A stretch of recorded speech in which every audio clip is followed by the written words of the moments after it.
3 Lives by Gertrude Stein. Colophon 3 Lives was published in 1909 by Gertrude Stein. This ebook was produced for Standard eBooks by Robin Whittleton and is based on a transcription produced in 2005 by S. R. Ellison, Susan Schell, and distributed proofreaders for Project Gutenberg and on digital scans from the Internet Archive. The cover page is adapted from The Artist's Wife with a Fan, a painting completed in 1888 by Paul Cézanne. The cover and title pages feature the Ligue Spartan and Sots Mill Gaudi typefaces created in 2014 and 2009 by the League of Movable Type. This edition was released on April 19, 2025, 1:18 a.m., and is based on revision A006E83. The first edition of this ebook was released on February 28, 2018, 9:29 p.m. You can check for updates to this ebook, view its revision history, or download it for different e-reading systems at standardbooksorg/ebooks/Gertrude-Stein/3 Lives. The volunteer-driven Standard eBooks project relies on readers like you to submit typos, corrections, and other improvements. Anyone can contribute at Standard Booksorg. Roman 3, The Death of the Good Anna. Everyone who had known of Miss Mathilda wanted the good Anna now to take a place with them, for they all knew how well Anna could take care of people and all their clothes and goods. Anna, too, could always go to Curden to Miss Mary Wadsmith, but none of all these ways seemed very good to Anna. It was not now any longer that she wanted to stay near Mrs. Laintman. There was no one now that made anything important, but Anna was certain that she did not want to take a place where she would be under some new people. No one could ever be for Anna, as had been her cherished Miss Mathilda. No one could ever again so freely let her do it all. It would be better, Anna thought in her strong, strained, weary body, it would be better just to keep on there in the little red brick house that was all furnished, and make a living taking in some boarders. Miss Mathilda had let her have the things, so it would not cost any money to begin. She could perhaps manage to live on so. She could do all the work and do everything as she thought best, and she was too weary with the changes to do more than she just had to keep living. So she stayed on in the house where they had lived, and she found some men, she would not take in women, who took her rooms and who were her boarders. Things soon with Anna began to be less dreary. She was very popular with her few boarders. They loved her scoldings and the good things she made for them to eat. They made good jokes and laughed loud and always did whatever Anna wanted, and soon the good Anna got so that she liked it very well. Not that she did not always long for Miss Mathilda. She hoped and waited and was very certain that sometime, in 1 year, or in another, Miss Mathilda would come back, and then of course would want her, and then she could take all good care of her again. Anna kept all Miss Mathilda's things in the best order. The boarders were well scolded if they ever made a scratch on Miss Mathilda's table. Some of the boarders were haughty good South German fellows, and Anna always made them go to Mass. One boarder was a lusty German student who was studying in Bridgepoint to be a doctor. He was Anna's special favorite, and she scolded him, as she used to her old doctor, so that he always would be good. Then, too, this cheery fellow always sang when he was washing, and that was what Miss Mathilda always used to do. Anna's heart grew warm again with this young fellow, who seemed to bring back to her everything she needed. And so Anna's life in these days was not all unhappy. She worked and scolded, she had her stray dogs and cats and people, who all asked and seemed to need her care, and she had haughty German fellows who loved her scoldings and ate so much of the good things that she knew so well the way to make. No, the good Anna's life in these days was not all unhappy. She did not see her old friends much, she was too busy, but once in a great while she took a Sunday afternoon and went to see good Mrs. Drayton. The only trouble was that Anna hardly made a living. She charged so little for her board, and gave her people such good things to eat that she could only just make both ends meet. The good German priest to whom she always told her troubles tried to make her have the boarders pay a little higher, and Miss Mathilda always in her letters urged her to this thing, but the good Anna somehow could not do it. Her boarders were nice men, but she knew they did not have much money, and then she could not raise on those who had been with her, and she could not ask the new ones to pay higher, when those who were already there were paying just what they had paid before. So Anna let it go just as she had begun it. She worked and worked all day, and thought all night how she could save, and with all the work, she just managed to keep living. She could not make enough to lay any money by. Anna got so little money that she had all the work to do herself. She could not pay even the little Sally enough to keep her with her. Not having little Sally nor having anyone else working with her, made it very hard for Anna ever to go out, for she never thought that it was right to leave a house all empty. Once in a great while of a Sunday, Sally, who was now working in a factory, would come and stay in the house for the good Anna, who would then go out and spend the afternoon with Mrs. Drayton. No, Anna did not see her old friends much anymore. She went sometimes to see her half-brother and his wife and her nieces, and they always came to her on her birthdays to give presents, and her half-brother never left her out of his festive racined bread, giving progresses. But these relatives of hers had never meant very much to the good Anna. Anna always did her duty by them all, and she liked her half-brother very well, and the loaves of racined bread that he supplied her were most welcome now, and Anna always gave her goddaughter and her sister handsome presents, but no one in this family had ever made a way inside to Anna's feelings. Mrs. Laintman she saw very rarely. It is hard to build up new on an old friendship, when in that friendship there has been bitter disillusion. They did their best, both these women, to be friends, but they were never able to again touch one another nearly. There were too many things between them that they could not speak of, things that had never been explained nor yet forgiven. The good Anna still did her best for foolish Julia, and still every now and then saw Mrs. Laintman, but this family had now lost all its real hold on Anna. Mrs. Drayton was now the best friend that Anna knew. Here there was never any more than the mingling of their sorrows. They talked over all the time the best way for Mrs. Drayton now to do. Poor Mrs. Drayton, who with her chief trouble, her bad husband, had really now no way that she could do. She just had to work and to be patient and to love her children and be very quiet. She always had a soothing mother influence on the good Anna, who with her irritable, strained, worn-out body would come and sit by Mrs. Drayton and talk all her troubles over. Of all the friends that the good Anna had had in these 20 years in Bridgepoint, the good father and patient Mrs. Drayton were the only ones that were now near to Anna and with whom she could talk her troubles over.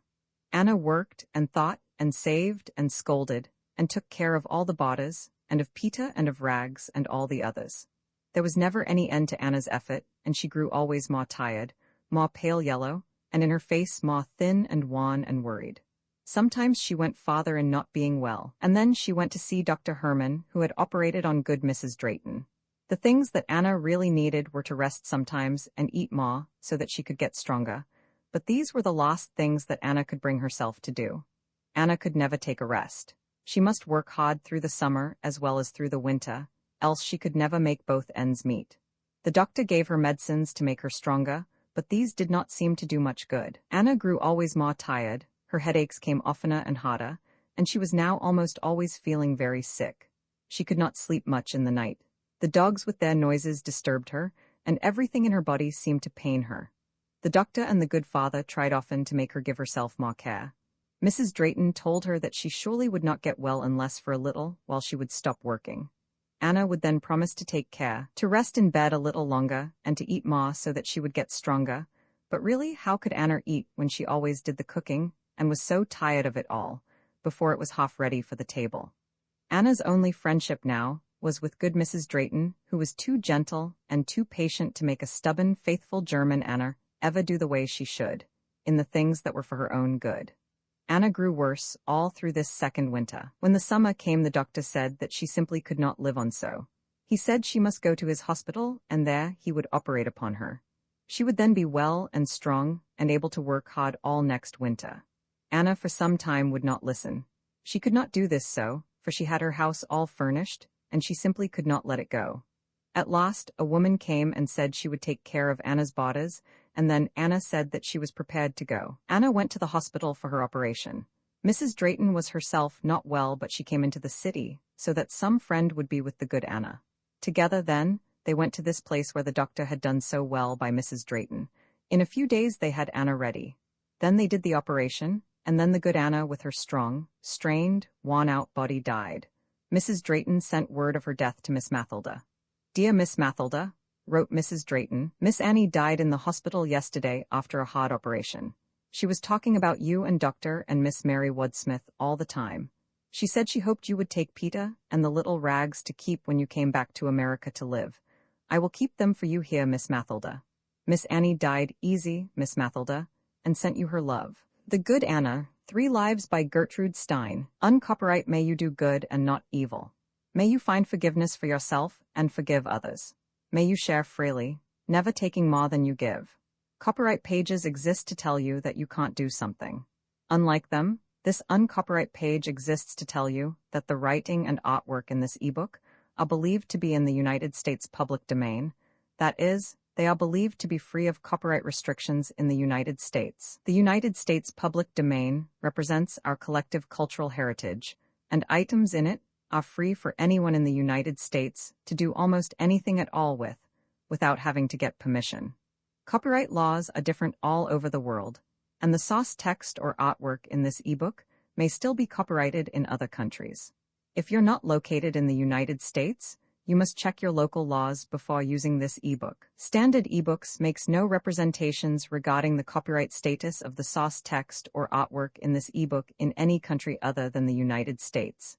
Non-authorship activities performed on items that are in the public domain, so-called sweat of the brow work, don't create a new copyright.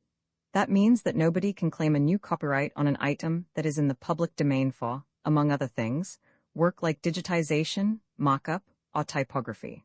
Regardless, the contributors to this ebook released their contributions under the terms in the CC 01.0 Universal Public Domain dedication, thus dedicating to the worldwide public domain all of the work they've done on this ebook, including but not limited to metadata, the title page, imprint, colophon, this uncopyright, and any changes or enhancements to, or markup on, the original text and artwork. This dedication doesn't change the copyright status of the source text or artwork. We make this dedication in the interest of enriching our global cultural heritage, to promote free and libre culture around the world, and to give back to the unrestricted culture that has given all of us so much. Table of Contents Landmarks. Endnotes. Therefore I am unhappy, and it is neither my fault nor that of life. Right. Donc je suis malheureux, et si en est ni ma faute ni celle de la vie.1. 3 Live Stories of the Good Anna, Melanchthon and the Gentle Lena. Imprint. This ebook is the product of many hours of hard work by volunteers for Standard ebooks, and builds on the hard work of other literature lovers made possible by the public domain.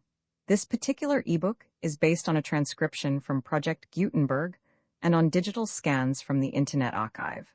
The source text and artwork in this ebook are believed to be in the United States public domain. That is, they are believed to be free of copyright restrictions in the United States. They may still be copyrighted in other countries, so users located outside of the United States must check their local laws before using this ebook. The creators of, and contributors to, this ebook dedicate their contributions to the worldwide public domain via the terms in the CC 01.0 Universal Public Domain dedication. For full license information, see the uncopyright at the end of this ebook. Standard eBooks is a volunteer-driven project that produces ebook editions of public domain literature using modern typography, technology, and editorial standards, and distributes them free of cost. You can download this and other ebooks carefully produced for true book lovers at Standard Booksorg. Melanchthon. Each one, as she may Rose Johnson, made it very hard to bring her baby to its birth. Melanchthon Herbert, who was Rose Johnson's friend, did everything that any woman could. She tended Rose, and she was patient, submissive, soothing, and untiring, while the sullen, childish, cowardly, Black Rosie grumbled and fussed and howled, and made herself to be an abomination and like a simple beast. The child, though it was healthy after it was born, did not live long. Rose Johnson was careless and negligent and selfish, and when Melanchthon had to leave for a few days, the baby died. Rose Johnson had liked the baby well enough, and perhaps she just forgot it for a while. Anyway, the child was dead, and Rose and Sam, her husband, were very sorry, but then these things came so often in the Negro world in Bridgepoint that they neither of them thought about it very long. Rose Johnson and Melanchthon Herbert had been friends now for some years. Rose had lately married Sam Johnson, a decent, honest, kindly fellow, a deckhand on a coasting steamer. Melanchthon Herbert had not yet been really married. Rose Johnson was a real black, tall, well-built, sullen, stupid, childlike, good-looking negress. She laughed when she was happy and grumbled and was sullen with everything that troubled. Rose Johnson was a real black negress, but she had been brought up quite like their own child by white folks. Rose laughed when she was happy, but she had not the wide, abandoned laughter that makes the warm, broad glow of Negro sunshine. Rose was never joyous with the earth-born, boundless joy of Negroes. Hers was just ordinary, any sort of woman laughter. Rose Johnson was careless and was lazy, but she had been brought up by white folks and she needed decent comfort. Her white training had only made for habits, not for nature. Rose had the simple, promiscuous immorality of the black people. Rose Johnson and Melanctha Herbert, like many of the twos with women, were a curious pair to be such friends. Melanctha Herbert was a graceful, pale yellow, intelligent, attractive negress. She had not been raised like Rose by white folks, but then she had been half-made with real white blood. She and Rose Johnson were both of the better sort of Negroes there, in Bridgepoint. "No, I ain't no common nigger," said Rose Johnson, "for I was raised by white folks, and Melanctha she is so bright and learned so much in school. She ain't no common nigger either, though she ain't got no husband to be married to like I am to Sam Johnson." Why did the subtle, intelligent, attractive, half-white girl, Melanctha Herbert, love and do for, and demean herself in service to this decent, sullen, ordinary, black childish Rose? And why was this unmoral, promiscuous, shiftless Rose married, and that's not so common either, to a good man of the Negroes, while Melanctha, with her white blood and attraction and her desire for a right position, had not yet been really married? Sometimes the thought of how all her world was made filled the complex, desiring Melanctha with despair. She wondered, often, how she could go on living when she was so blue. Melanctha told Rose one day how a woman whom she knew had killed herself because she was so blue. Melanctha said, sometimes, she thought this was the best thing for her herself to do. Rose Johnson did not see it the least bit that way. "I don't see, Melanctha, why you should talk like you would kill yourself just because you're blue. I'd never kill myself, Melanctha, just 'cause I was blue. I'd maybe kill somebody else, Melanctha, 'cause I was blue, but I'd never kill myself. If I ever killed myself, Melanctha, it'd be by accident, and if I ever killed myself by accident, Melanctha, I'd be awful sorry." Rose Johnson and Melanctha Herbert had first met, one night, at church. Rose Johnson did not care much for religion. She had not enough emotion to be really roused by a revival. Melanctha Herbert had not come yet to know how to use religion. She was still too complex with desire.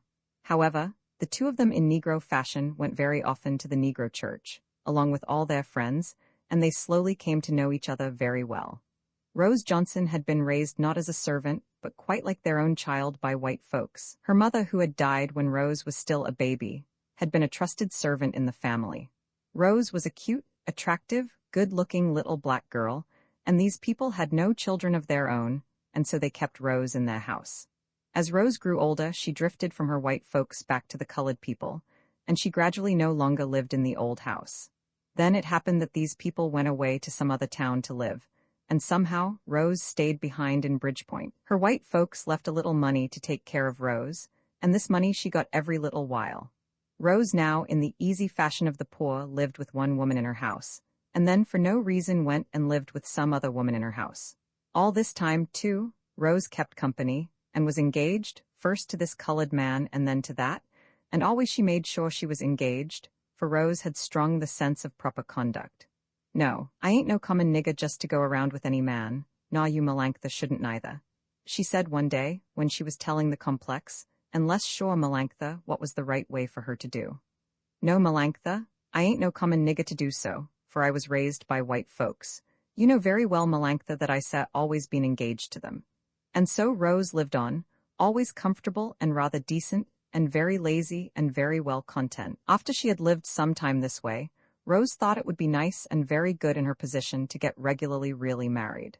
She had lately met Sam Johnson somewhere, and she liked him, and she knew he was a good man, and then he had a place where he worked every day and got good wages. Sam Johnson liked Rose very well, and he was quite ready to be married. One day they had a grand real wedding and were married. Then, with Melanctha Herbert's help to do the sewing and the nicer work, they furnished comfortably a little red brick house. Sam then went back to his work as deckhand on a coasting steamer, and Rose stayed home in her house and sat and bragged to all her friends how nice it was to be married really to a husband. Life went on very smoothly with them all the year. Rose was lazy but not dirty, and Sam was careful but not fussy, and then there was Melanctha to come in every day and help to keep things neat. When Rose's baby was coming to be born, Rose came to stay in the house where Melanctha Herbert lived just then, with a big, good-natured colored woman who did washing. Rose went there to stay, so that she might have the doctor from the hospital nearby to help her have the baby, and then, too, Melanctha could attend to her while she was sick. Here the baby was born, and here it died, and then Rose went back to her house again with Sam. Melanctha Herbert had not made her life all simple like Rose Johnson. Melanctha had not found it easy with herself to make her wants and what she had agree. Melanctha Herbert was always losing what she had in wanting all the things she saw. Melanctha was always being left when she was not leaving others. Melanctha Herbert always loved too hard and much too often. She was always full with mystery and subtle movements and denials, and vague distrusts and complicated disillusions. Then Melanctha would be sudden and impulsive and unbounded in some faith, and then she would suffer and be strong in her repression. Melanctha Herbert was always seeking rest and quiet, and always she could only find new ways to be in trouble. Melanctha wondered often how it was she did not kill herself when she was so blue. Often she thought this would be really the best way for her to do. Melanctha Herbert had been raised to be religious by her mother. Melanctha had not liked her mother very well. This mother, Miss Herbert, as her neighbors called her, had been a sweet-appearing and dignified and pleasant, pale yellow-colored woman. Miss Herbert had always been a little wondering and mysterious and uncertain in her ways. Melanctha was pale yellow and mysterious, and a little pleasant like her mother. But the real power in Melanctha's nature came through her robust and unpleasant and very unendurable black father. Melanctha's father only used to come to where Melanctha and her mother lived, once in a while. It was many years now that Melanctha had not heard or seen or known of anything her father did. Melanctha Herbert almost always hated her black father, but she loved very well the power in herself that came through him, and so her feeling was really closer to her black coss father than her feeling had ever been toward her pale, yellow, sweet-appearing mother. The things she had in her of her mother never made her feel respect. Melanctha Herbert had not loved herself in childhood. All of her youth was bitter to remember. Melanctha had not loved her father and her mother, and they had found it very troublesome to have her. Melanctha's mother and her father had been regularly married. Melanctha's father was a big, black, virile Negro. He only came once in a while to where Melanctha and her mother lived, but always that pleasant, sweet-appearing, pale yellow woman, mysterious and uncertain and wondering in her ways, was close in sympathy and thinking to her big, black, virile husband. James Herbert was a common, decent enough, colored workman, brutal and rough to his one daughter, but then she was a most disturbing child to manage. The young Melanctha did not love her father and her mother, and she had a breakneck courage, and a tongue that could be very nasty. Then, too, Melanctha went to school and was very quick in all the learning, and she knew very well how to use this knowledge to annoy her parents who knew nothing. Melanctha Herbert had always had a breakneck courage. Melanctha always loved to be with horses. She loved to do wild things, to ride the horses and to break and tame them. Melanctha, when she was a little girl, had had a good chance to live with horses. Near where Melanctha and her mother lived was the stable of the Bishops, a rich family who always had fine horses. John, the Bishop's coachman, liked Melanctha very well, and he always let her do anything she wanted with the horses. John was a decent, vigorous mulatto with a prosperous house and wife and children. Melanctha Herbert was older than any of his children. She was now a well-grown girl of 12 and just beginning as a woman. James Herbert, Melanctha's father, knew this John, the Bishop's coachman, very well. One day James Herbert came to where his wife and daughter lived, and he was furious. "Was that Melanctha girl of yours?" he said fiercely. "If she is to the Bishop's stables again, with that man John, I swear I kill her. Why don't you see to that girl better you're her mother." James Herbert was a powerful, loose-built, hard-handed, black, angry Negro. Herbert never was a joyous Negro. Even when he drank with other men, and he did that very often, he was never really joyous. In the days when he had been most young and free and open, he had never had the wide abandoned laughter that gives the broad glow to Negro sunshine. His daughter, Melanctha Herbert, later always made a hard, fast laughter. She was only strong and sweet and in her nature when she was really deep in trouble, when she was fighting so with all she really had, that she did not use her laughter. This was always true of poor Melanctha, who was always so certain that she hated trouble. Melanctha Herbert was always seeking peace and quiet, and she could always only find new ways to get excited. James Herbert was often a very angry Negro. He was fierce and serious, and he was very certain that he often had good reason to be angry with Melanctha, who knew so well how to be nasty, and to use her learning with a father who knew nothing. James Herbert often drank with John, the Bishop's coachman. John in his good nature sometimes tried to soften Herbert's feeling toward Melanctha, not that Melanctha ever complained to John of her home life or her father.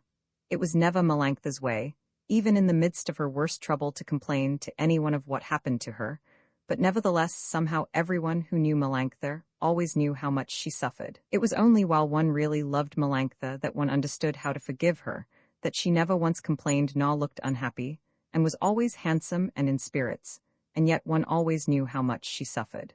The father, James Herbert, never told his troubles either, and he was so fierce and serious that no one ever thought of asking.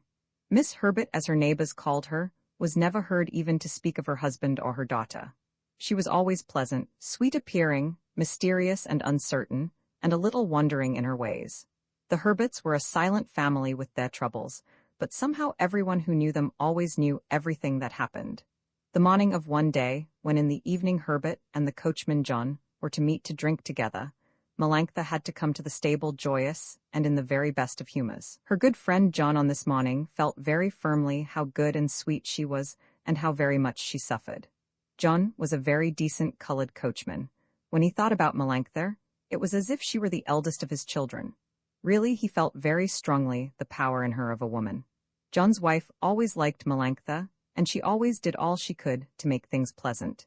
And Melanchthon all her life loved and respected kind and good and considerate people. Melanchthon always loved and wanted peace and gentleness and goodness, and all her life for herself, poor Melanchthon could only find new ways to be in trouble. This evening, after John and Herbert had drunk a while together, the good John began to tell the father what a fine girl he had for a daughter. Perhaps the good John had been drinking a good deal of liquor. Perhaps there was a gleam of something softer than the feeling of a friendly elder in the way John then spoke of Melanchthon. There had been a good deal of drinking, and John certainly, that very morning, had felt strongly Melanchthon's power as a woman. James Herbert was always a fierce, suspicious, serious Negro, and drinking never made him feel more open. He looked very black and evil as he sat and listened, while John grew more and more admiring as he talked half to himself, half to the father, of the virtues and the sweetness of Melanchthon. Suddenly between them there came a moment filled full with strong black curses, and then sharp razors flashed in the black hands that held them flung backward in the Negro fashion, and then for some minutes there was fierce slashing.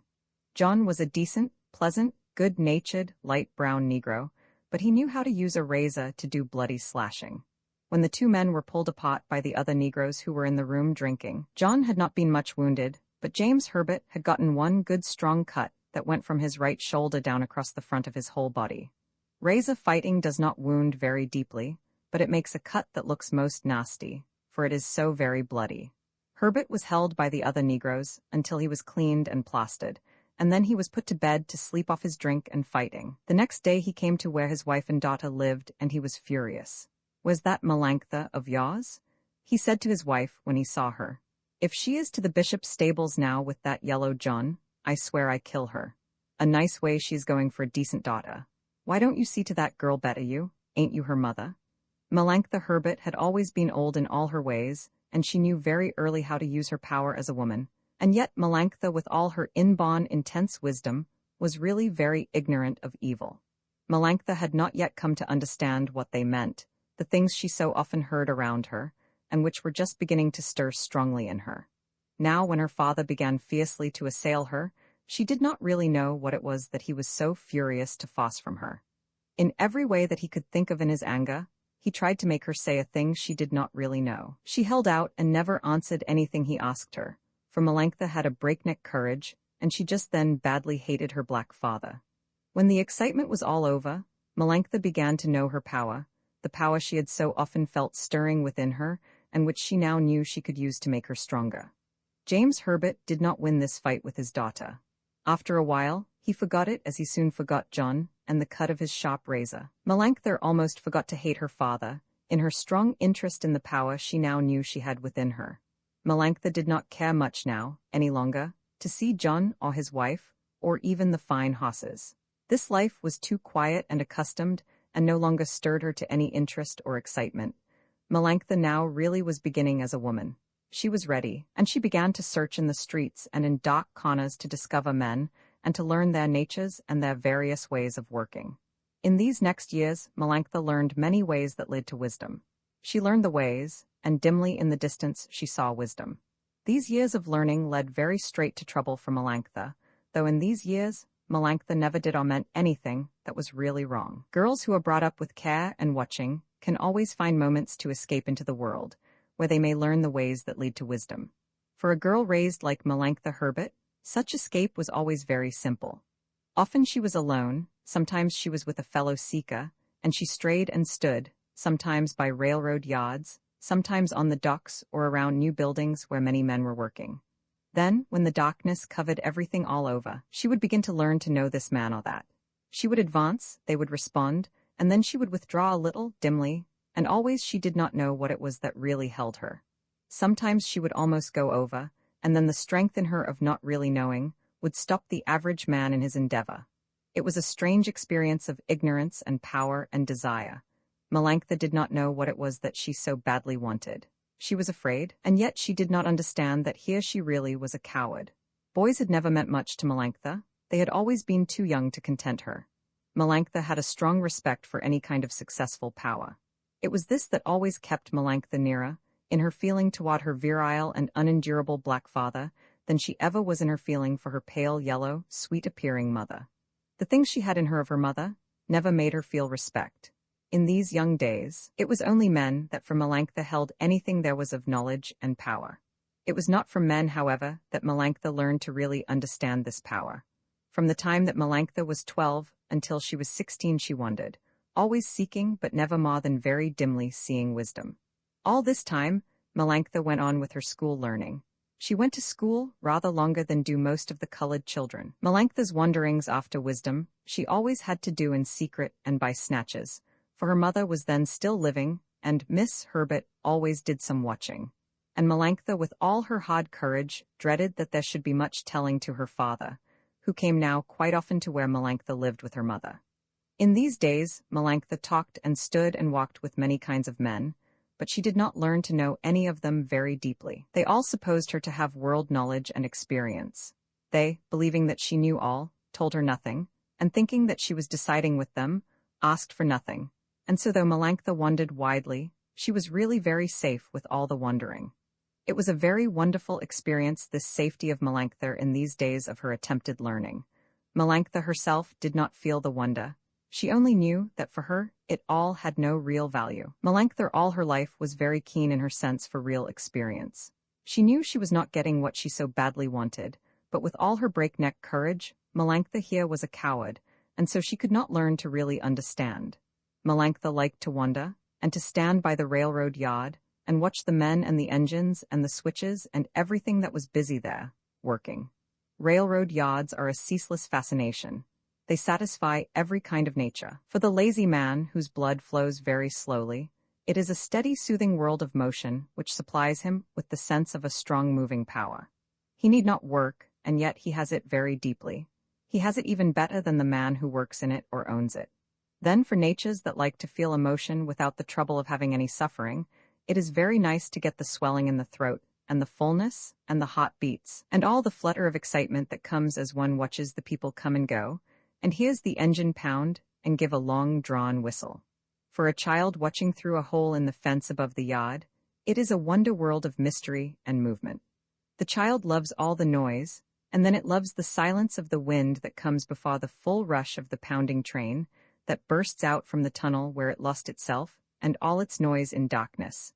And the child loves all the smoke that sometimes comes in rings and always puffs with fire and blue color.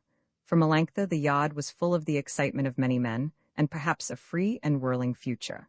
Melanctha came here very often and watched the men and all the things that were so busy working. The men always had time for, "Hullo, sis, do you want to sit on my engine?" And, "Hullo, that's a pretty lookin' yalla girl, do you want to come and see him cookin'?" All the colored potters liked Melanctha. They often told her exciting things that had happened. How in the West they went through big tunnels where there was no air to breathe, and then out and winding around edges of great canyons on thin, high spindling trestles, and sometimes cars, and sometimes whole trains fell from the narrow bridges, and always up from the dark places death, and all kinds of queer devils looked up and laughed in their faces. And then they would tell how sometimes when the train went pounding down steep slippery mountains, great rocks would racket and roll down around them, and sometimes would smash in the car and kill men.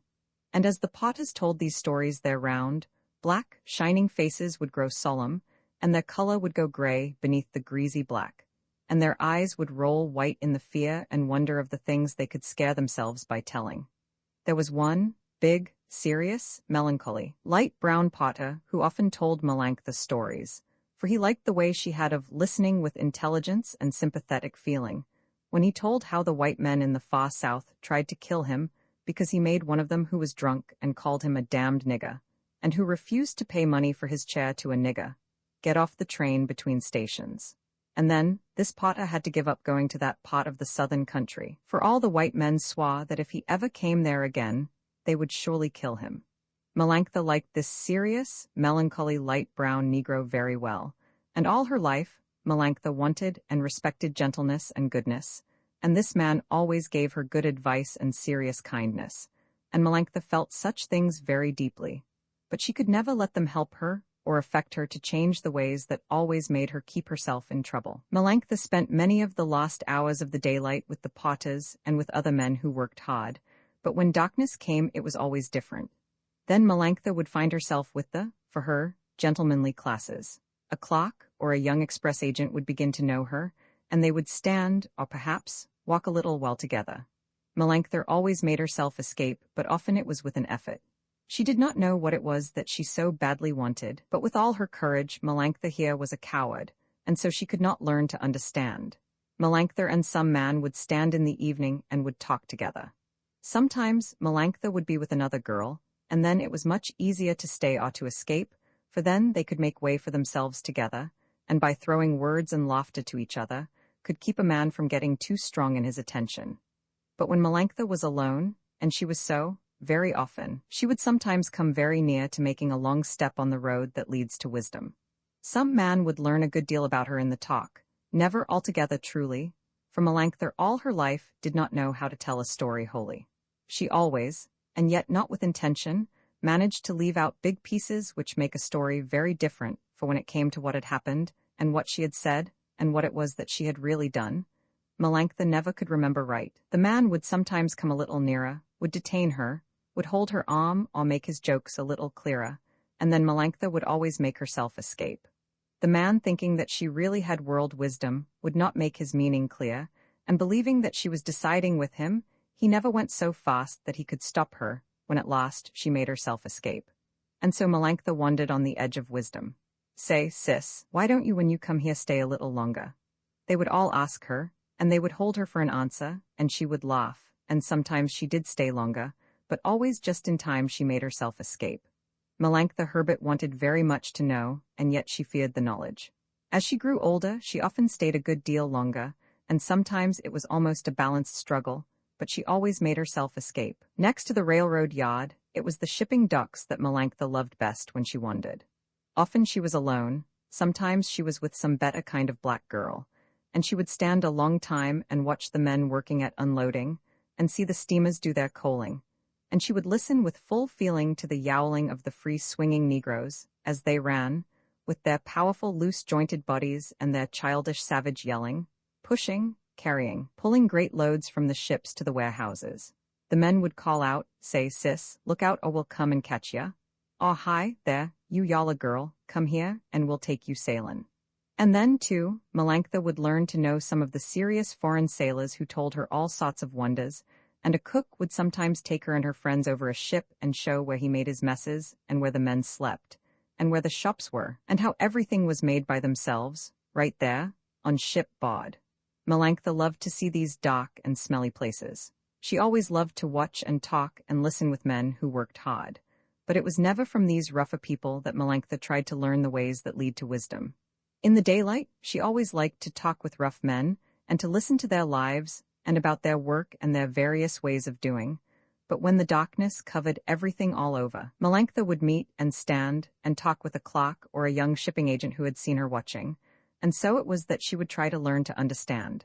And then Melanctha was fond of watching men work on new buildings. She loved to see them hoisting, digging, sawing, and stone cutting. Here, too, in the daylight, she always learned to know the common workmen.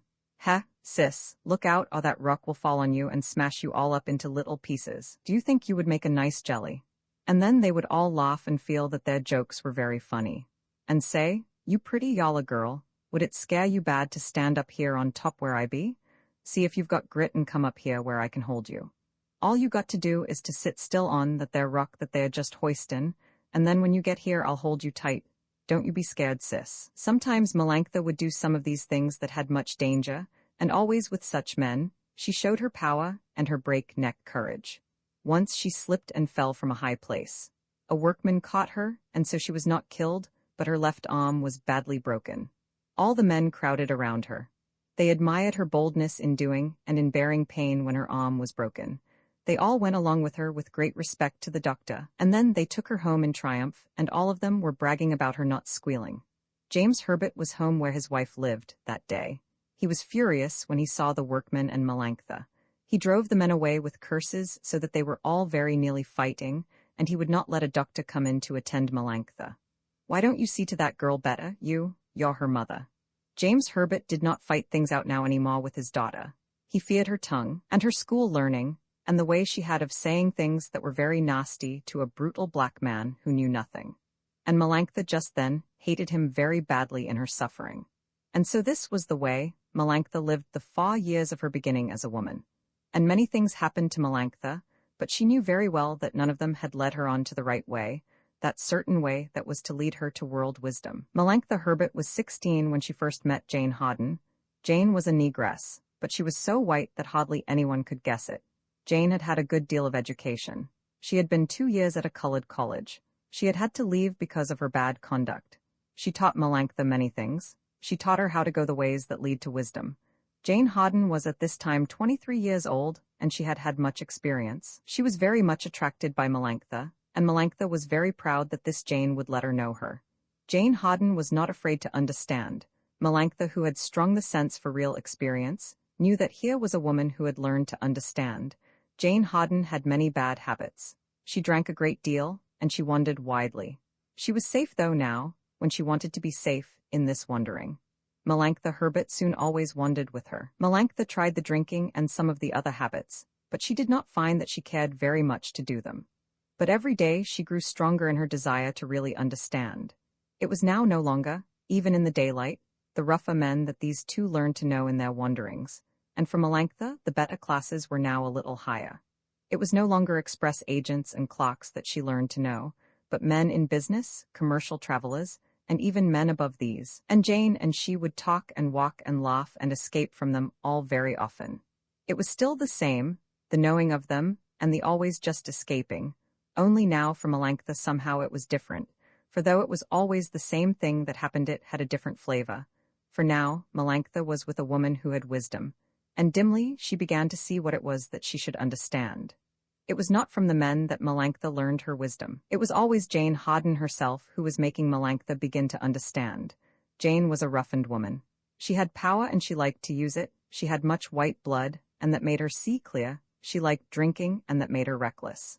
Her white blood was strong in her, and she had grit and endurance and a vital courage.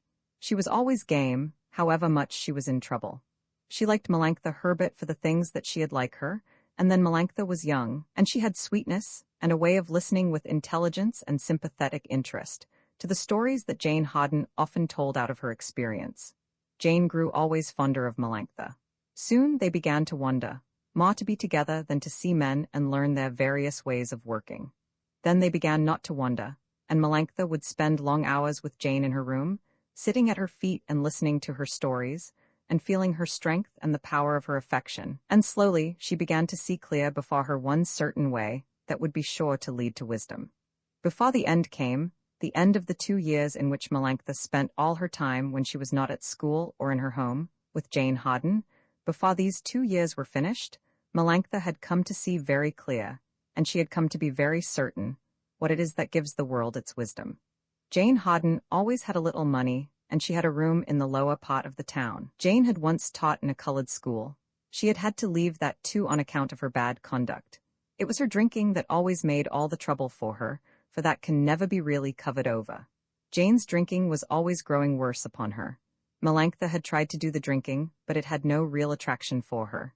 In the first year, between Jane Hawden and Melantha Herbert, Jane had been much the stronger. Jane loved Melantha, and she found her always intelligent and brave and sweet and docile, and Jane meant to, And before the year was over, she had taught Melanctha what it is that gives many people in the world their wisdom. Jane had many ways in which to do this teaching. She told Melanctha many things. She loved Melanctha hard and made Melanctha feel it very deeply. She would be with other people, and with men, and with Melanctha, and she would make Melanctha understand what everybody wanted, and what one did with power when one had it.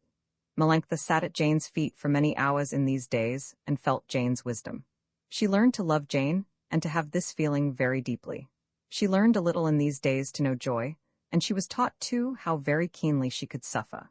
It was very different, this suffering, from that Melanctha sometimes had from her mother, and from her very unendurable black father. Then she was fighting, and she could be strong and valiant in her suffering. But here with Jane Harden she was longing, and she bent and pleaded with her suffering. It was a very tumultuous, very mingled year, this time for Melanctha, but she certainly did begin to really understand. In every way she got it from Jane Harden. There was nothing good or bad in doing, feeling, thinking, or in talking, that Jane spared her. Sometimes the lesson came almost too strong for Melanctha, but somehow she always managed to endure it, and so slowly, but always with increasing strength and feeling, Melanctha began to really understand. Then slowly, between them, it began to be all different. Slowly now between them, it was Melanctha Herbert who was stronger. Slowly now they began to drift apart from one another. Melanctha Herbert never really lost her sense that it was Jane Harden who had taught her, but Jane did many things that Melanctha now no longer needed. And then, too, Melanctha never could remember right when it came to what she had done and what had happened. Melanctha now sometimes quarreled with Jane, and they no longer went about together, and sometimes Melanctha really forgot how much she owed to Jane Harden's teaching. Melanctha began now to feel that she had always had world wisdom. She really knew, of course, that it was Jane who had taught her, but all that began to be covered over by the trouble between them, that was now always getting stronger. Jane Harden was a roughened woman. Once she had been very strong, but now she was weakened in all her kinds of strength by her drinking. Melanctha had tried the drinking, but it had had no real attraction for her. Jane's strong and roughened nature and her drinking made it always harder for her to forgive Melanctha, that now Melanctha did not really need her any longer.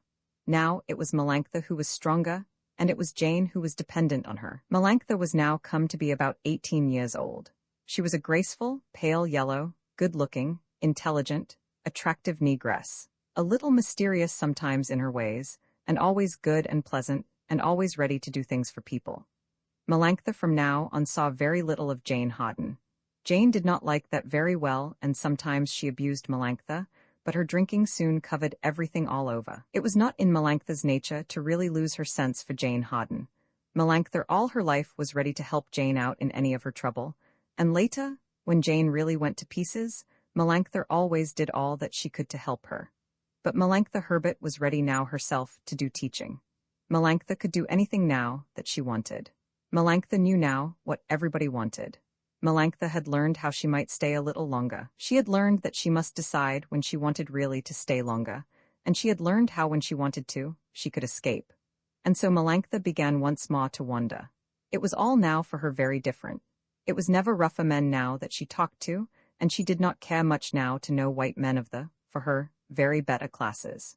It was now something realer that Melanctha wanted, something that would move her very deeply, something that would fill her fully with the wisdom that was planted now within her, and that she wanted badly, should really wholly fill her.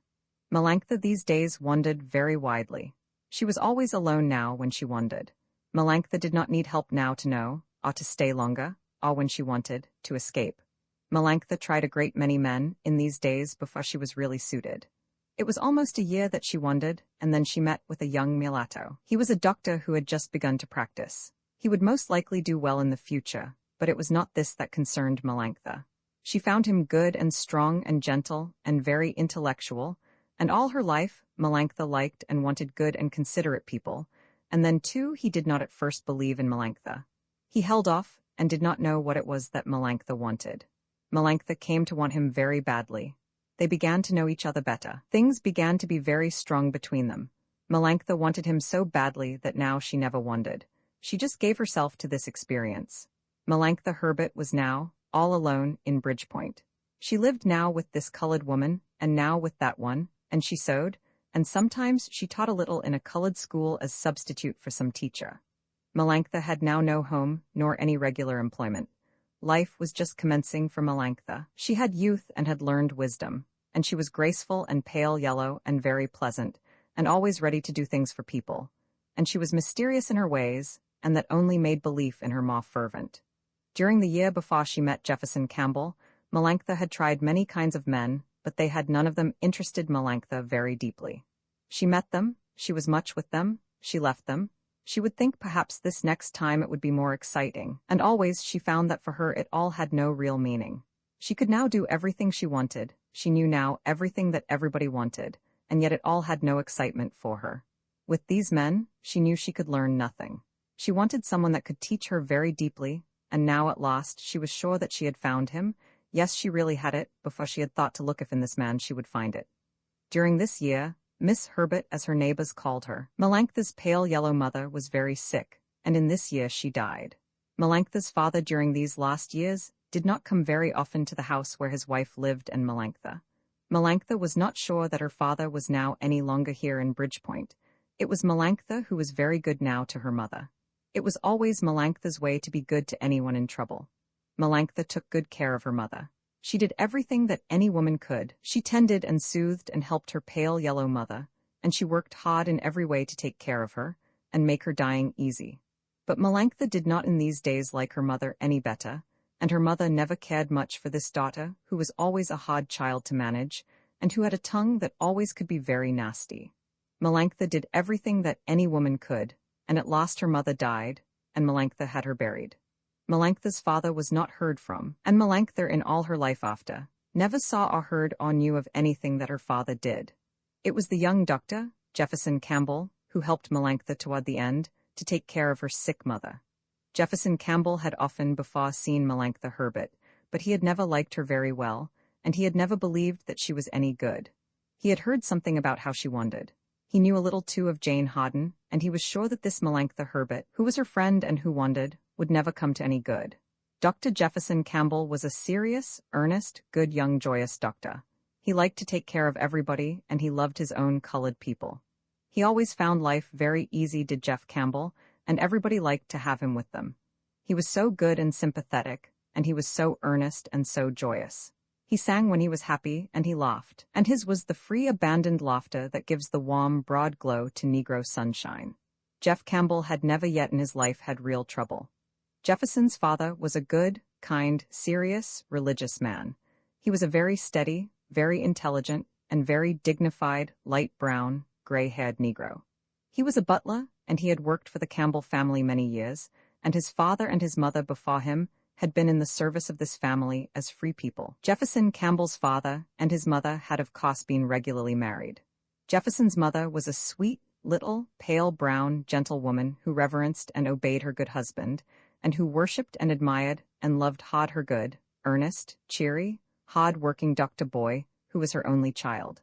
Jeff Campbell had been raised religious by his people, but religion had never interested Jeff very much. Jefferson was very good. He loved his people and he never hurt them, and he always did everything they wanted and that he could to please them, but he really loved best science and experimenting and to learn things, and he early wanted to be a doctor, and he was always very interested in the life of the colored people. The Campbell family had been very good to him and had helped him on with his ambition. Jefferson studied hard, he went to a colored college, and then he learnt to be a doctor.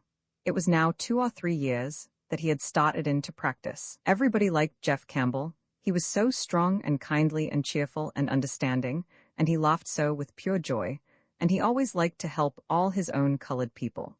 Dr. Jeff knew all about Jane Hawden. He had taken care of her in some of her bad trouble. He knew about Melanctha too, though until her mother was taken sick, he had never met her. Then he was called in to help Melanctha to take care of her sick mother. Dr. Campbell did not like Melanctha's ways, and he did not think that she would ever come to any good. Dr. Campbell had taken care of Jane Hawden in some of her bad trouble.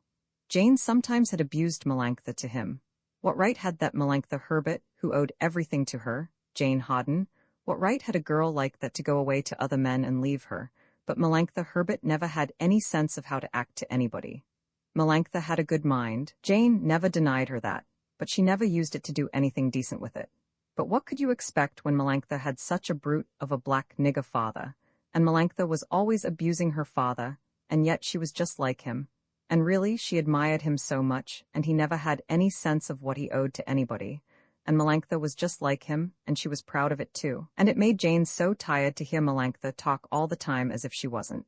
Jane Hawden hated people who had good minds and didn't use them, and Melanctha always had that weakness, and wanting to keep in with people, and never really saying that she wanted to be like her father, and it was so silly of Melanctha to abuse her father, when she was so much like him, and she really liked it. No, Jane Hawden had no use for Melanctha. Oh yes, Melanctha always came around to be good to her. Melanctha was always sure to do that. She never really went away and left one. She didn't use her mind enough to do things straight out like that. Melanctha Herbert had a good mind, Jane never denied that to her, but she never wanted to see or hear about Melanctha Herbert anymore, and she wished Melanctha wouldn't come in anymore to see her. She didn't hate her, but she didn't want to hear about her father, and all that talk Melanctha always made, and that just meant nothing to her. Jane Hawden was very tired of all that now. She didn't have any use now anymore for Melanctha, and if Dr. Campbell saw her, he better tell her Jane didn't want to see her, and she could take her talk to somebody else, who was ready to believe her. And then Jane Hawden would drop away and forget Melanctha and all her life before, and then she would begin to drink, and so she would cover everything all over. Jeff Campbell heard all this very often, but it did not interest him very deeply. He felt no desire to know more of this Melanctha. He heard her once, talking to another girl outside of the house, when he was paying a visit to Jane Hawden. He did not see much in the talk that he heard her do.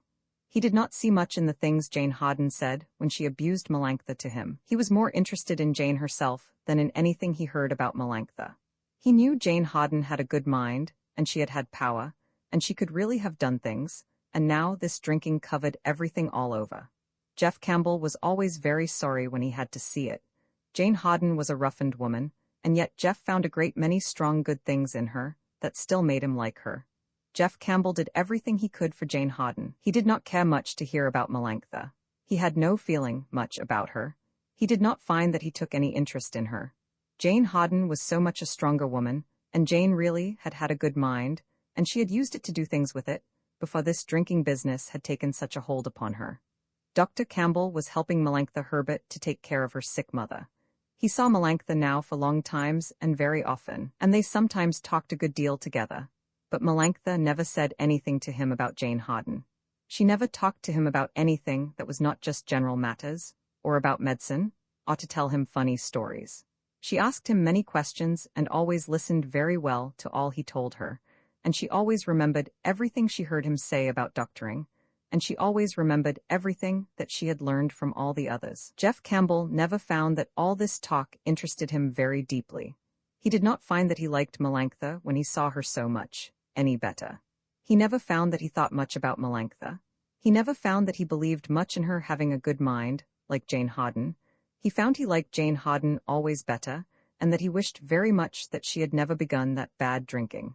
Melanctha Herbert's mother was now always getting sicker. Melanctha really did everything that any woman could.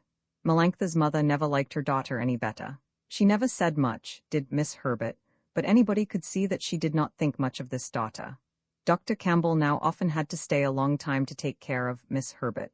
One day, Miss Herbert was much sicker, and Dr. Campbell thought that this night she would surely die.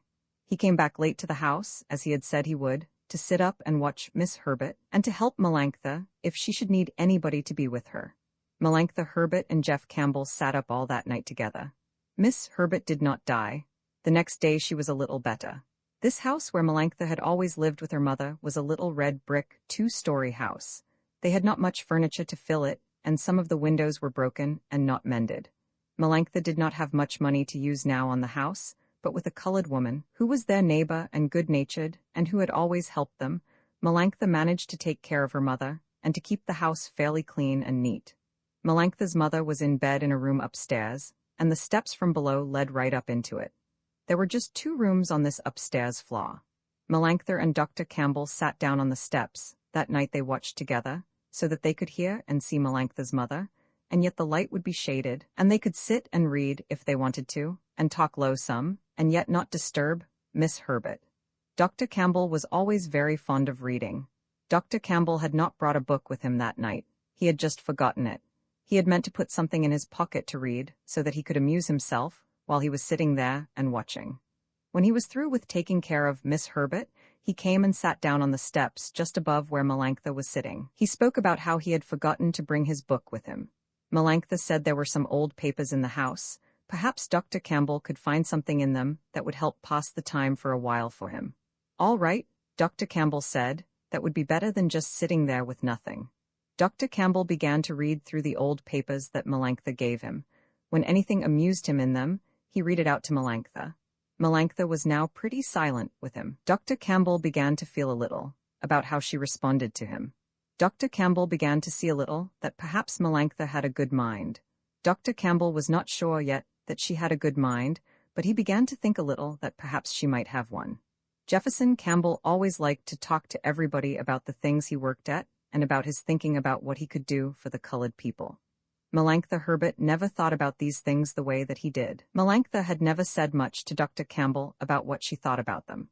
Melanctha did not feel the same as he did about being good and regular in life, and not having excitements all the time, which was the way that Jefferson Campbell wanted that everybody should be, so that everybody would be wise and yet be happy. Melanctha always had strong the sense for real experience. Melanctha Herbert did not think much of this way of coming to real wisdom. Dr. Campbell soon got through with his reading in the old newspapers, and then somehow he began to talk along about the things he was always thinking. Dr. Campbell said he wanted to work so that he could understand what troubled people, and not to just have excitements, and he believed you ought to love your father and your mother, and to be regular in all your life, and not to be always wanting new things and excitements, and to always know where you were, and what you wanted, and to always tell everything just as you meant it. That's the only kind of life he knew or believed in, Jeff Campbell repeated. No, I ain't got any use for all the time being in excitements and wanting to have all kinds of experience all the time.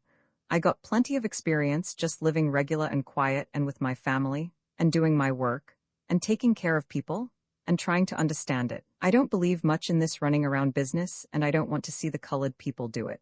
I am a colored man and I ain't sorry, and I want to see the colored people like what is good and what I want them to have, and that's to live regular and work hard and understand things, and that's enough to keep any decent man excited.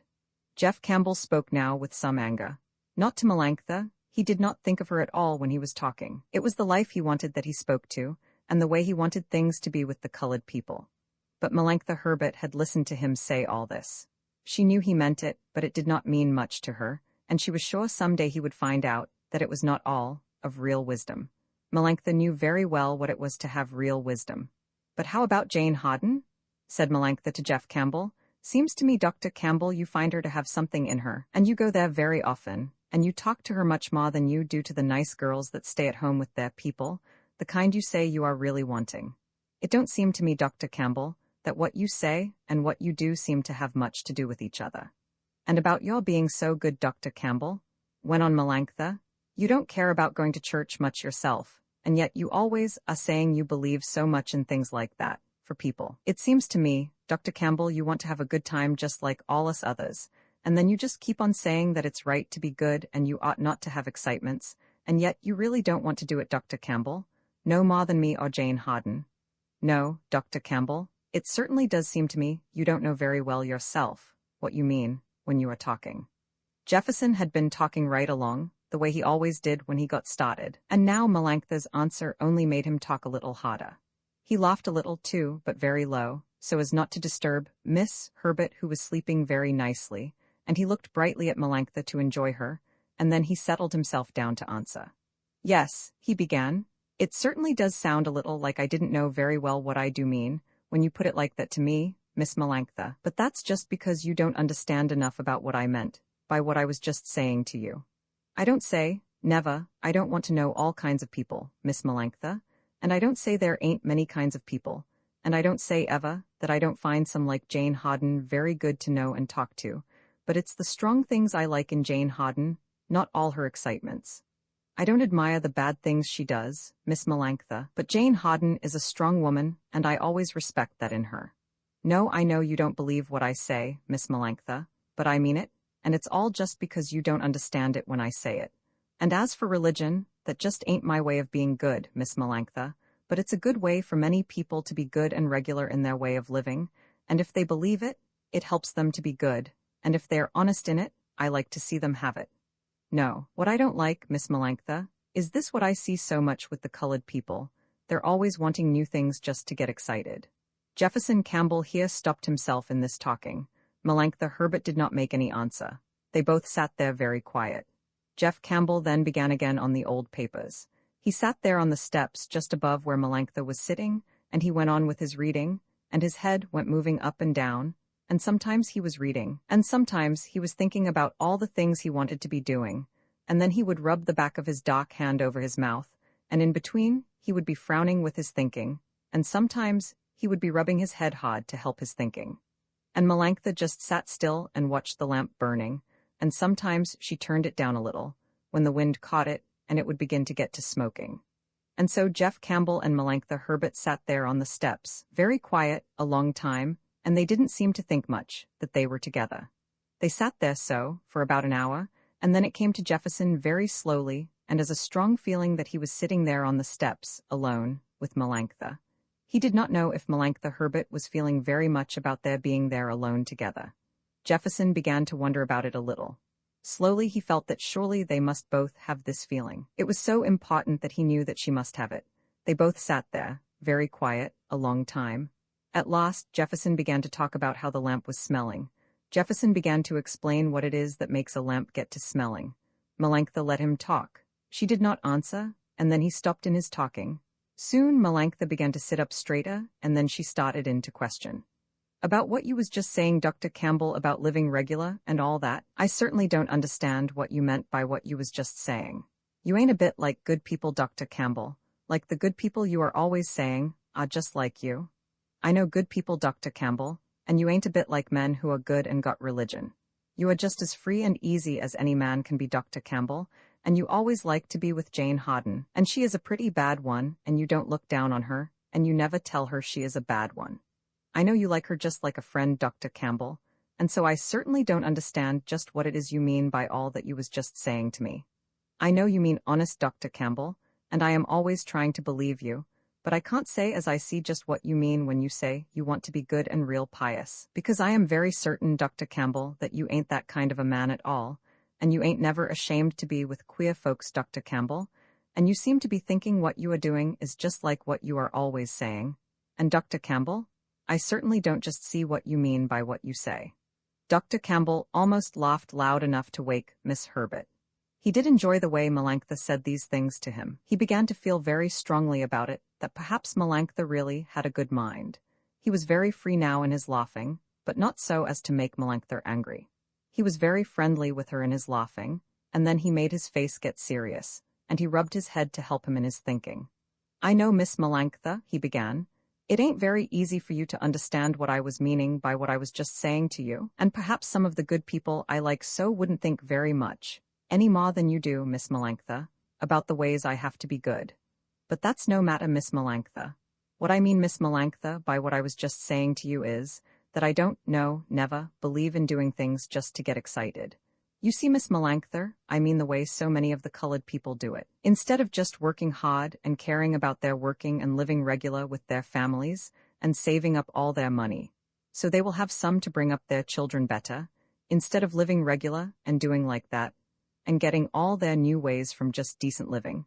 The colored people just keep running around and perhaps drinking and doing everything bad they can ever think of. And not just because they like all those bad things that they are always doing, but only just because they want to get excited. No, Miss Melanctha, you see I am a colored man myself and I ain't sorry, and I want to see the colored people being good and careful, and always honest and living always just as regular as can be, and I am sure, Miss Melanctha, that way everybody can have a good time, and be happy and keep right and be busy, and not always have to be doing bad things for new ways to get excited. Yes, Miss Melanctha, I certainly do like everything to be good and quiet, and I certainly do think that is the best way for all us colored people. No, Miss Melanctha too, I don't mean this except only just the way I say it. I ain't got any other meaning, Miss Melanctha, and it's that what I mean when I am saying about being really good. It ain't, Miss Melanctha, to be pious and not liking every kind of people, and I don't say ever, Miss Melanctha, that when other kind of people come regular into your life, you shouldn't want to know them always. What I mean, Miss Melanctha, by what I am always saying is, you shouldn't try to know everybody just to run around and get excited. It's that kind of way of doing that I hate so always, Miss Melantha, and that is so bad for all us colored people. I don't know as you understand now any better what I mean by what I was just saying to you, but you certainly do know now, Miss Melantha, that I always mean it what I say when I am talking. Yes, I certainly do understand you when you talk so, Dr. Campbell. I certainly do understand now what you mean by what you was always saying to me. I certainly do understand, Dr. Campbell, that you mean you don't believe it's right to love anybody. Why, sure no. Yes, I do, Miss Melantha. I certainly do believe strong in loving, and in being good to everybody, and trying to understand what they all need to help them.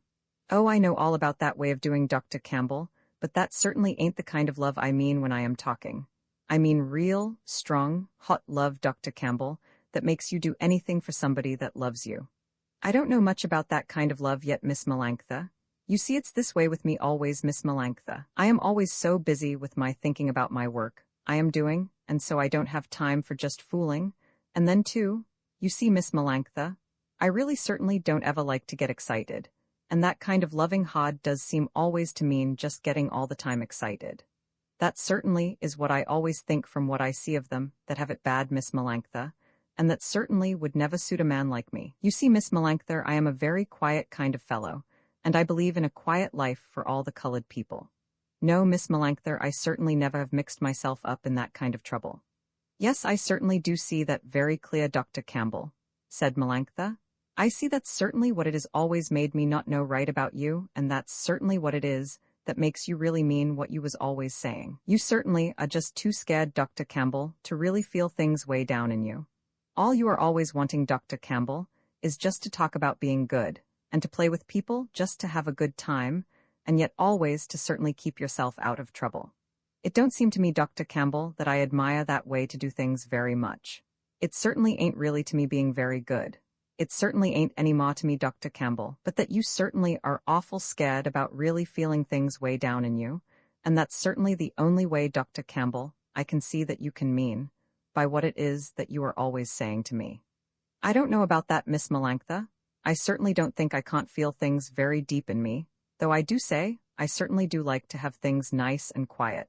But I don't see harm in keeping out of danger, Miss Melantha. When a man knows, he certainly don't want to get killed in it. And I don't know anything that's more awful dangerous, Miss Melantha, than being strong in love with somebody.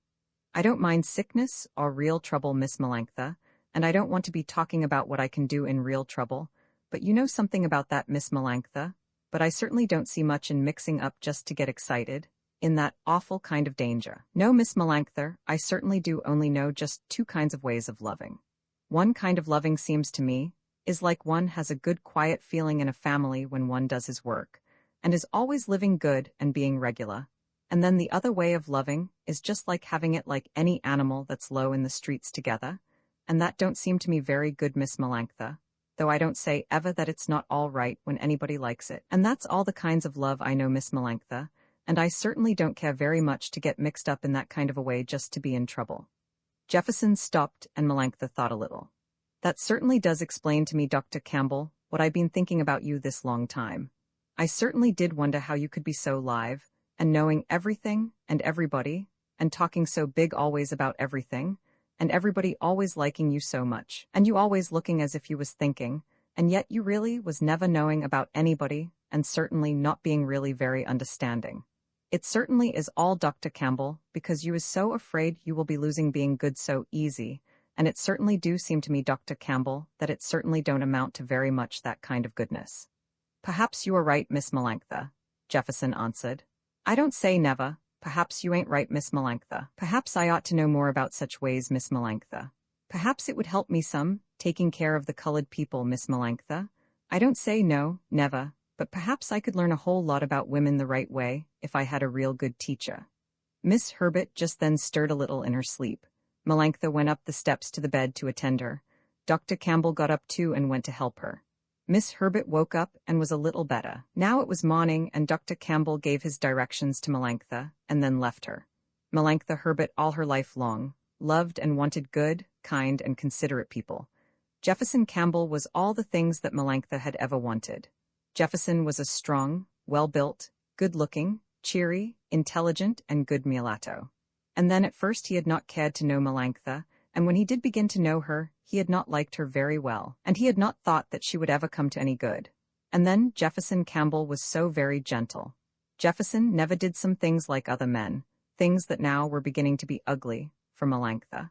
And then, too, Jefferson Campbell did not seem to know very well what it was that Melanctha really wanted, and all this was making Melanctha feel his power with her always getting stronger. Dr. Campbell came in every day to see Miss Herbert.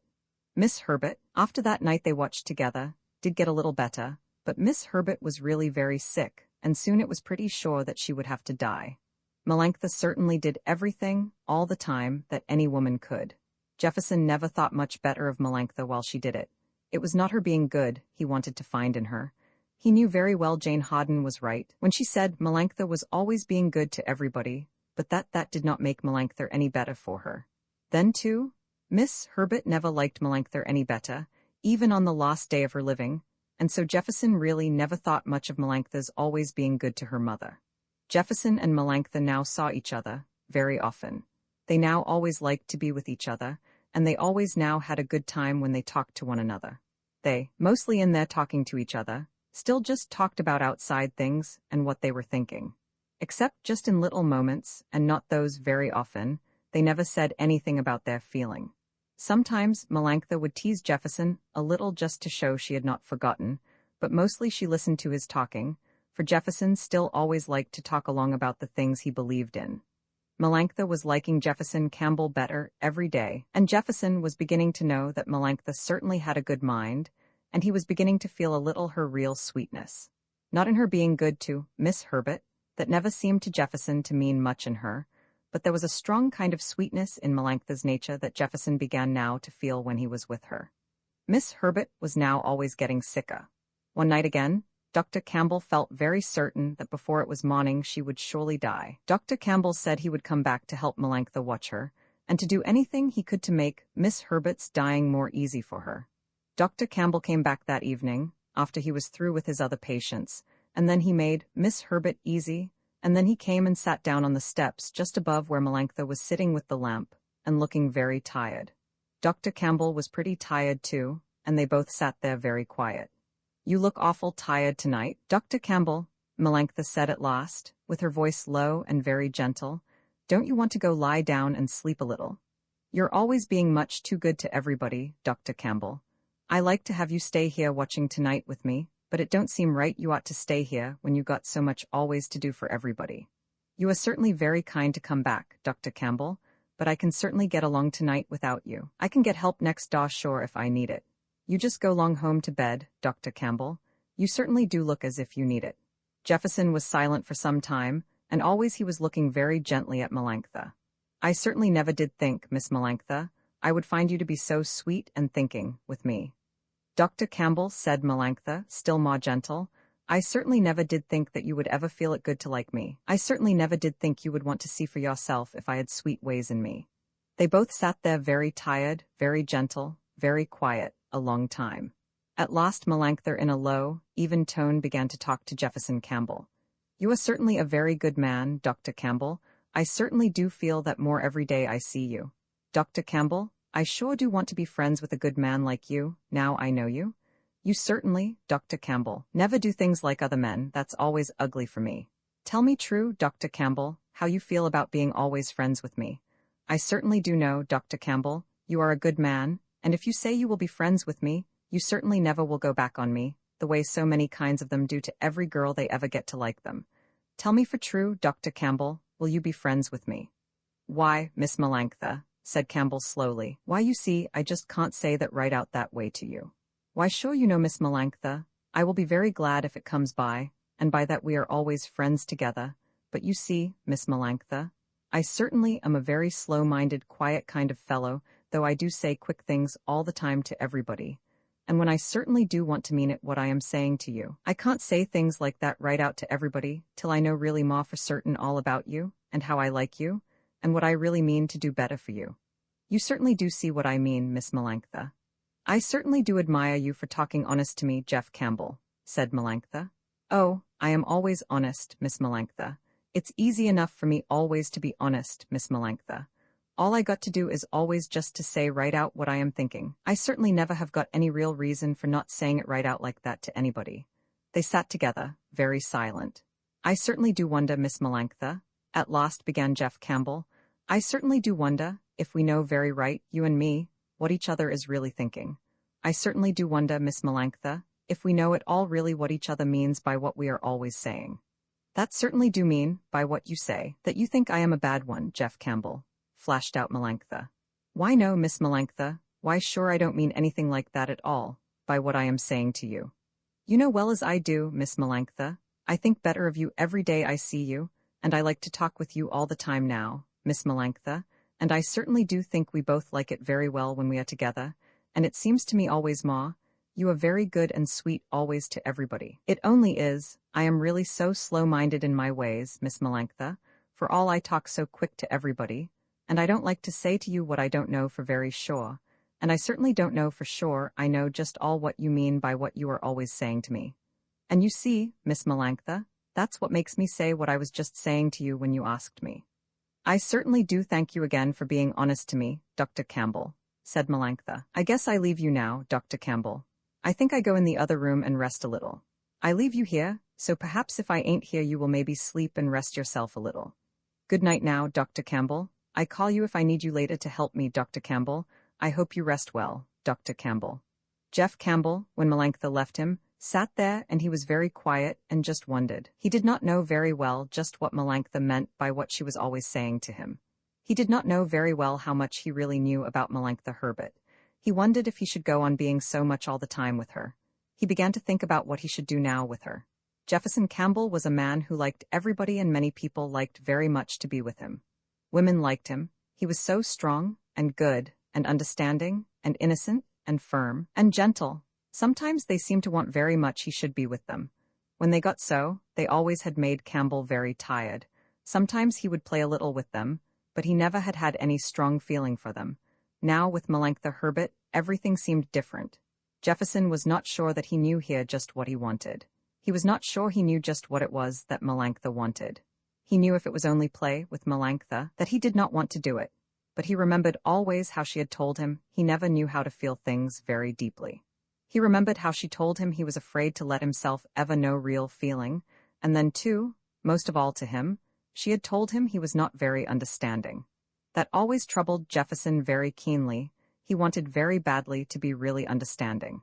If Jefferson only knew better just what Melanctha meant by what she said. Jefferson always had thought he knew something about women. Now he found that really he knew nothing.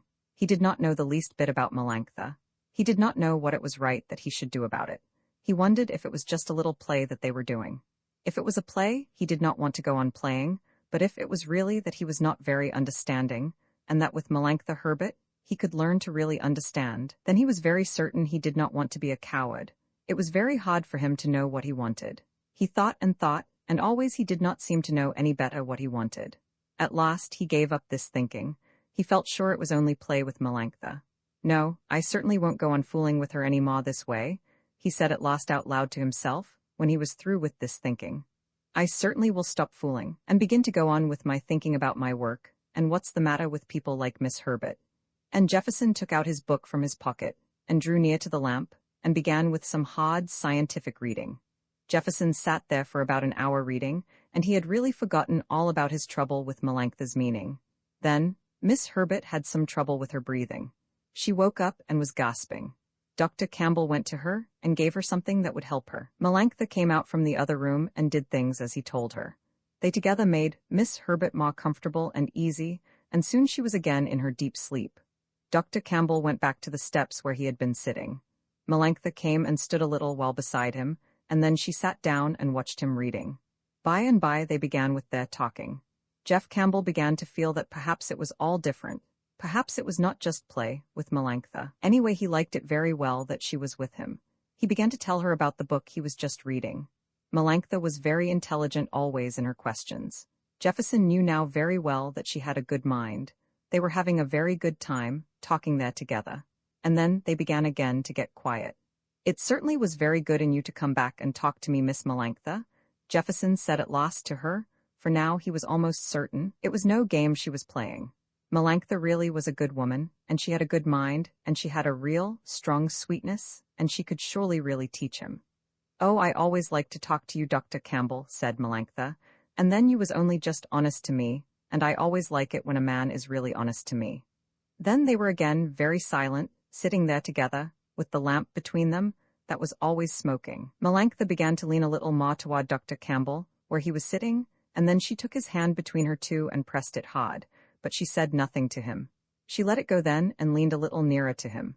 Jefferson moved a little but did not do anything in answer. At last, "Well," said Melanctha sharply to him. "I was just thinking," began Dr. Campbell slowly. "I was just wondering." He was beginning to get ready to go on with his talking. "Don't you ever stop with your thinking long enough ever to have any feeling, Jeff Campbell?" said Melanctha a little sadly. "I don't know," said Jeff Campbell slowly. "I don't know, Miss Melanctha, much about that. No, I don't stop thinking much, Miss Melanctha, and if I can't ever feel without stopping thinking, I certainly am very much afraid, Miss Melanctha, that I never will do much with that kind of feeling. Sure you ain't worried, Miss Melanctha, about my really not feeling very much all the time?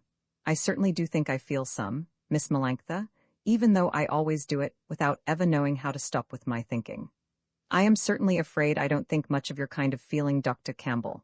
Why, I think you certainly are wrong, Miss Melanctha. I certainly do think I feel as much for you, Miss Melanctha, as you ever feel about me. Sure I do. I don't think you know me right when you talk like that to me. Tell me just straight out, how much do you care about me, Miss Melanctha?" "Care about you, Jeff Campbell," said Melanctha slowly. "I certainly do care for you, Jeff Campbell, less than you are always thinking and much more than you are ever knowing." Jeff Campbell paused on this, and he was silent with the power of Melanctha's meaning. They sat there together very silent, a long time. "Well, Jeff Campbell," said Melanctha. "Oh," said Dr. Campbell, and he moved himself a little, and then they were very silent a long time. "Haven't you got nothing to say to me, Jeff Campbell?" said Melanctha. "Why, yes, what was it we were just saying about to one another? You see, Miss Melanctha, I am a very quiet, slow-minded kind of fellow, and I am never sure I know just exactly what you mean by all that you are always saying to me. But I do like you very much, Miss Melanctha, and I am very sure you got very good things in you all the time. You sure do believe what I am saying to you, Miss Melanctha." "Yes, I believe it when you say it to me, Jeff Campbell," said Melanctha, and then she was silent and there was much sadness in it. "I guess I go in and lie down again, Dr. Campbell," said Melanctha. "Don't go leave me, Miss Melanctha," said Jeff Campbell quickly. "Why not? What you want of me, Jeff Campbell?" said Melanctha. "Why," said Jeff Campbell slowly, "I just want to go on talking with you. I certainly do like talking about all kinds of things with you. You certainly know that all right, Miss Melanctha. I guess I go lie down again and leave you here with your thinking," said Melanctha gently. "I certainly am very tired tonight, Dr. Campbell. Good night, I hope you rest well, Dr. Campbell." Melanctha stooped over him, where he was sitting, to say this good night, and then, very quick and sudden, she kissed him, and then, very quick again, she went away and left him.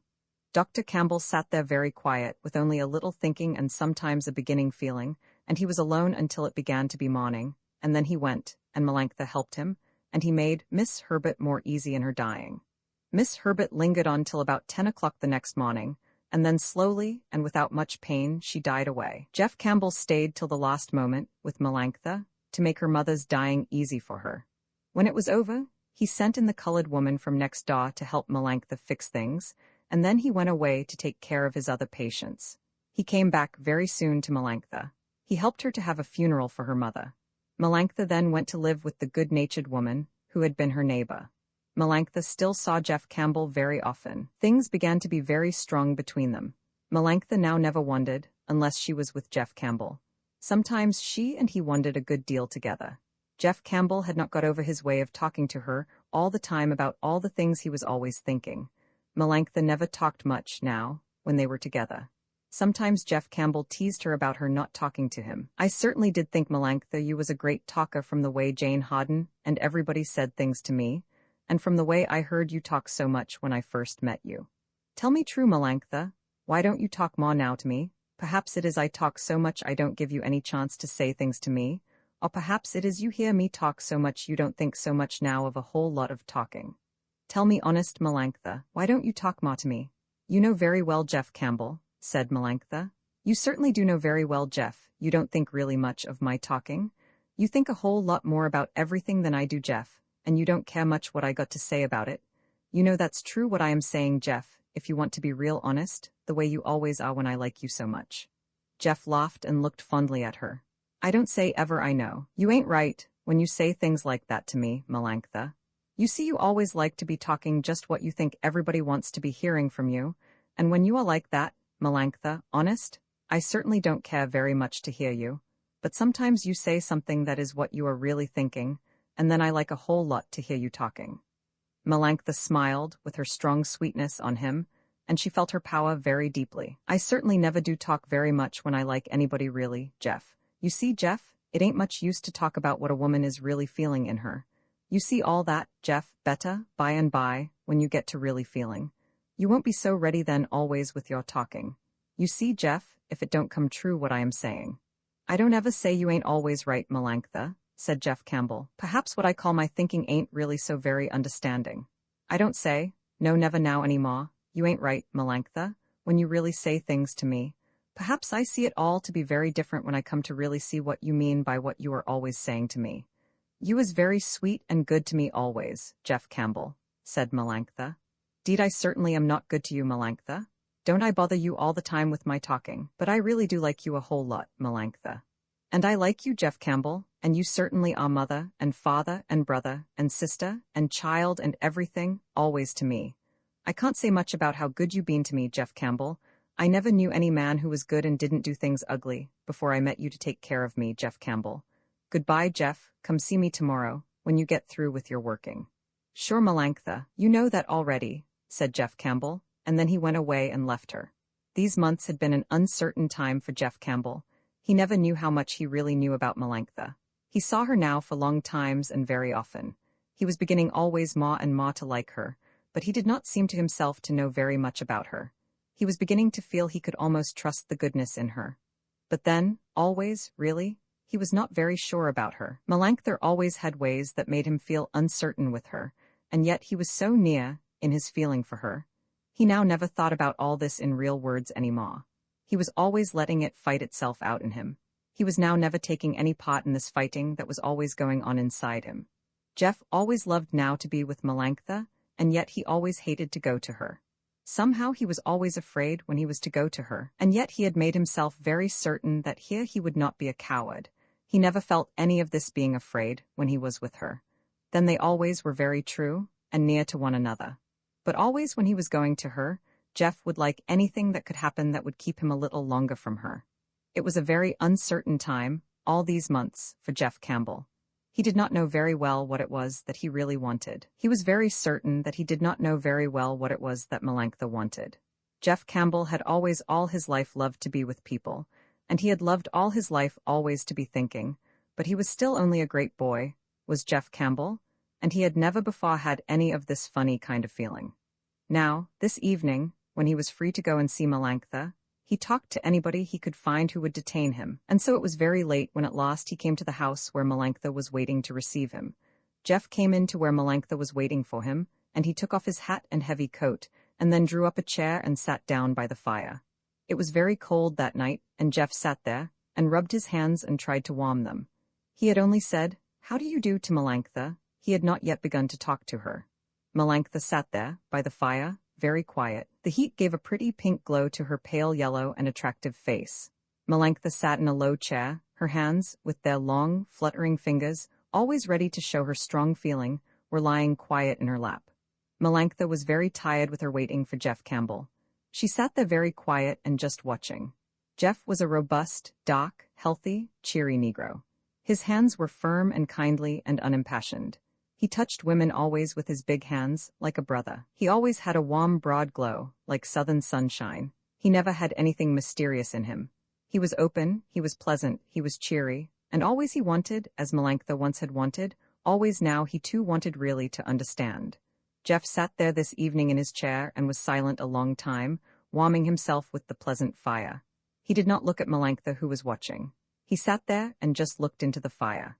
At first his dark, open face was smiling, and he was rubbing the back of his black-brown hand over his mouth to help him in his smiling.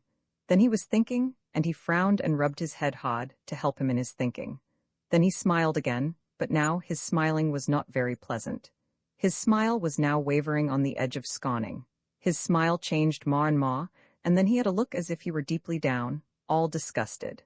Now his face was darker, and he was bitter in his smiling, and he began, without looking from the fire, to talk to Melanctha, who was now very tense with her watching. "Melanctha Herbert," began Jeff Campbell, "I certainly, after all this time I know you, I certainly do know little, real about you. You see, Melanctha, it's like this way with me." Jeff was frowning, with his thinking and looking very hard into the fire. "You see, it's just this way with me now, Melanctha. Sometimes you seem like one kind of a girl to me, and sometimes you are like a girl that is all different to me, and the two kinds of girls is certainly very different to each other, and I can't see any way they seem to have much to do, to be together in you. They certainly don't seem to be made much like as if they could have anything really to do with each other. Sometimes you are a girl to me, I certainly never would be trusting, and you got a laugh then so hard, it just rattles, and you got ways so bad, I can't believe you mean them hardly, and yet all that I just been saying is certainly you one way I often see you, and it's what your mother and Jane Harden always found you, and it's what makes me hate so to come near you. And then certainly sometimes, Melanctha, you certainly is all a different creature, and sometimes then there comes out in you what is certainly a thing, like a real beauty. I certainly, Melanctha, never can tell just how it is that it comes so lovely. Seems to me when it comes it's got a real sweetness that is more wonderful than a pure flower, and a gentleness that is more tender than the sunshine, and a kindness that makes one feel like summer, and then a way to know that makes everything all over, and all that, and it does certainly seem to be real for the little while it's lasting, for the little while that I can surely see it, and it gives me to feel like I certainly had got real religion. And then when I got rich with such a feeling, comes all that other girl, and then that seems more likely that that is really you what's honest, and then I certainly do get awful afraid to come to you, and I certainly never do feel I could be very trusting with you. And then, I certainly don't know anything at all about you, and I certainly don't know which is a real Melanctha Herbert, and I certainly don't feel no longer I ever want to talk to you. Tell me honest, Melanctha, which is the way that is you really, when you are alone, and real, and all honest. Tell me, Melanctha, for I certainly do want to know it." Melanctha did not make him any answer, and Jeff, without looking at her, after a little while, went on with his talking. "And then, Melanctha, sometimes you certainly do seem sort of cruel, and not to care about people being hurt or in trouble. Something so hot about you it makes me sometimes real nervous, sometimes somehow like you always, like you're being, with Miss Herbert. You sure did do everything that any woman could, Melanctha. I certainly never did see anybody do things any better, and yet, I don't know how to say just what I mean, Melanctha, but there was something awful hard about your feeling, so different from the way I'm always used to see good people feeling. And so it was the way Jane Harden and Miss Herbert talked when they felt strong to talk about you. And yet, Melanctha, somehow I feel so really near to you, and you certainly have got an awful wonderful, strong kind of sweetness. I certainly would like to know for sure, Melanctha, whether I got really anything to be afraid for. I certainly did think once, Melanctha, I knew something about all kinds of women. I certainly know now really, how I don't know anything sure at all about you, Melanctha, though I've been with you so long, and so many times for whole hours with you, and I like so awful much to be with you, and I can always say anything I am thinking to you. I certainly do awful wish, Melanctha, I really was more understanding. I certainly do that same, Melanctha." Jeff stopped now and looked hotter than before into the fire. His face changed from his thinking back into that look that was so like as if he was all through and through him, disgusted with what he had been thinking. He sat there a long time, very quiet, and then slowly, somehow, it came strongly to him that Melanctha Herbert, there beside him, was trembling and feeling it all to be very bitter. "Why, Melanctha," cried Jeff Campbell, and he got up and put his arm around her like a brother. "I stood it just so long as I could bear it, Jeff," sobbed Melanctha, and then she gave herself away to her misery. "I was awful ready, Jeff, to let you say anything you liked that gave you any pleasure. You could say all about me what you wanted, Jeff, and I would try to stand it, so as you would be sure to be liking it, Jeff, but you was too cruel to me. When you do that kind of seeing how much you can make a woman suffer, you ought to give her a little rest, once sometimes, Jeff. They can't any of us stand it so for always, Jeff. I certainly did stand it just as long as I could, so you would like it, but oh, Jeff, you went on too long tonight, Jeff. I couldn't stand it not a minute longer the way you was doing of it, Jeff. When you want to be seeing how the way a woman is really made of, Jeff, you shouldn't never be so cruel, never to be thinking how much she can stand, the strong way you always do it, Jeff."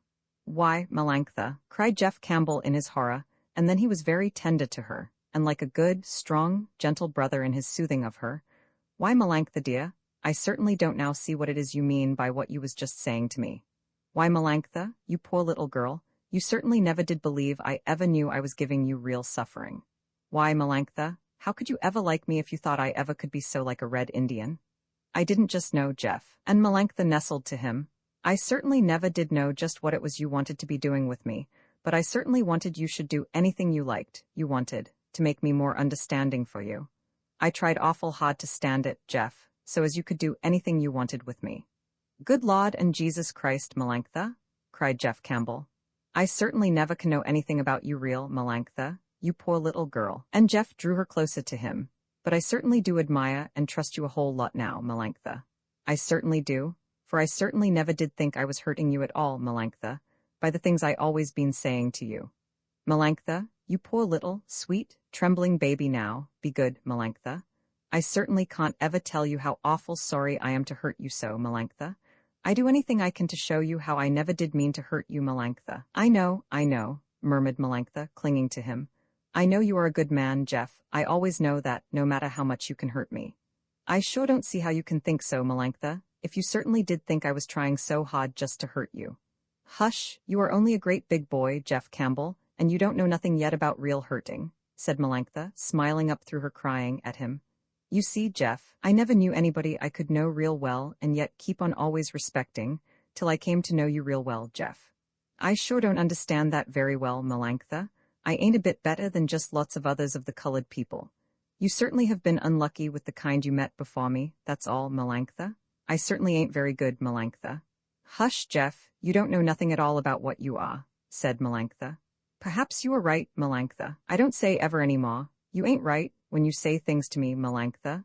And Jefferson sighed, and then he smiled, and then they were quiet a long time together, and then after some more kindness, it was late, and then Jeff left her. Jeff Campbell, all these months, had never told his good mother anything about Melanctha Herbert. Somehow he always kept his seeing her so much now, to himself.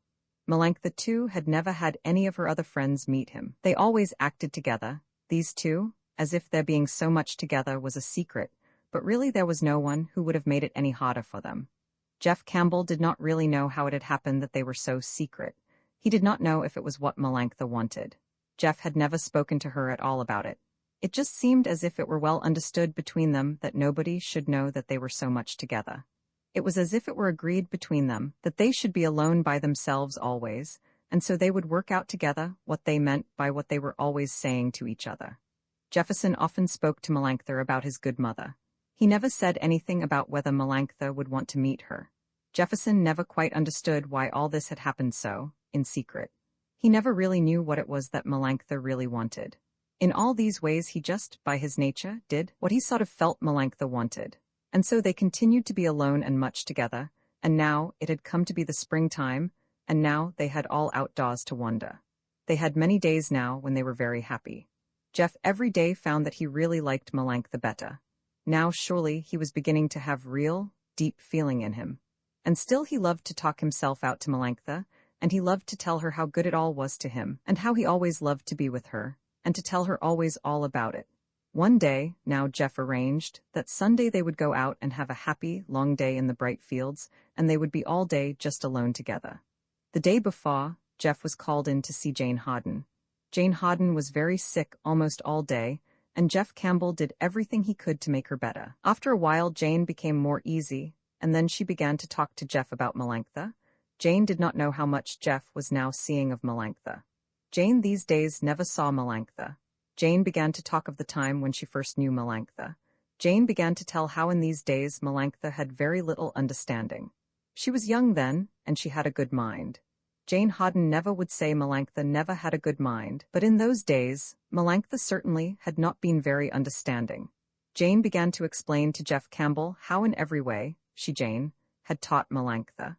Jane then began to explain how eager Melanctha always had been for all that kind of learning. Jane Harden began to tell how they had wandered. Jane began to tell how Melanctha once had loved her, Jane Harden. Jane began to tell Jeff of all the bad ways Melanctha had used with her. Jane began to tell all she knew of the way Melanctha had gone on, after she had left her. Jane began to tell all about the different men, white ones and blacks. Melanctha never was particular about things like that.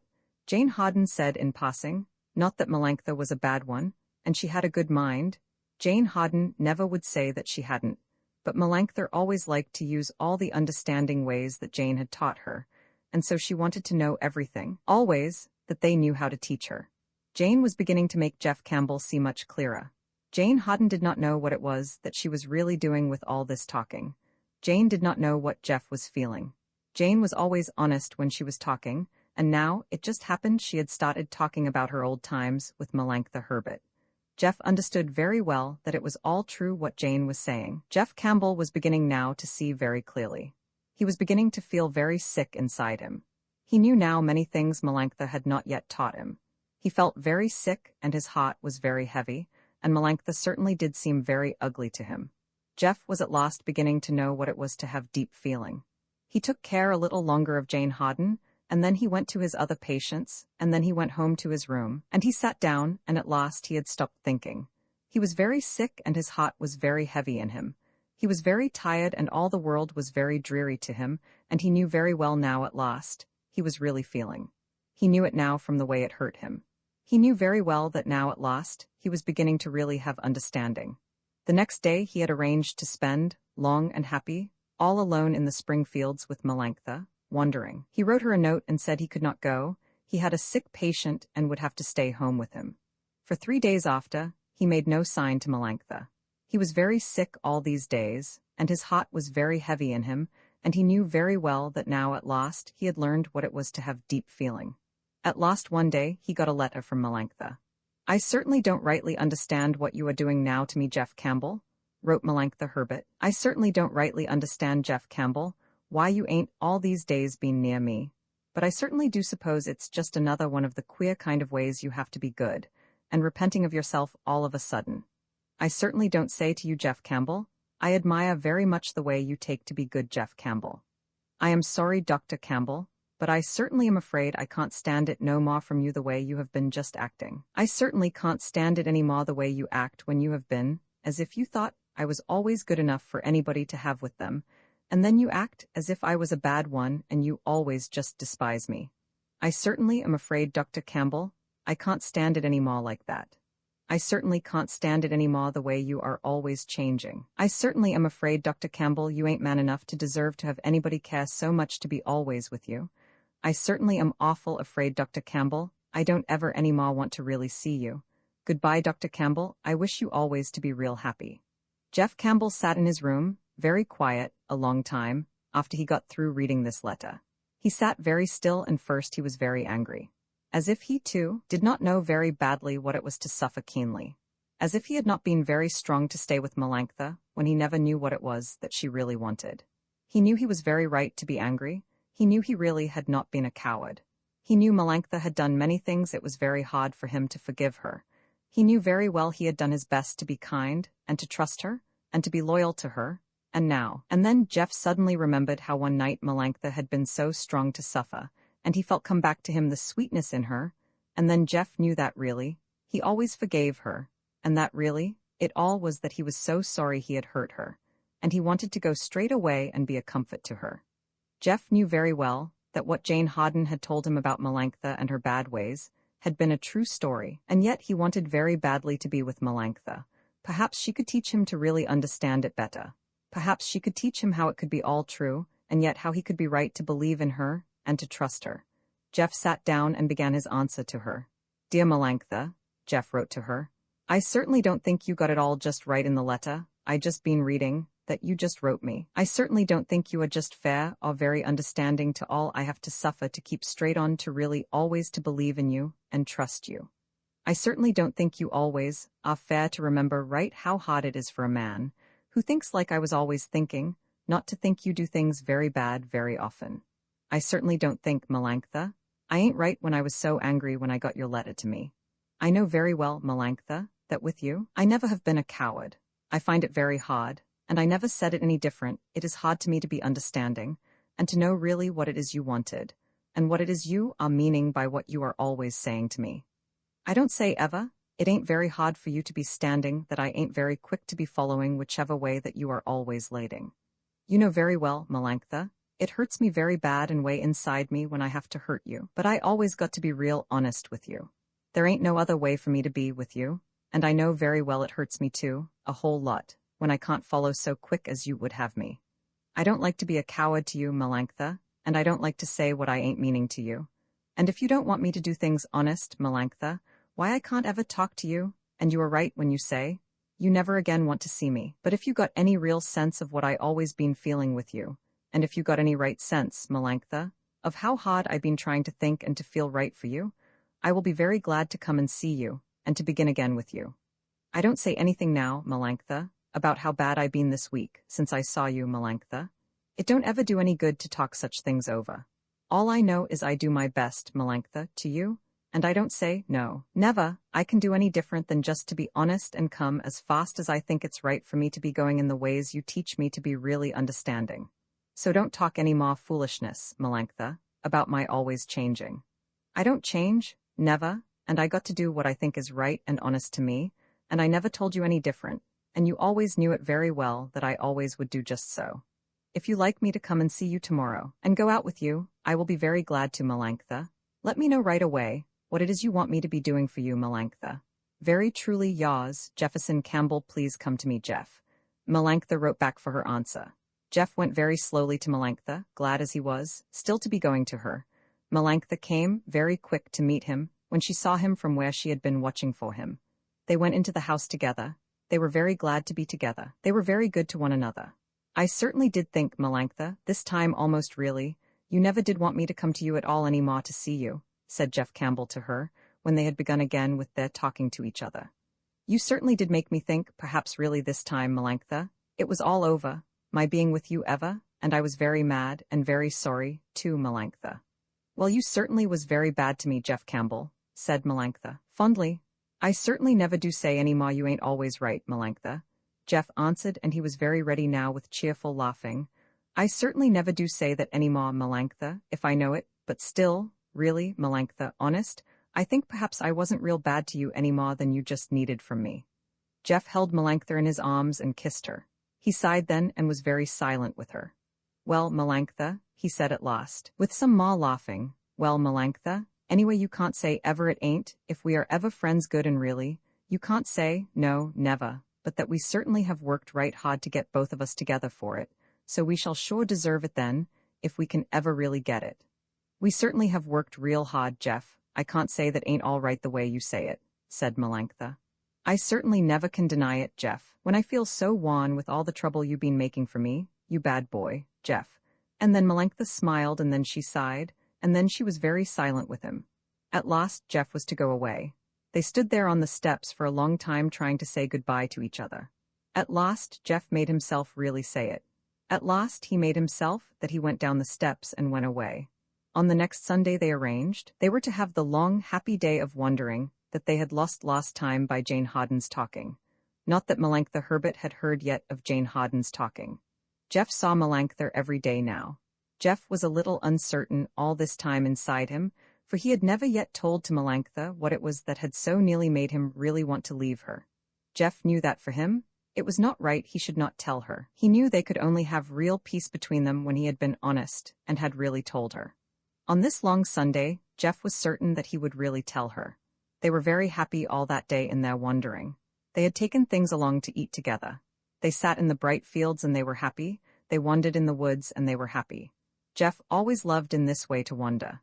Jeff always loved to watch everything as it was growing, and he loved all the colors in the trees and on the ground, and the little, new, bright-colored bugs he found in the moist ground and in the grass he loved to lie on, and in which he was always so busy searching. Jeff loved everything that moved and that was still, and that had color and beauty and real being. Jeff loved very much this day while they were wandering. He almost forgot that he had any trouble with him still inside him. Jeff loved to be there with Melanctha Herbert. She was always so sympathetic to him for the way she listened to everything he found and told her, the way she felt his joy in all this being, the way she never said she wanted anything different from the way they had it. It was certainly a busy and a happy day, this their first long day of really wandering. Later they were tired, and Melanctha sat down on the ground, and Jeff threw himself his full length beside her. Jeff lay there, very quiet, and then he pressed her hand and kissed it and murmured to her, "You certainly are very good to me, Melanctha." Melanctha felt it very deep and did not answer. Jeff lay there a long time, looking up above him. He was counting all the little leaves he saw above him. He was following all the little clouds with his eyes as they sailed past him. He watched all the birds that flew high beyond him, and all the time Jeff knew he must tell to Melanctha what it was he knew now, that which Jane Hawden, just a week ago, had told him. He knew very well that for him it was certain that he had to say it. It was hard, but for Jeff Campbell the only way to lose it was to say it. The only way to know Melanctha really was to tell her all the struggle he had made to know her, to tell her so she could help him to understand his trouble better, to help him so that never again he could have any way to doubt her. Jeff lay there a long time, very quiet, always looking up above him, and yet feeling very close now to Melanctha. At last he turned a little toward her, took her hands closer in his to make him feel it stronger, and then very slowly, for the words came very hard for him, slowly he began his talk to her. "Melanctha," began Jeff, very slowly. "Melanctha, it ain't right I shouldn't tell you why I went away last week and almost never got the chance again to see you. Jane Hawden was sick, and I went in to take care of her. She began to tell everything she ever knew about you. She didn't know how well now I know you. I didn't tell her not to go on talking. I listened while she told me everything about you. I certainly found it very hard with what she told me. I know she was talking truth in everything she said about you. I knew you had been free in your ways, Melanctha. I knew you liked to get excitement the way I always hate to see the colored people take it. I didn't know, till I heard Jane Hawden say it, you had done things so bad, Melanctha. When Jane Hawden told me, I got very sick, Melanctha. I couldn't bear hardly to think, perhaps I was just another like them to you, Melanctha. I was wrong not to trust you perhaps, Melanctha, but it did make things very ugly to me. I try to be honest to you, Melanctha, the way you say you really want it from me." Melanctha drew her hands from Jeff Campbell. She sat there, and there was deep scorn in her anger.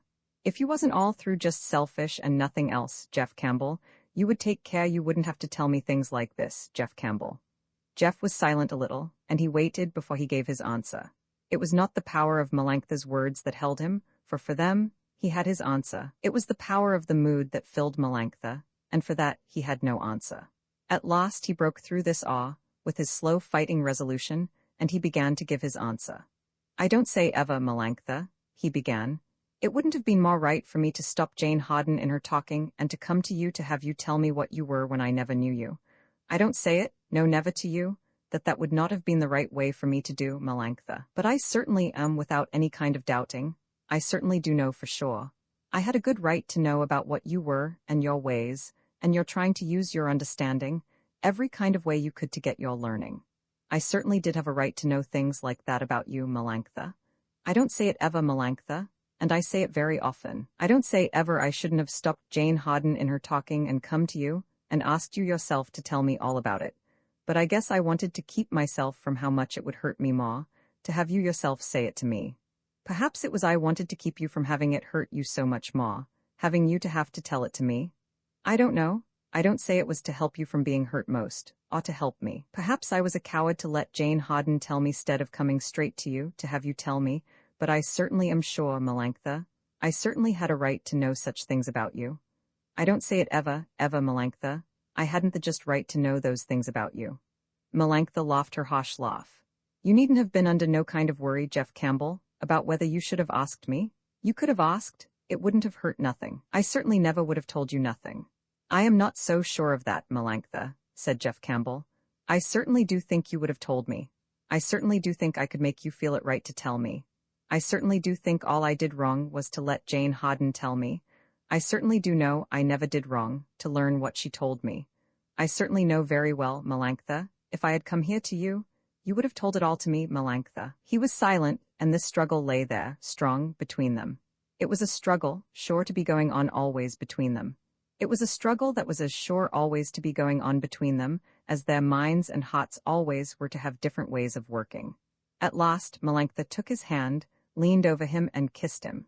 "I sure am very fond of you, Jeff Campbell," Melanctha whispered to him. Now, for a little time, there was not any kind of trouble between Jeff Campbell and Melanctha Herbert.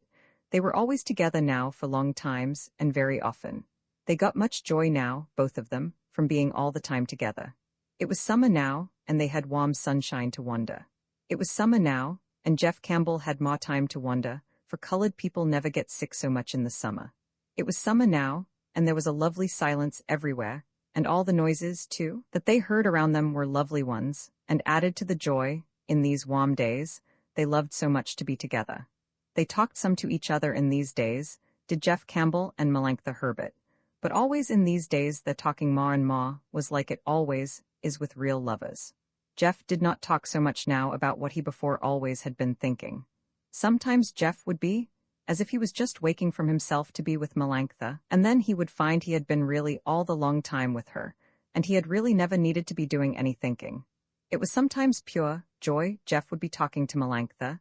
In these warm days he loved so much to wander with her.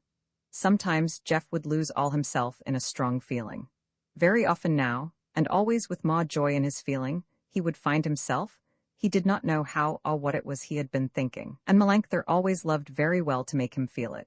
She always now laughed a little at him, and went back a little in him to his before, always thinking, and she teased him with his always now being so good with her in his feeling, and then she would so well and freely, and with her pure, strong ways of reaching, she would give him all the love she knew now very well, how much he always wanted to be sure he really had it.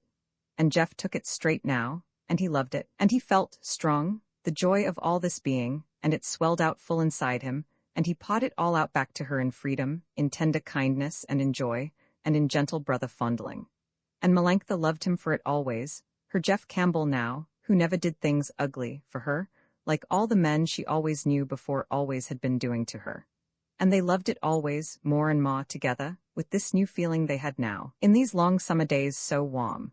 They always together now, just these two so dear, more and more to each other always, and the summer evenings when they wandered, and the noises in the full streets, and the music of the organs, and the dancing, and the warm smell of the people, and of dogs and of the horses, and all the joy of the strong, sweet, pungent, dirty, moist, warm Negro southern summer.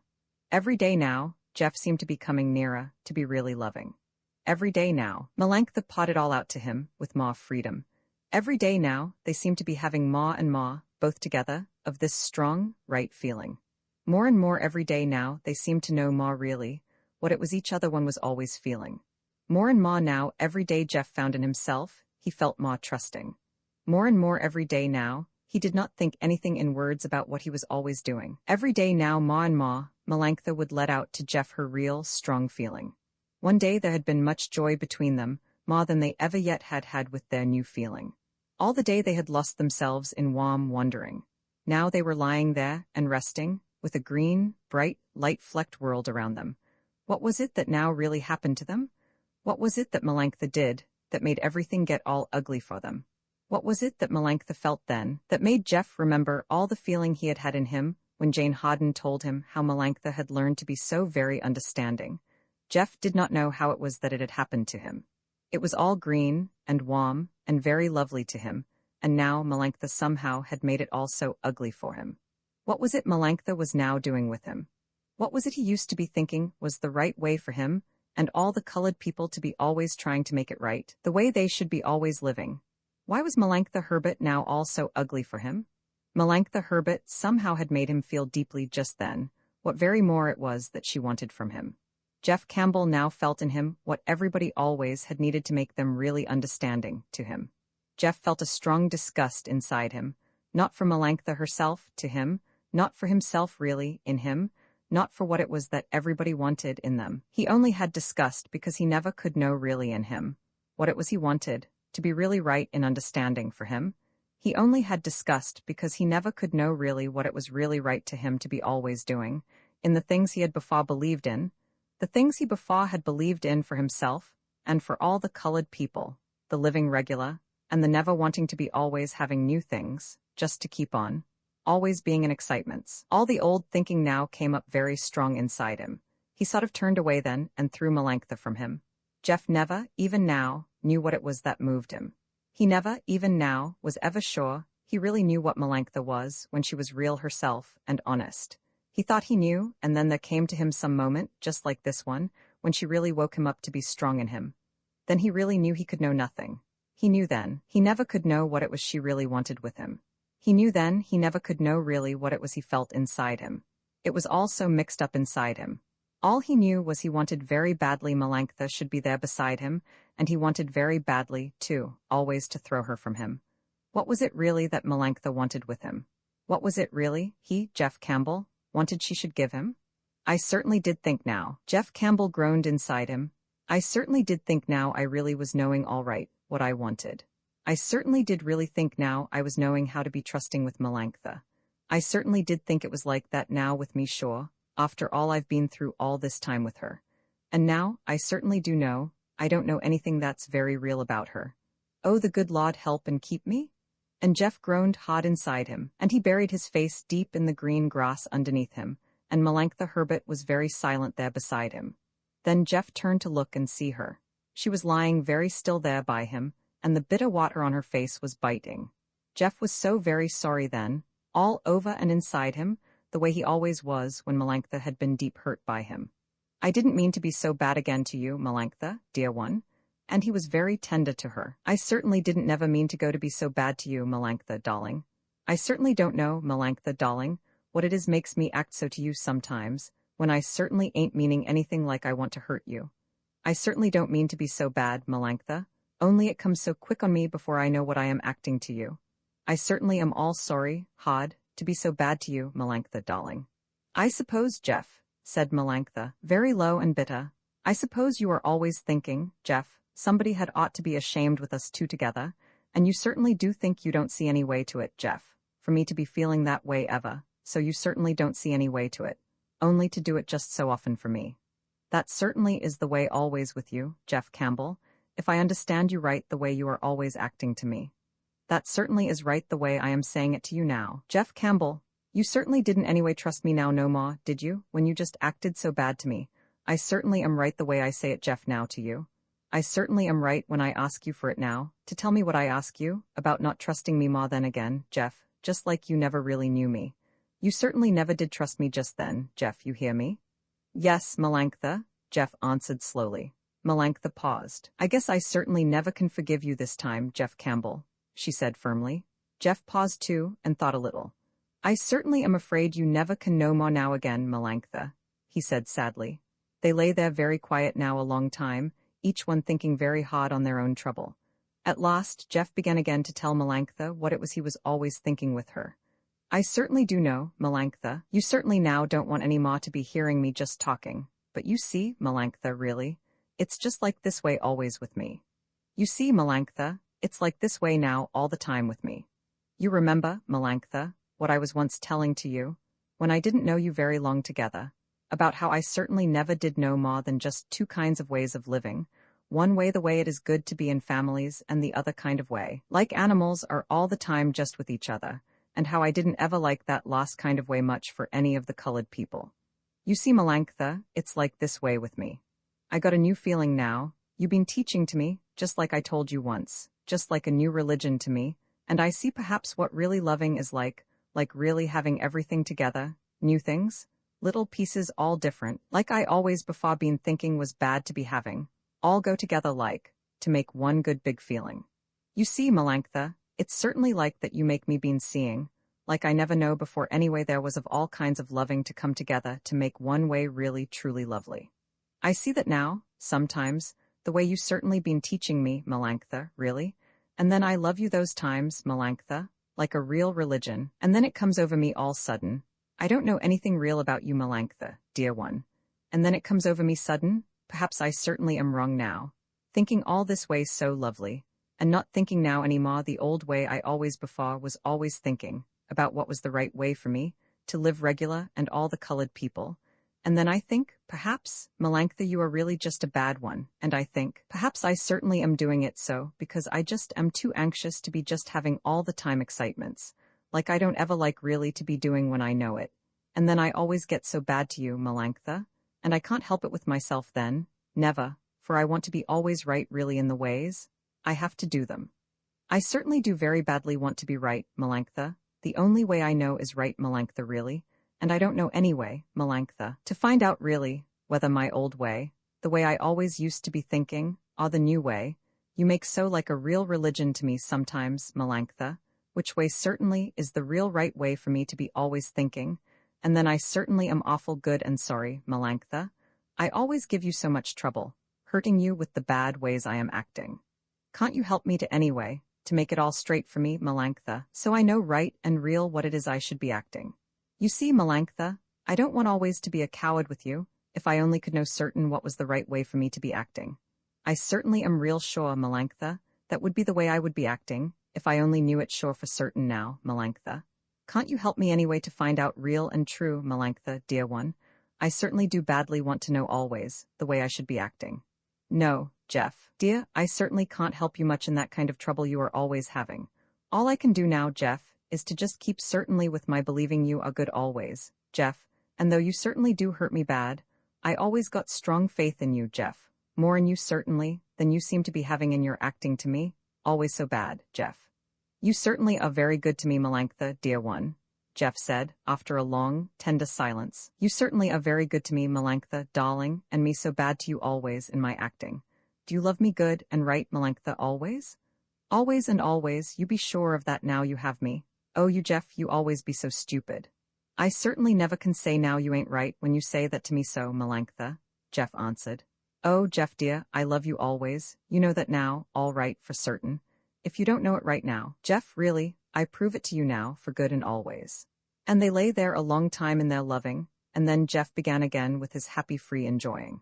I sure am a good boy to be learning all the time the right way you are teaching me, Melanctha, darling, began Jeff Campbell, laughing.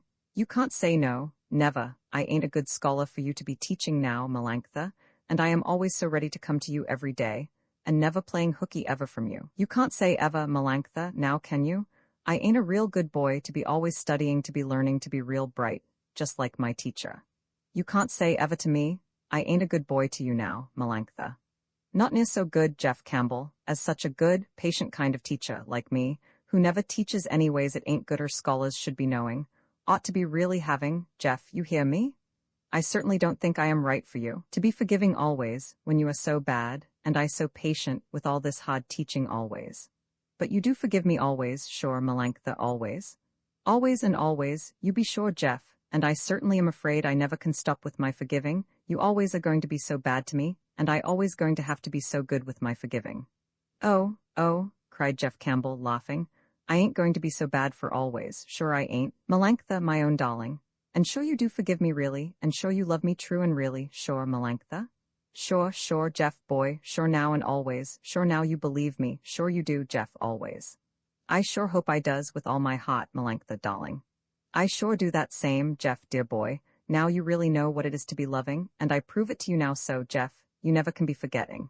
You see now, Jeff, good and certain, what I always before been saying to you, Jeff, now.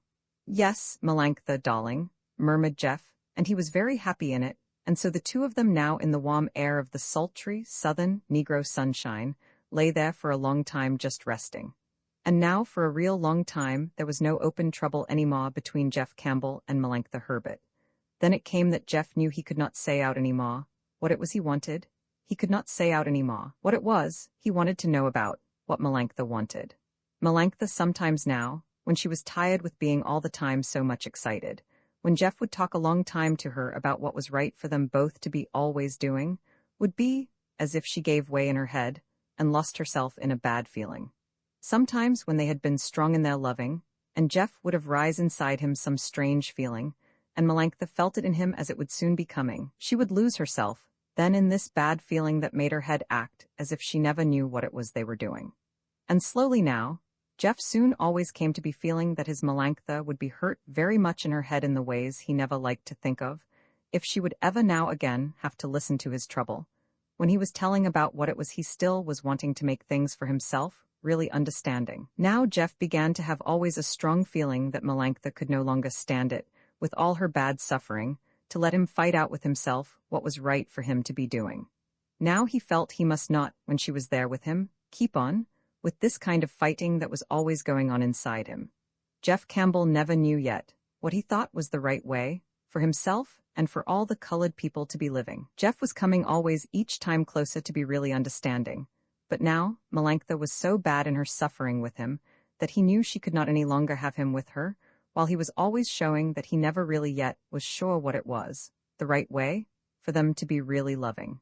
Jeff saw now he had to go so fast, so that Melanctha never would have to wait any to get from him always all that she ever wanted. He never could be honest now, he never could be now. Any more, trying to be really understanding. For always every moment now he felt it to be a strong thing in him, how very much it was Melanctha Herbert always suffered. Jeff did not know very well these days what it was really happening to him. All he knew every now and then, when they were getting strong to get excited, the way they used to when he gave his feeling out so that he could be always honest, that Melanctha somehow never seemed to hear him. She just looked at him and looked as if her head hurt with him, and then Jeff had to keep himself from being honest, and he had to go so fast, and to do everything Melanctha ever wanted from him. Jeff did not like it very well these days, in his true feeling. He knew now very well Melanctha was not strong enough inside her to stand any more of his slow way of doing. And yet now he knew he was not honest in his feeling. Now he always had to show more to Melanctha than he was ever feeling. Now she made him go so fast, and he knew it was not real with his feeling, and yet he could not make her suffer so any more because he always was so slow with his feeling. It was very hard for Jeff Campbell to make all this way of doing right inside him. If Jeff Campbell could not be straight out and real honest, he never could be very strong inside him. Now Melanctha, with her making him feel always how good she was and how very much she suffered in him, made him always go so fast then, he could not be strong then, to feel things out straight then inside him. Always now when he was with her, he was being more than he could already yet be feeling for her. Always now with her, he had something inside him always holding in him. Always now with her, he was far ahead of his own feeling. Jeff Campbell never knew very well these days what it was that was going on inside him. All he knew was, he was uneasy now always to be with Melanctha. All he knew was, that he was always uneasy when he was with Melanctha, not the way he used to be from just not being very understanding, but now, because he never could be honest with her, because he was now always feeling her strong suffering in her, because he knew now he was having a straight, good feeling with her. But she went so fast, and he was so slow to her. Jeff knew his right feeling never got a chance to show itself as strong to her. All this was always getting harder for Jeff Campbell. He was very proud to hold himself to be strong, was Jeff Campbell. He was very tender not to hurt Melanctha, when he knew she would be sure to feel it badly in her head a long time after. He hated that he could not now be honest with her. He wanted to stay away to work it out all alone. Without her, he was afraid she would feel it to suffer if he kept away now from her. He was uneasy always with her. He was uneasy when he thought about her. He knew now he had a good, straight, strong feeling of right loving for her, and yet now he never could use it to be good and honest with her. Jeff Campbell did not know, these days, anything he could do to make it better for her. He did not know anything he could do to set himself really right in his acting and his thinking toward her. She pulled him so fast with her, and he did not dare to hurt her, and he could not come right so fast, the way she always needed he should be doing it now, for her. These days were not very joyful ones now any more, to Jeff Campbell, with Melanctha. He did not think it out to himself now, in words about her. He did not know enough what was his real trouble with her. Sometimes now and again with them, and with all this trouble for a little while well forgotten by him, Jeff and Melanctha with him, would be very happy in a strong, sweet loving. Sometimes then, Jeff would find himself to be soaring very high in his true loving. Sometimes Jeff would find them in his loving, his soul swelling out full inside him. Always Jeff felt now in himself, deep feeling. Always now Jeff had to go so much faster than was real with his feeling. Yet always Jeff knew how he had a right, strong feeling. Always now when Jeff was wondering, it was Melanctha he was doubting in the loving. Now he would often ask her, was she real now to him in her loving? He would ask her often, feeling something queer about it all inside him, though yet he was never really strong in his doubting, and always Melanctha would answer to him, yes, Jeff, sure, you know it, always. And always Jeff felt a doubt now, in her loving. Always now Jeff felt in himself, deep loving. Always now, he did not know really, if Melanctha was true in her loving. All these days Jeff was uncertain in him, and he was uneasy about which way he should act so as not to be wrong and put them both into bad trouble. Always now he was, as if he must feel deep into Melanctha to see if it was real loving he would find she now had in her, and always he would stop himself, with her, for always he was afraid now that he might badly hurt her. Always now he liked it better when he was detained when he had to go and see her. Always now he never liked to go to be with her, although he never wanted really, not to be always with her. Always now he never felt really at ease with her, even when they were good friends together. Always now he felt, with her, he could not be really honest to her. And Jeff never could be happy with her when he could not feel strong to tell all his feeling to her. Always now, every day he found it harder to make the time pass with her, and not let his feeling come so that he would quarrel with her. And so one evening, late, he was to go to her. He waited a little long before he went to her. He was afraid in himself tonight he would surely hurt her. He never wanted to go when he might quarrel with her. Melanctha sat there looking very angry when he came in to her. Jeff took off his hat and coat and then sat down by the fire with her. If you come in much later to me just now, Jeff Campbell, I certainly never would have seen you no more never to speak to you, thout you're apologizing real humble to me. Apologizing, Melanctha? And Jeff laughed and was scornful to her. Apologizing, Melanctha? I ain't proud that kind of way, Melanctha. I don't mind apologizing to you, Melanctha. All I mind, Melanctha, is to be doing of things wrong to you. That's easy, to say things that way, Jeff, to me, but you never was very proud, Jeff, to be courageous to me. I don't know about that, Melanctha. I got courage to say some things hard when I mean them to you. Oh, yes, Jeff, I know all about that, Jeff, to me, but I mean real courage to run around and not care nothing about what happens, and always to be game in any kind of trouble. That's what I mean by real courage to me, Jeff, if you want to know it. Oh, yes, Melanctha, I know all that kind of courage. I see plenty of it all the time with some kinds of colored men and with some girls like you, Melanctha, and Jane Hawden. I know all about how you are always making a fuss to be proud because you don't holler so much when you run into where you ain't got any business to be, and so you get hurt the way you ought to. And then, you kind of people are very brave then, sure, with all your kinds of suffering, but the way I see it, going round with all my patience, that kind of courage makes all kind of trouble, for them who ain't so noble with their courage, and then they got it, always to be bearing it, when the end comes, to be hurt the hottest. It's like running around and being game to spend all your money always, and then a man's wife and children are the ones do all the starving, and they don't ever get a name for being brave, and they don't ever want to be doing all that suffering, and they got to stand it and say nothing. That's the way I see it a good deal now with all that kind of braveness in some of the colored people. They always make a lot of noise to show they are so brave not to holler. When they got so much suffering, they always bring all on themselves, just by doing things they got no business to be doing. I don't say, never, Melanctha, they ain't got good courage not to holler, but I never did see much in looking for that kind of trouble just to show you ain't going to holler. No, it's all right being brave every day, just living regular and not having new ways all the time just to get excitements, the way I hate to see it in all the colored people. No, I don't see much, Melanctha, in being brave just to get it good, where you've got no business. I ain't ashamed, Melanctha, right here to tell you. I ain't ashamed ever to say I ain't got no longing to be brave, just to go around and look for trouble. Yes, that's just like you always, Jeff. You never understand things right, the way you are always feeling in you. You ain't got no way to understand right, how it depends what way somebody goes to look for new things, the way it makes it right for them to get excited.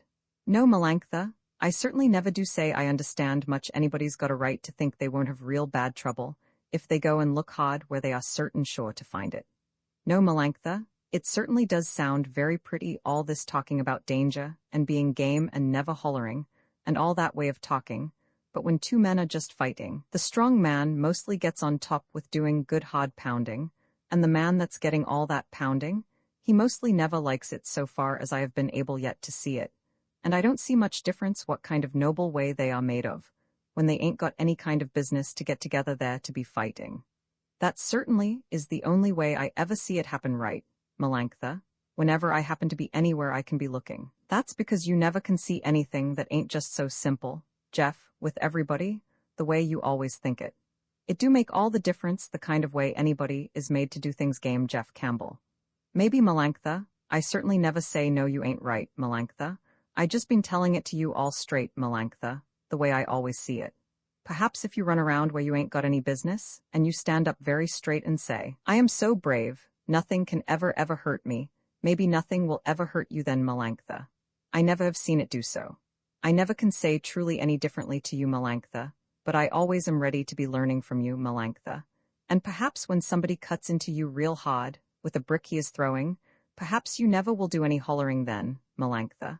I certainly don't ever say no, Melanctha, to you. I only say that ain't the way yet I ever see it happen when I had a chance to be there looking. They sat there together, quiet by the fire, and they did not seem to feel very loving.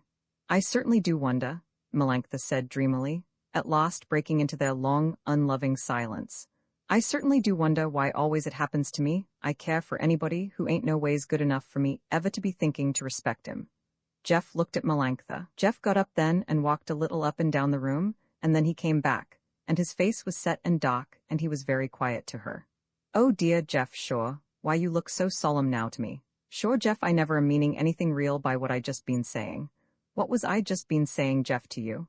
I only certainly was just thinking how everything always was just happening to me. Jeff Campbell sat very still and dark, and made no answer. Seems to me, Jeff, you might be good to me a little tonight when my head hurts so, and I am so tired with all the hard work I have been doing, thinking, and I always got so many things to be a trouble to me, living like I do with nobody ever who can help me. Seems to me you might be good to me, Jeff, tonight, and not get angry. Every little thing I am ever saying to you. I certainly would not get angry ever with you, Melanctha, just because you say things to me. But now, I certainly been thinking you really mean what you have been just then saying to me. But you say all the time to me, Jeff, you ain't no ways good enough in your loving to me. You certainly say to me all the time you ain't no ways good or understanding to me.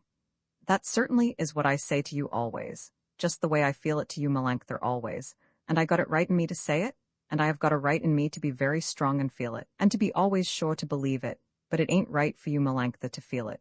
When you feel it so, Melanctha, it does certainly make everything all wrong with our loving. It makes it so I certainly never can bear to have it. They sat there then a long time by the fire, very silent, and not loving, and never looking to each other for it.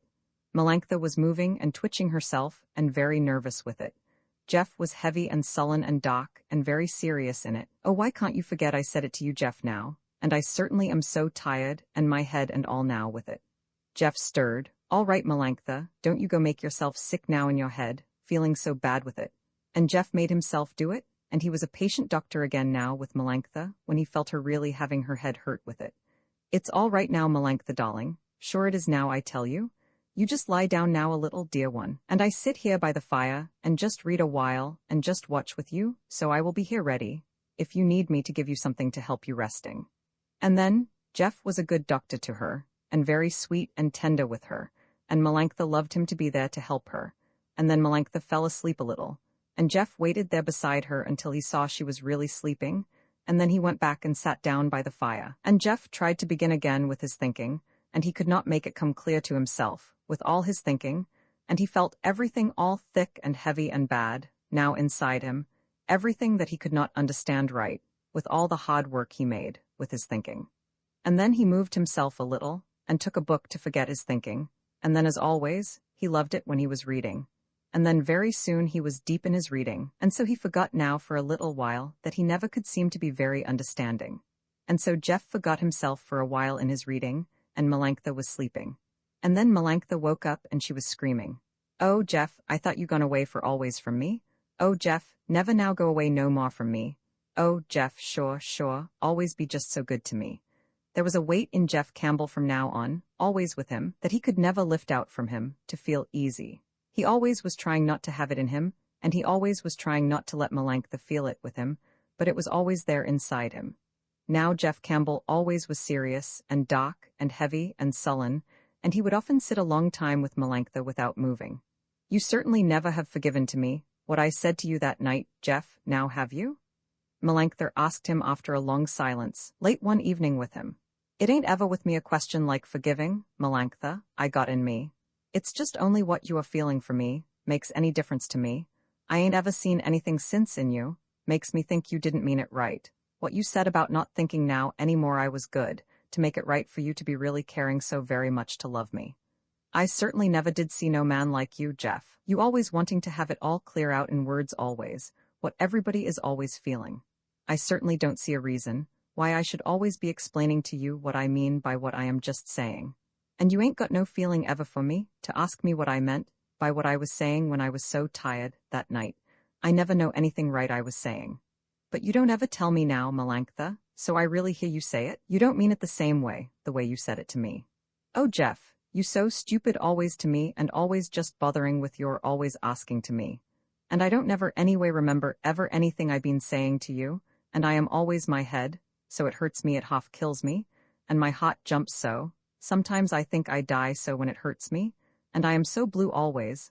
I think sometimes I take something to just kill me, and I got so much to bother thinking always and doing, and I got so much to worry, and all that, and then you come and ask me what I mean by what I was just saying to you.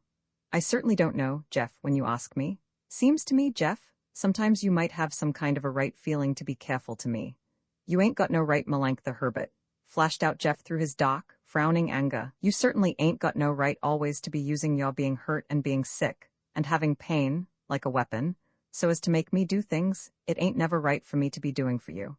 You certainly ain't got no right to be always holding your pain out to show me. What do you mean by them words, Jeff Campbell? I certainly do mean them just like I am saying them, Melanctha. You act always like I been responsible all myself for all our loving one another. And if it's anything anyway that ever hurts you, you act like as if it was me made you just begin it all with me. I ain't no coward, you hear me, Melanctha? I never put my trouble back on anybody, thinking that they made me. I certainly am right ready always, Melanctha. You certainly had ought to know me, to stand all my own trouble for me, but I tell you straight now, the way I think it, Melanctha, I ain't going to be as if I was the reason why you wanted to be loving, and to be suffering so now with me. But ain't you certainly ought to be feeling it so to be right, Jeff Campbell? Did I ever do anything but just let you do everything you wanted to me? Did I ever try to make you be loving to me? Did I ever do nothing except just sit there ready to endure your loving with me? But I certainly never, Jeff Campbell, did make any kind of way as if I wanted really to be having you for me. Jeff stared at Melanctha. So that's the way you say it when you are thinking right about it all, Melanctha? Well, I certainly ain't got a word to say ever to you any more, Melanctha, if that's the way it's straight out to you now, Melanctha. And Jeff almost laughed out to her, and he turned to take his hat and coat, and go away now forever from her. Melanctha dropped her head on her arms, and she trembled all over and inside her. Jeff stopped a little and looked very sadly at her. Jeff could not so quickly make it right for himself to leave her. Oh, I certainly shall go crazy now, I certainly know that, Melanctha moaned as she sat there, all fallen and miserable and weak together. Jeff came and took her in his arms and held her. Jeff was very good then to her, but they neither of them felt inside all right, as they once did, to be together. From now on, Jeff had real torment in him. Was it true what Melanctha had said that night to him? Was it true that he was the one had made all this trouble for them? Was it true he was the only one who always had had wrong ways in him? Waking or sleeping, Jeff now always had this torment going on inside him. Jeff did not know now any more what to feel within him. He did not know how to begin thinking out this trouble that must always now be bad inside him. He just felt a confused struggle and resentment always in him. A knowing, no, Melanctha was not right in what she had said that night to him, and then a feeling, perhaps he always had been wrong in the way he never could be understanding. And then would come strong to him a sense of the deep sweetness in Melanctha's loving, and a hating the cold, slow way he always had to feel things in him. Always Jeff knew, sure, Melanctha was wrong in what she had said that night to him, but always Melanctha had had deep feeling with him. Always he was poor and slow in the only way he knew how to have any feeling. Jeff knew Melanctha was wrong, and yet he always had a deep doubt in him. What could he know, who had such slow feeling in him? What could he ever know, who always had to find his way with just thinking? What could he know, who had to be taught such a long time to learn about what was really loving? Jeff now always had this torment in him. Melanctha was now always making him feel her way, strong whenever she was with him. Did she go on to do it just to show him? Did she do it so now because she was no longer loving? Did she do it so because that was her way to make him be really loving? Jeff never did know how it was that it all happened so to him. Melanctha acted now the way she had said it always had been with them. Now it was always Jeff who had to do the asking. Now it was always Jeff who had to ask when would be the next time he should come to see her. Now always she was good and patient to him, and now always she was kind and loving with him, and always Jeff felt it was, that she was good to give him anything he ever asked or wanted, but never now any more for her own sake to make her happy in him. Now she did these things, as if it was just to please her Jeff Campbell, who needed she should now have kindness for him. Always now he was the beggar with them. Always now Melanctha gave it, not of her need, but from her bounty to him. Always now Jeff found it getting harder for him. Sometimes Jeff wanted to tear things away from before him. Always now he wanted to fight things and be angry with them, and always now Melanctha was so patient to him. Now, deep inside him, there was always a doubt with Jeff, of Melanctha's loving. It was not a doubt yet to make him really doubting, for with that, Jeff never could be really loving. But always now he knew that something, and that not in him, something was wrong with their loving. Jeff Campbell could not know any right way to think out what was inside Melanctha with her loving. He could not use any way now to reach inside her to find if she was true in her loving. But now something had gone wrong between them, and now he never felt sure in him, the way once she had made him, that now at last he really had got to be understanding. Melanctha was too many for him. He was helpless to find out the way she really felt now for him. Often Jeff would ask her, did she really love him? Always she said, yes Jeff, sure you know that. And now instead of a full sweet strong love with it, Jeff only felt a patient, kind endurance in it. Jeff did not know. If he was right in such a feeling, he certainly never any more did want to have Melanctha Herbert with him. Jeff Campbell hated badly to think Melanctha never would give him love, just for his sake, and not because she needed it herself to be with him. Such a way of loving would be very hard for Jeff to be enduring. Jeff, what makes you act so funny to me? Jeff, you certainly now are jealous to me. Sure, Jeff, now I don't see ever why you be so foolish to look so to me. Don't you ever think I can be jealous of anybody ever, Melanctha, you hear me?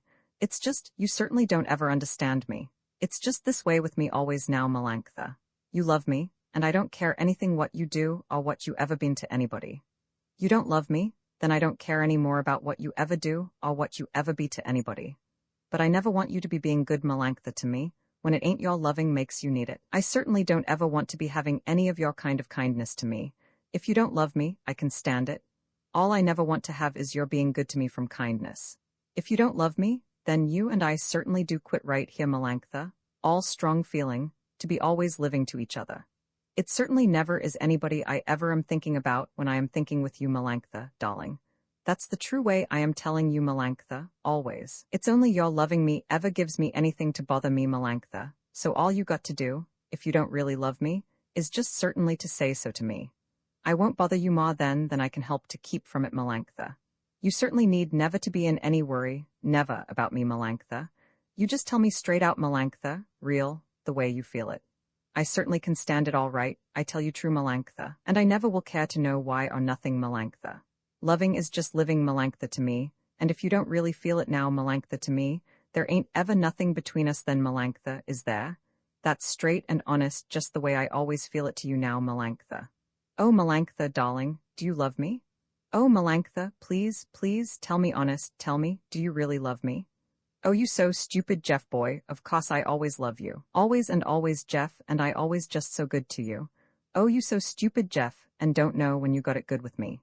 Oh dear, Jeff, I certainly am so tired, Jeff, tonight, don't you go be a bother to me. Yes, I love you, Jeff, how often you want me to tell you. Oh, you so stupid, Jeff, but yes, I love you. Now, I won't say it no more now tonight, Jeff, you hear me? You just be good, Jeff, now to me, or else I certainly get awful angry with you. Yes, I love you, sure, Jeff, though you don't anyway deserve it from me. Yes, yes, I love you. Yes, Jeff, I say it till I certainly am very sleepy. Yes, I love you now, Jeff, and you certainly must stop asking me to tell you.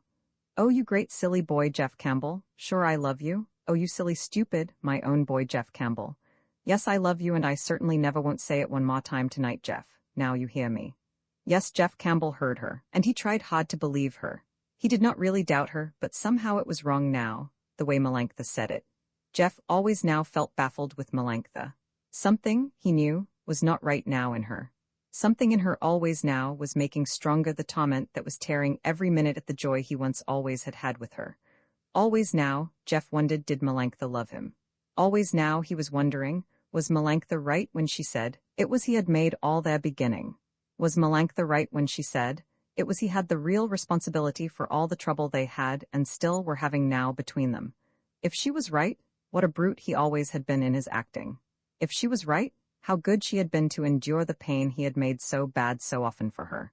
But no, surely she had made herself to bear it, for her own sake, not for his to make him happy. Surely he was not so twisted in all his long thinking. Surely he could remember right what it was had happened every day in their long loving. Surely he was not so poor a coward as Melanctha always seemed to be thinking. Surely, and then the torment would get worse every minute in him. One night Jeff Campbell was lying in his bed with his thinking, and night after night now, he could not do any sleeping for his thinking. Tonight suddenly he sat up in his bed, and it all came clear to him, and he pounded his pillow with his fist, and he almost shouted out alone there to him, I ain't a brute the way Melanctha has been saying. It's all wrong the way I been worried thinking.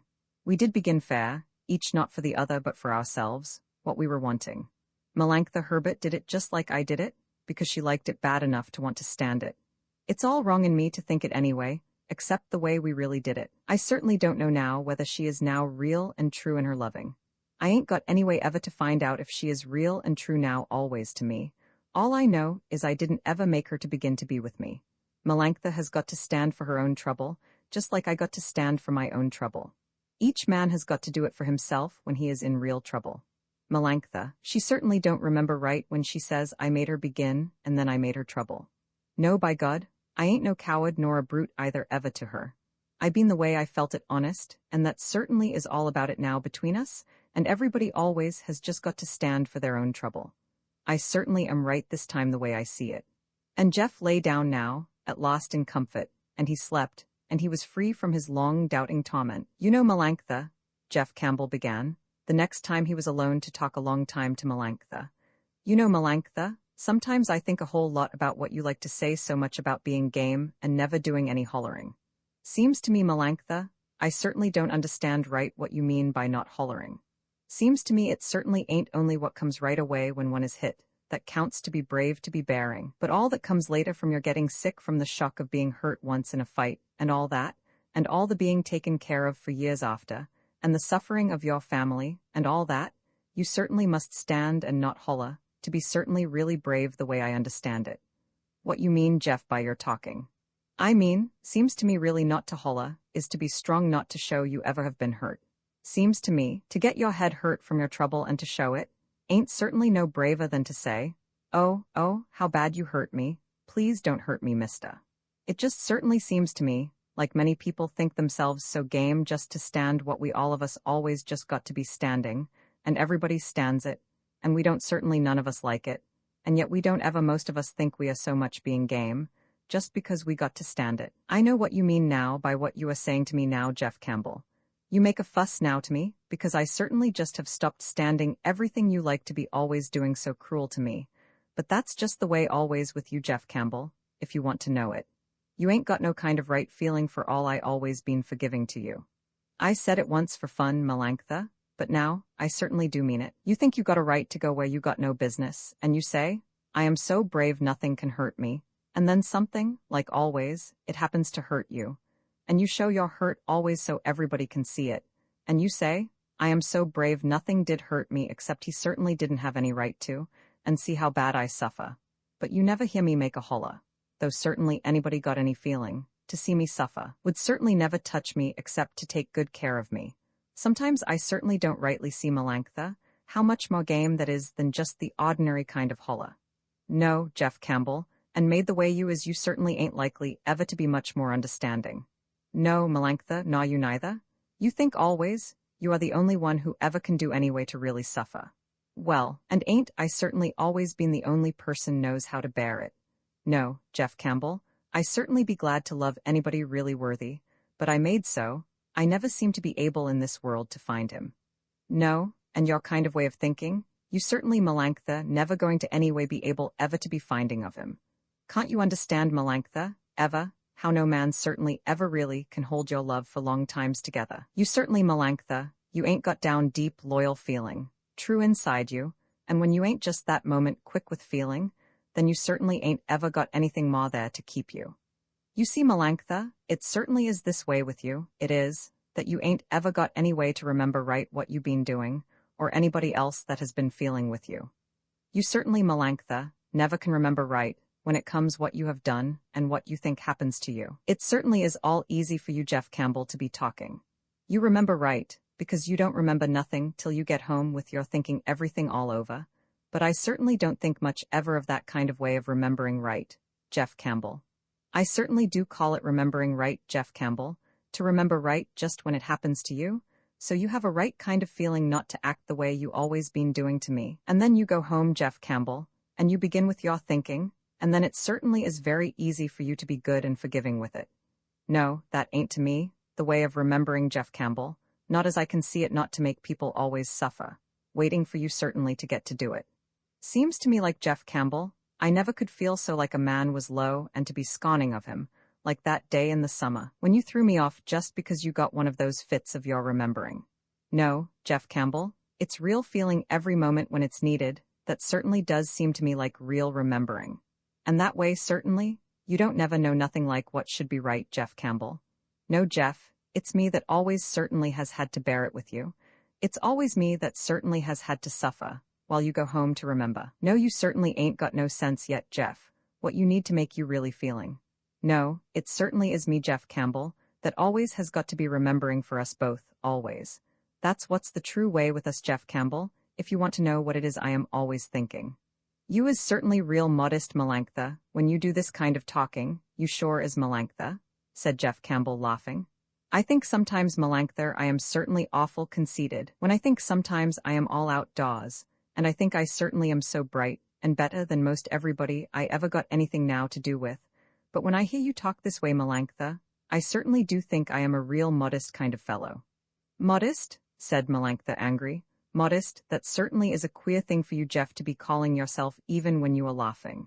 Well, it certainly does depend a whole lot what you are thinking with, said Jeff Campbell. I never did used to think I was so much on being real modest, Melanctha, but now, I know really I am, when I hear you talking.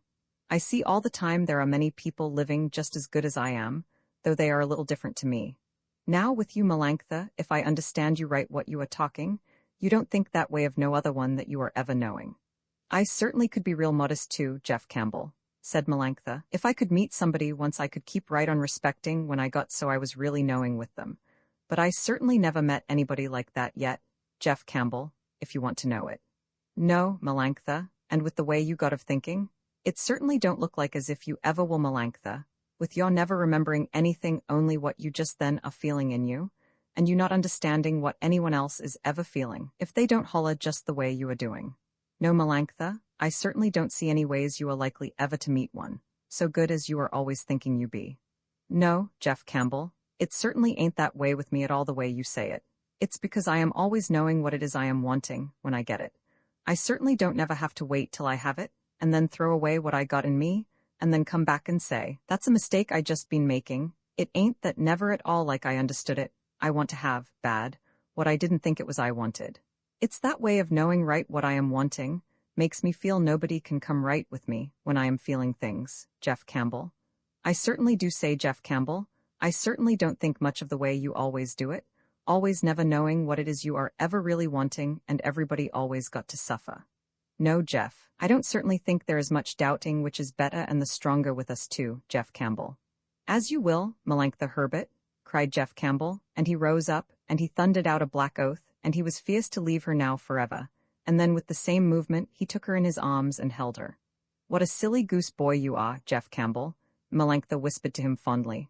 Oh yes, said Jeff, very dreary. I never could keep really mad with anybody, not when I was a little boy and playing. I used most to cry sometimes. I couldn't get real mad and keep on a long time with it, the way everybody always did it. It's certainly no use to me, Melanctha. I certainly can't ever keep mad with you, Melanctha, my dear one. But don't you ever be thinking it's because I think you right in what you been just saying to me.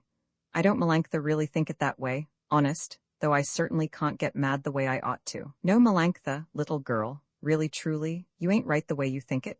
I certainly do know that, Melanctha, honest, you certainly don't do me right, Melanctha, the way you say you are thinking. Goodbye, Melanctha, though you certainly is my own little girl for always. And then they were very good a little to each other, and then Jeff went away for that evening from her.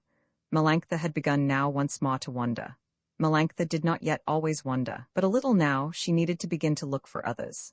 Now Melanctha Herbert began again to be with some of the better kind of black girls, and with them she sometimes wondered. Melanctha had not yet come again to need to be alone, when she wondered.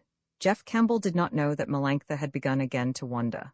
All Jeff knew was that now he could not be so often with her. Jeff never knew how it had come to happen to him, but now he never thought to go to see Melanctha Herbert, until he had before asked her if she could be going to have time then to have him with her. Then Melanctha would think a little, and then she would say to him, "Let me see Jeff tomorrow, you was just saying to me.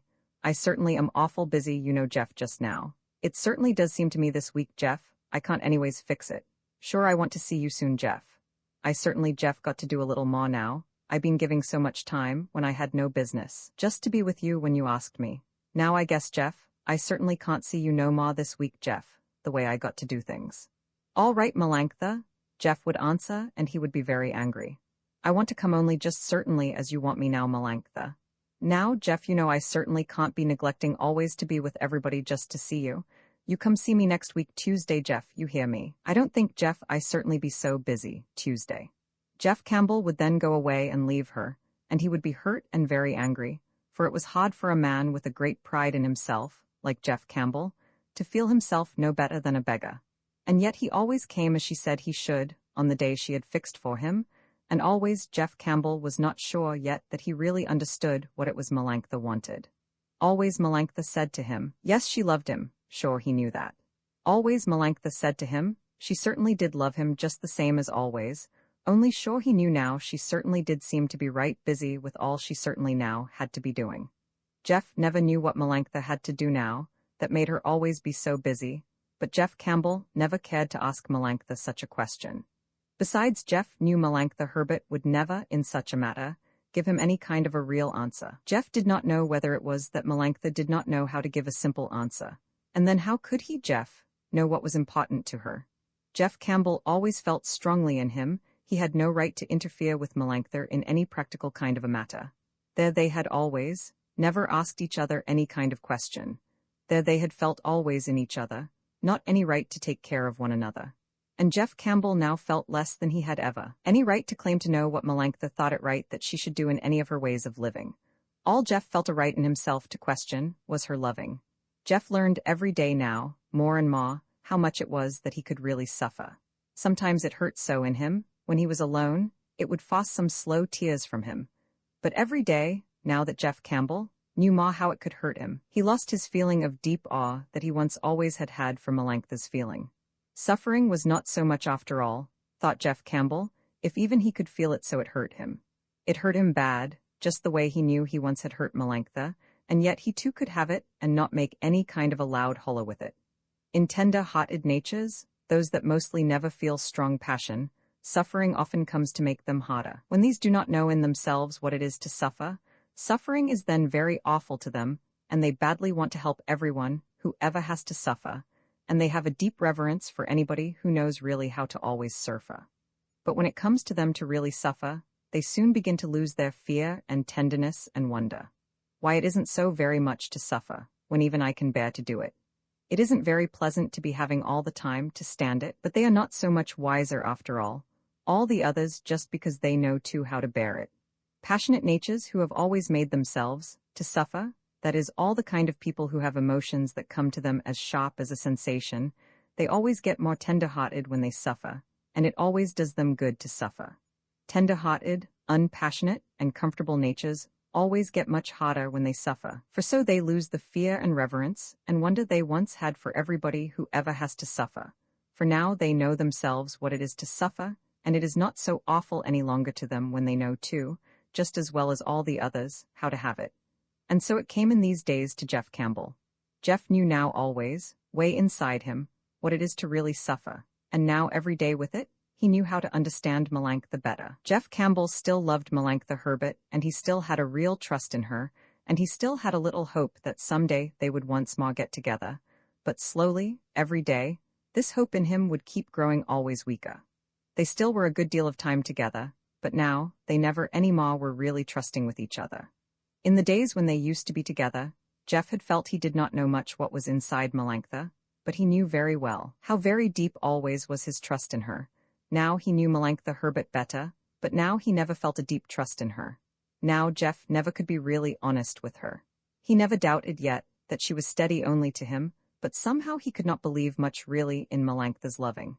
Melanctha Herbert was a little angry now when Jeff asked her, "I never give nobody before, Jeff, ever more than one chance with me, and I certainly been giving you most 100, Jeff. You hear me? And why shouldn't you, Melanctha, give me 1,000,000 if you really love me?" Jeff flashed out very angry. "I certainly don't know as you deserve that anyways from me, Jeff Campbell. It ain't deserving I am ever talking about to you, Melanctha. It's loving, and if you are really loving to me you won't certainly never anyways call them chances. 'Deed, Jeff, you certainly are getting awful wise, Jeff, now, ain't you, to me? No, I ain't, Melanctha, and I ain't jealous either to you. I just am doubting from the way you are always acting to me." "Oh yes, Jeff, that's what they all say, the same way, when they certainly got jealousy all through them. You ain't got no cause to be jealous with me, Jeff. and I am awful tired of all this talking now, you hear me? Jeff Campbell never asked Melanctha any more if she loved him. Now things were always getting worse between them. Now Jeff was always very silent with Melanctha. Now Jeff never wanted to be honest to her, and now Jeff never had much to say to her. Now when they were together, it was Melanctha always did most of the talking.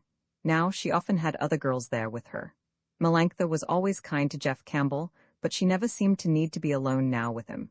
She always treated Jeff like her best friend, and she always spoke so to him, and yet she never seemed now to very often want to see him. Every day it was getting harder for Jeff Campbell.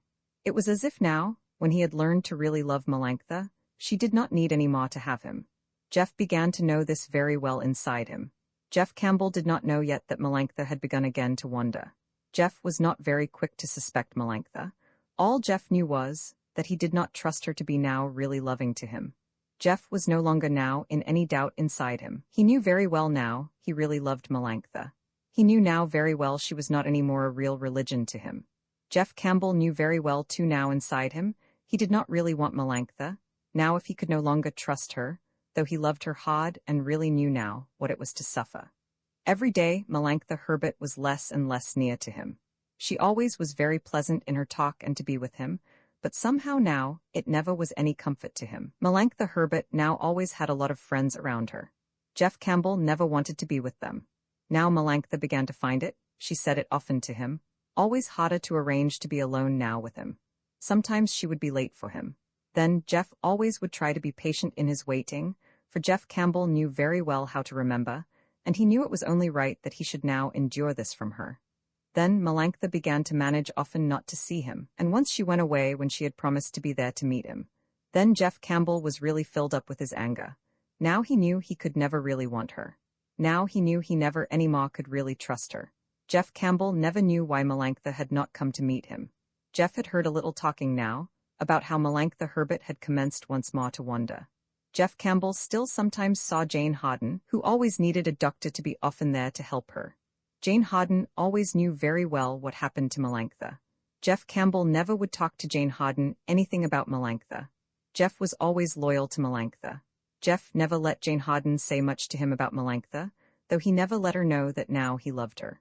But somehow, Jeff did know now about Melanctha, and he knew about some men that Melanctha met with Rose Johnson very often. Jeff Campbell would not let himself really doubt Melanctha, but Jeff began to know now very well he did not want her. Melanctha Herbert did not love him ever. Jeff knew it now, the way he once had thought that she could feel it. Once she had been greater for him than he had thought he could ever know how to feel it. Now Jeff had come to where he could understand Melanctha Herbert. Jeff was not bitter to her because she could not really love him. He was bitter only that he had let himself have a real illusion in him. He was a little bitter too that he had lost now what he had always felt real in the world, that had made it for him always full of beauty, and now he had not got this new religion really, and he had lost what he before had to know what was good and had real beauty.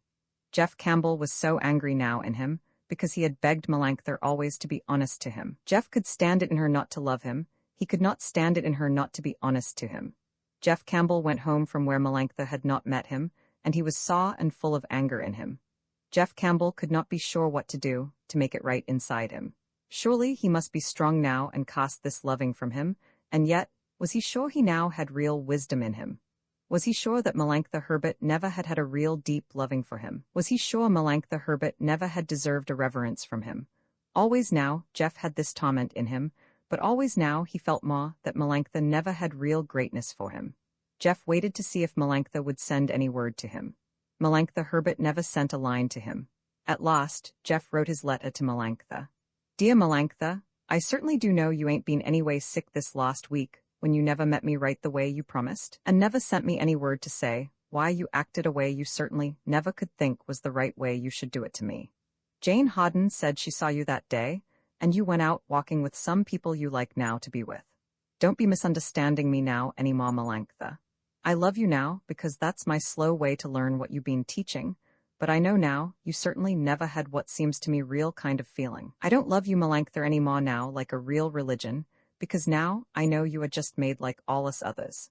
I know now no man can ever really hold you, because no man can ever be real to trust in you, because you mean right, Melanctha, but you never can remember, and so you certainly never have got any way to be honest. So please you understand me right now, Melanctha. It never is I don't know how to love you. I do know now how to love you, Melanctha. Really? You sure do know that, Melanctha, in me. You certainly always can trust me. And so now, Melanctha, I can say to you certainly real honest with you, I am better than you are in my right kind of feeling. And so, Melanctha, I don't never any more want to be a trouble to you. You certainly make me see things, Melanctha, I never any other way could be knowing. You been very good and patient to me, when I was certainly below you in my right feeling. I certainly never have been near so good and patient to you every anyway, Melanctha. I certainly know that, Melanctha. But Melanctha, with me, it certainly is, always to be good together. Two people certainly must be thinking each one as good as the other, to be really loving, right, Melanctha? And it certainly must never be any kind of feeling, of one only taking, and one only just giving, Melanctha, to me. I know you certainly don't really ever understand me now, Melanctha, but that's no matter. I certainly do know what I am feeling now with you, real Melanctha. And so goodbye now for good, Melanctha. I say I can never ever really trust you, real Melanctha. That's only just certainly from your way of not being ever equal in your feeling to anybody real, Melanctha, and your way never to know right how to remember.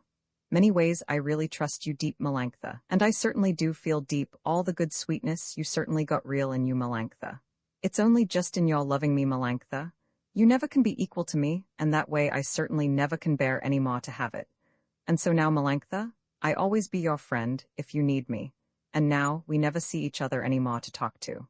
And then, Jeff Campbell thought, and he could never make any way for him now, to see it different. And so at last he sent this letter to Melanctha, and now surely it was all over in Jeff Campbell. Surely now he never any more could know Melanctha. And yet, perhaps Melanctha really loved him. And then she would know how much it hurt him never any more, anyway, to see her, and perhaps she would write a line to tell him. But that was a foolish way for Jeff ever to be thinking. Of course Melanctha never would write a word to him. It was all over now for always, everything between them, and Jeff felt it a real relief to him. For many days now, Jeff Campbell only felt it as a relief in him. Jeff was all locked up and quiet now inside him. It was all settling down heavy in him, and these days when it was sinking so deep in him, it was only the rest and quiet of not fighting that he could really feel inside him. Jeff Campbell could not think now, or feel anything else in him. He had no beauty nor any goodness to see around him. It was a dull, pleasant kind of quiet he now had inside him. Jeff almost began to love this dull quiet in him, for it was more nearly being free for him than anything he had known in him since Melanctha Herbert first had moved him. He did not find it a real rest yet for him. He had not really conquered what had been working so long in him. He had not learned to see beauty and real goodness yet in what had happened to him, but it was rest even if he was sodden now all through him.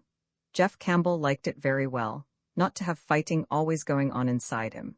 And so Jeff went on every day, and he was quiet, and he began again to watch himself in his working, and he did not see any beauty now around him, and it was dull and heavy always now inside him, and yet he was content to have gone so far in keeping steady to what he knew was the right way for him to come back to be regular, and see beauty in every kind of quiet way of living, the way he had always wanted it for himself and for all the colored people. He knew he had lost the sense he once had of joy all through him, but he could work, and perhaps he would bring some real belief back into him about the beauty that he could not now any more see around him. And so Jeff Campbell went on with his working, and he stayed home every evening, and he began again with his reading, and he did not do much talking, and he did not seem to himself to have any kind of feeling. And one day Jeff thought perhaps he really was forgetting. One day he thought he could soon come back and be happy in his old way of regular and quiet living. Jeff Campbell had never talked to anyone of what had been going on inside him. Jeff Campbell liked to talk and he was honest, but it never came out from him, anything he was ever really feeling. It only came out from him, what it was that he was always thinking. Jeff Campbell always was very proud to hide what he was really feeling. Always he blushed hot to think things he had been feeling. Only to Melanctha Herbert had it ever come to him to tell what it was that he was feeling. And so Jeff Campbell went on with this dull and sudden, heavy, quiet always in him, and he never seemed to be able to have any feeling. Only sometimes he shivered hot with shame when he remembered some things he once had been feeling. And then one day, it all woke up and was sharp in him. Dr. Campbell was just then staying long times with a sick man who might soon be dying. One day the sick man was resting. Dr. Campbell went to the window to look out a little, while he was waiting. It was very early now, in the southern springtime. The trees were just beginning to get the little zigzag crinkles in them, which the young buds always give them. The air was soft and moist and pleasant to them. The earth was wet and rich and smelling for them. The birds were making sharp, fresh noises all around them. The wind was very gentle and yet urgent to them. And the buds and the long earthworms and the negroes and all the kinds of children were coming out every minute farther into the new spring, watery, southern sunshine. Jeff Campbell too began to feel a little his old joy inside him. The sudden quiet began to break up in him. He leaned far out of the window to mix it all up with him. His heart went sharp and then it almost stopped inside him. Was it Melanctha Herbert he had just seen passing by him? Was it Melanctha, or was it just some other girl who made him feel so bad inside him? Well, it was no matter. Melanctha was there in the world around him. He did certainly always know that in him. Melanctha Herbert was always in the same town with him, and he could never any more feel her near him. What a fool he was to throw her from him. Did he know she did not really love him? Suppose Melanctha was now suffering through him. Suppose she really would be glad to see him. And did anything else he did really mean anything now to him? What a fool he was to cast her from him. And yet did Melanctha Herbert want him? Was she honest to him? Had Melanctha ever loved him? And did Melanctha now suffer by him? Oh, oh, oh, and the bitter water once more rose up in him. All that long day, with the warm, moist young spring stirring in him, Jeff Campbell worked and thought and beat his breast and wondered and spoke aloud, and was silent and was certain, and then in doubt and then keen to surely feel, and then all sudden in him. And he walked, and he sometimes ran fast to lose himself in his rushing, and he bit his nails to pain and bleeding, and he tore his hair so that he could be sure he was really feeling, and he never could know what it was right he now should be doing. And then late that night, he wrote it all out to Melanctha Herbert, and he made himself quickly send it without giving himself any time to change it. It has come to me strong today, Melanctha. Perhaps I am wrong the way I now am thinking. Perhaps you do want me badly to be with you. Perhaps I have hurt you once again the way I used to. I certainly, Melanctha, if I ever think that really, I certainly do want bad not to be wrong now ever any more to you. If you do feel the way today, it came to me strong maybe you are feeling, then say so, Melanctha, to me, and I come again to see you. If not, don't say anything any more ever to me. I don't want ever to be bad to you, Melanctha, really. I never want ever to be a bother to you. I never can stand it to think I am wrong. Really? Thinking you don't want me to come to you? Tell me, Melanctha, tell me honest to me, shall I come now any more to see you? Yes, came the answer from Melanctha. I be home, Jeff, tonight to see you. Jeff Campbell went that evening late to see Melanctha Herbert. As Jeff came nearer to her, he doubted that he wanted really to be with her. He felt that he did not know what it was he now wanted from her. Jeff Campbell knew very well now, way inside him, that they could never talk their trouble out between them. What was it Jeff wanted now to tell Melanctha Herbert? What was it that Jeff Campbell now could tell her? Surely he never now could learn to trust her. Surely Jeff knew very well all that Melanctha always had inside her, and yet it was awful, never any more to see her. Jeff Campbell went into Melanctha, and he kissed her, and he held her, and then he went away from her and he stood still and looked at her. Well, Jeff. Yes, Melanctha? Jeff, what was it made you act so to me? You know very well, Melanctha, it's always I am thinking you don't love me, and you are acting to me good out of kindness. And then, Melanctha, you certainly never did say anything to me, why you never came to meet me, as you certainly did promise to me you would that day I never saw you. Jeff, don't you really know for certain? I always love you.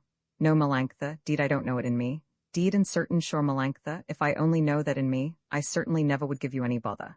Jeff, I certainly do love you, ma, seems to me always. You certainly had ought to feel that in you. Sure, Melanctha? Sure, Jeff boy, you know that. But then, Melanctha, why did you act so to me? Oh, Jeff, you certainly been such a bother to me. I just had to go away that day, Jeff. And I certainly didn't mean not to tell you. And then that letter you wrote came to me and something happened to me. I don't know right what it was, Jeff. I just kind of fainted, and what could I do, Jeff? You said you certainly never any more wanted to come and see me. And no matter, Melanctha, even if you knew, it was just killing me to act so to you. You never would have said nothing to me. No, of course, how could I, Jeff, when you wrote that way to me? I know how you was feeling, Jeff, to me, but I certainly couldn't say nothing to you. Well, Melanctha, I certainly know I am right proud too in me, but I certainly never could act so to you, Melanctha, if I ever knew any way at all you ever really loved me. No, Melanctha, darling, you and me certainly don't feel much the same way ever. Anyway, Melanctha, I certainly do love you, true, Melanctha. And I love you too, Jeff, even though you don't never certainly seem to believe me. No, I certainly don't anyway believe you, Melanctha, even when you say it to me.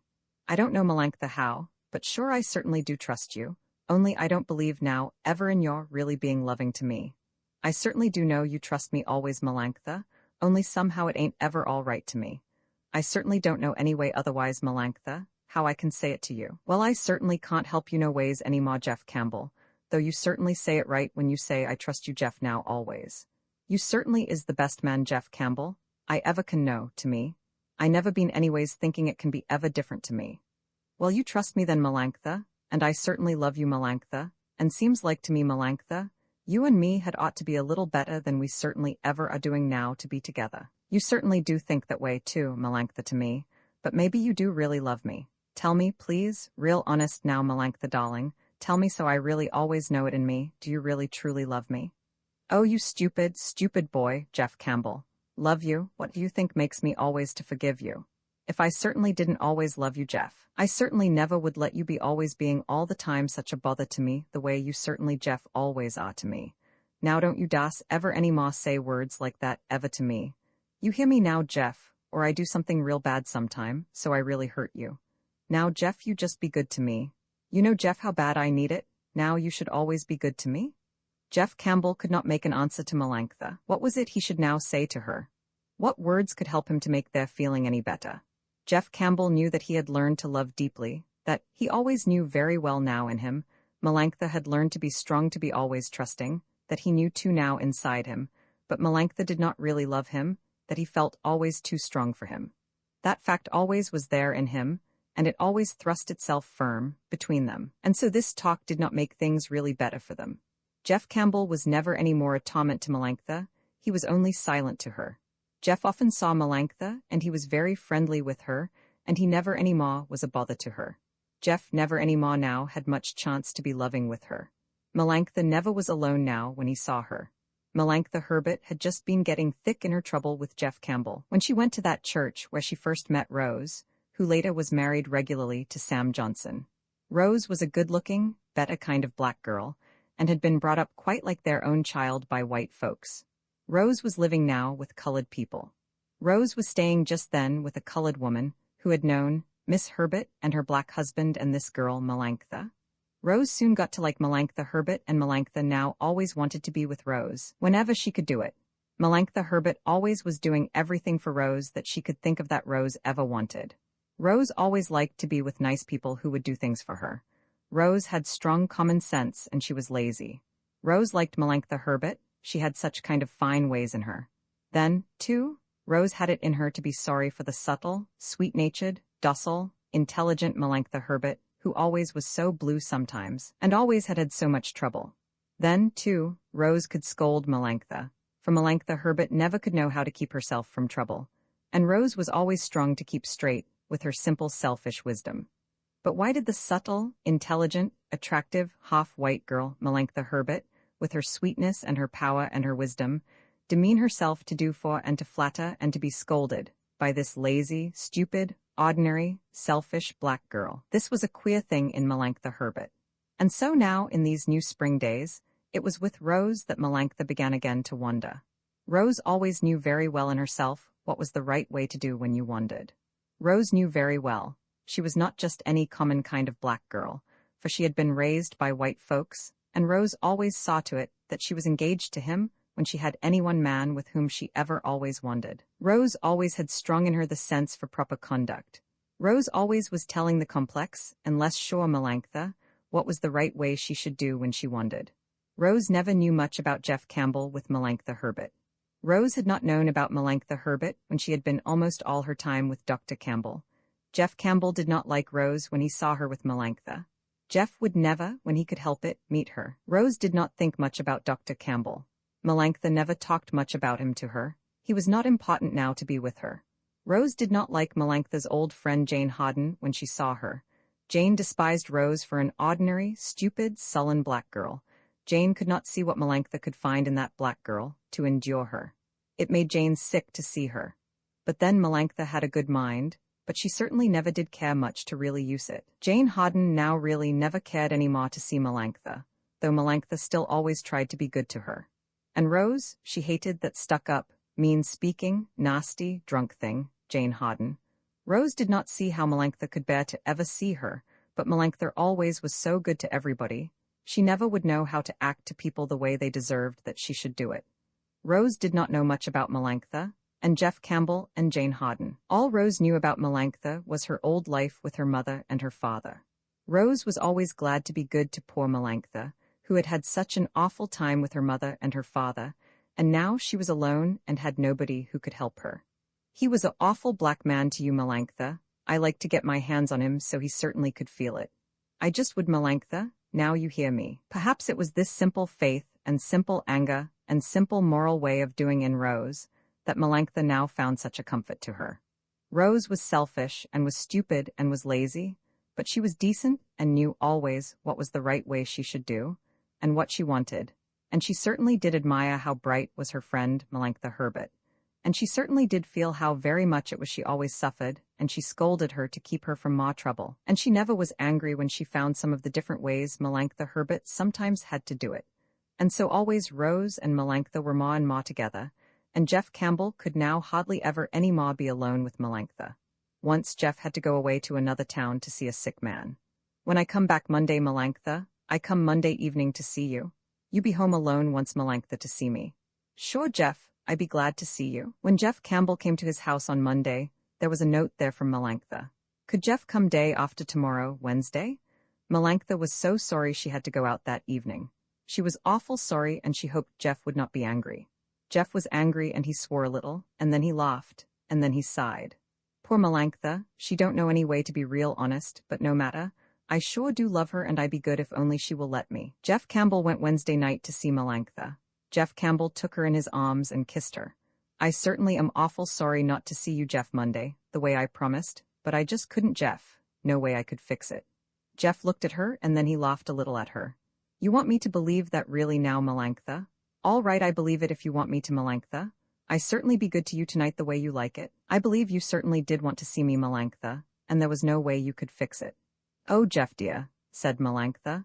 I sure was wrong to act so to you. It's awful hard for me ever to say it to you. I have been wrong in my acting to you, but I certainly was bad this time, Jeff, to you. It do certainly come hard to me to say it, Jeff, but I certainly was wrong to go away from you the way I did it. Only you always certainly been so bad, Jeff, and such a bother to me, and making everything always so hard for me, and I certainly got some way to do it to make it come back sometimes to you.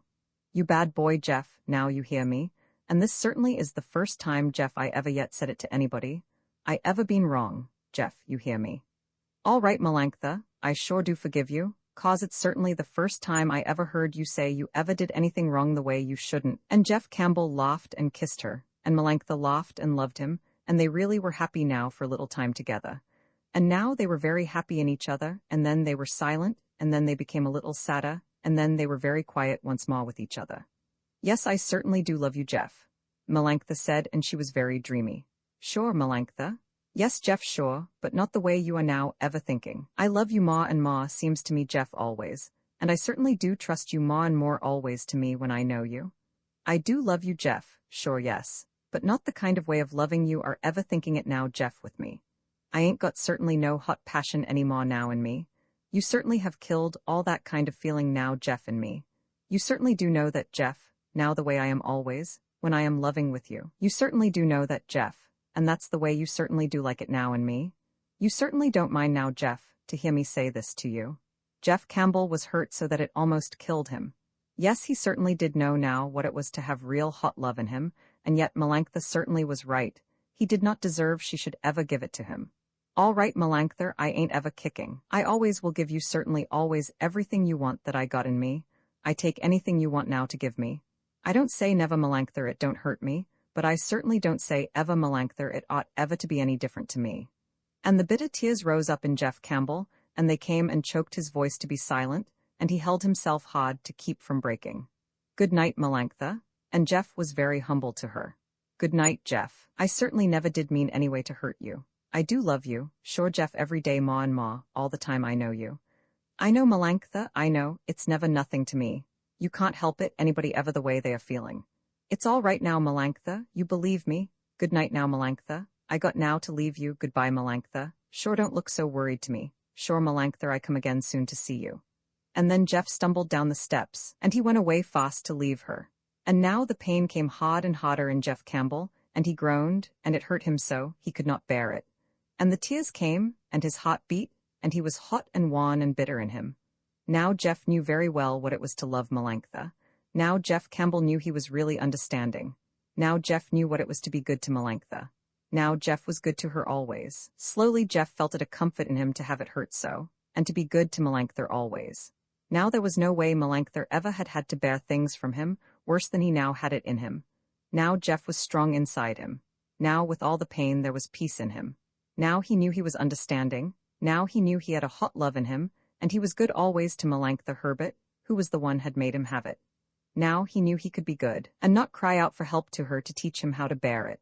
Every day Jeff felt himself more a strong man, the way he once had thought was his real self, the way he knew it. Now Jeff Campbell had real wisdom in him, and it did not make him bitter when it hurt him, for Jeff knew now, all through him, that he was really strong to bear it. And so now Jeff Campbell could see Melanctha often, and he was patient, and always very friendly to her. And every day, Jeff Campbell understood Melanctha Herbert better. And always Jeff saw Melanctha could not love him the way he needed she should do it. Melanctha Herbert had no way she ever really could remember. And now Jeff knew there was a man Melanctha met very often, and perhaps she wanted to try to have this man to be good for her. Jeff Campbell never saw the man Melanctha Herbert perhaps now wanted. Jeff Campbell only knew very well that there was one. Then there was Rose that Melanctha now always had with her when she wandered. Jeff Campbell was very quiet to Melanctha. He said to her, now he thought he did not want to come any more, especially to see her. When they met, he always would be glad to see her, but now he never would go anywhere any more to meet her. Sure, he knew she always would have a deep love in him for her. Sure, she knew that. Yes, Jeff, I always trust you, Jeff. I certainly do know that, all right. Jeff Campbell said, all right. He never could say anything to reproach her. She knew always that he really had learned all through him how to love her. Yes, Jeff, I certainly do know that. She knew now she could always trust him. Jeff always would be loyal to her, though now she never was any more to him like a religion, but he never could forget the real sweetness in her. That Jeff must remember always, though now he never can trust her to be really loving to any man for always. She never did have any way she ever could remember. If she ever needed anybody to be good to her, Jeff Campbell always would do anything he could to help her. He never can forget the things she taught him so he could be really understanding, but he never any more wants to see her.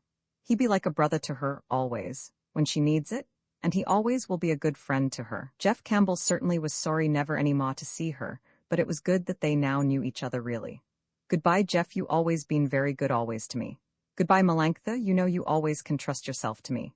Yes, I know, Jeff, really. I certainly got to go now, Melanctha, from you. I go this time, Melanctha, really. And Jeff Campbell went away, and this time he never looked back to her. This time Jeff Campbell just broke away and left her.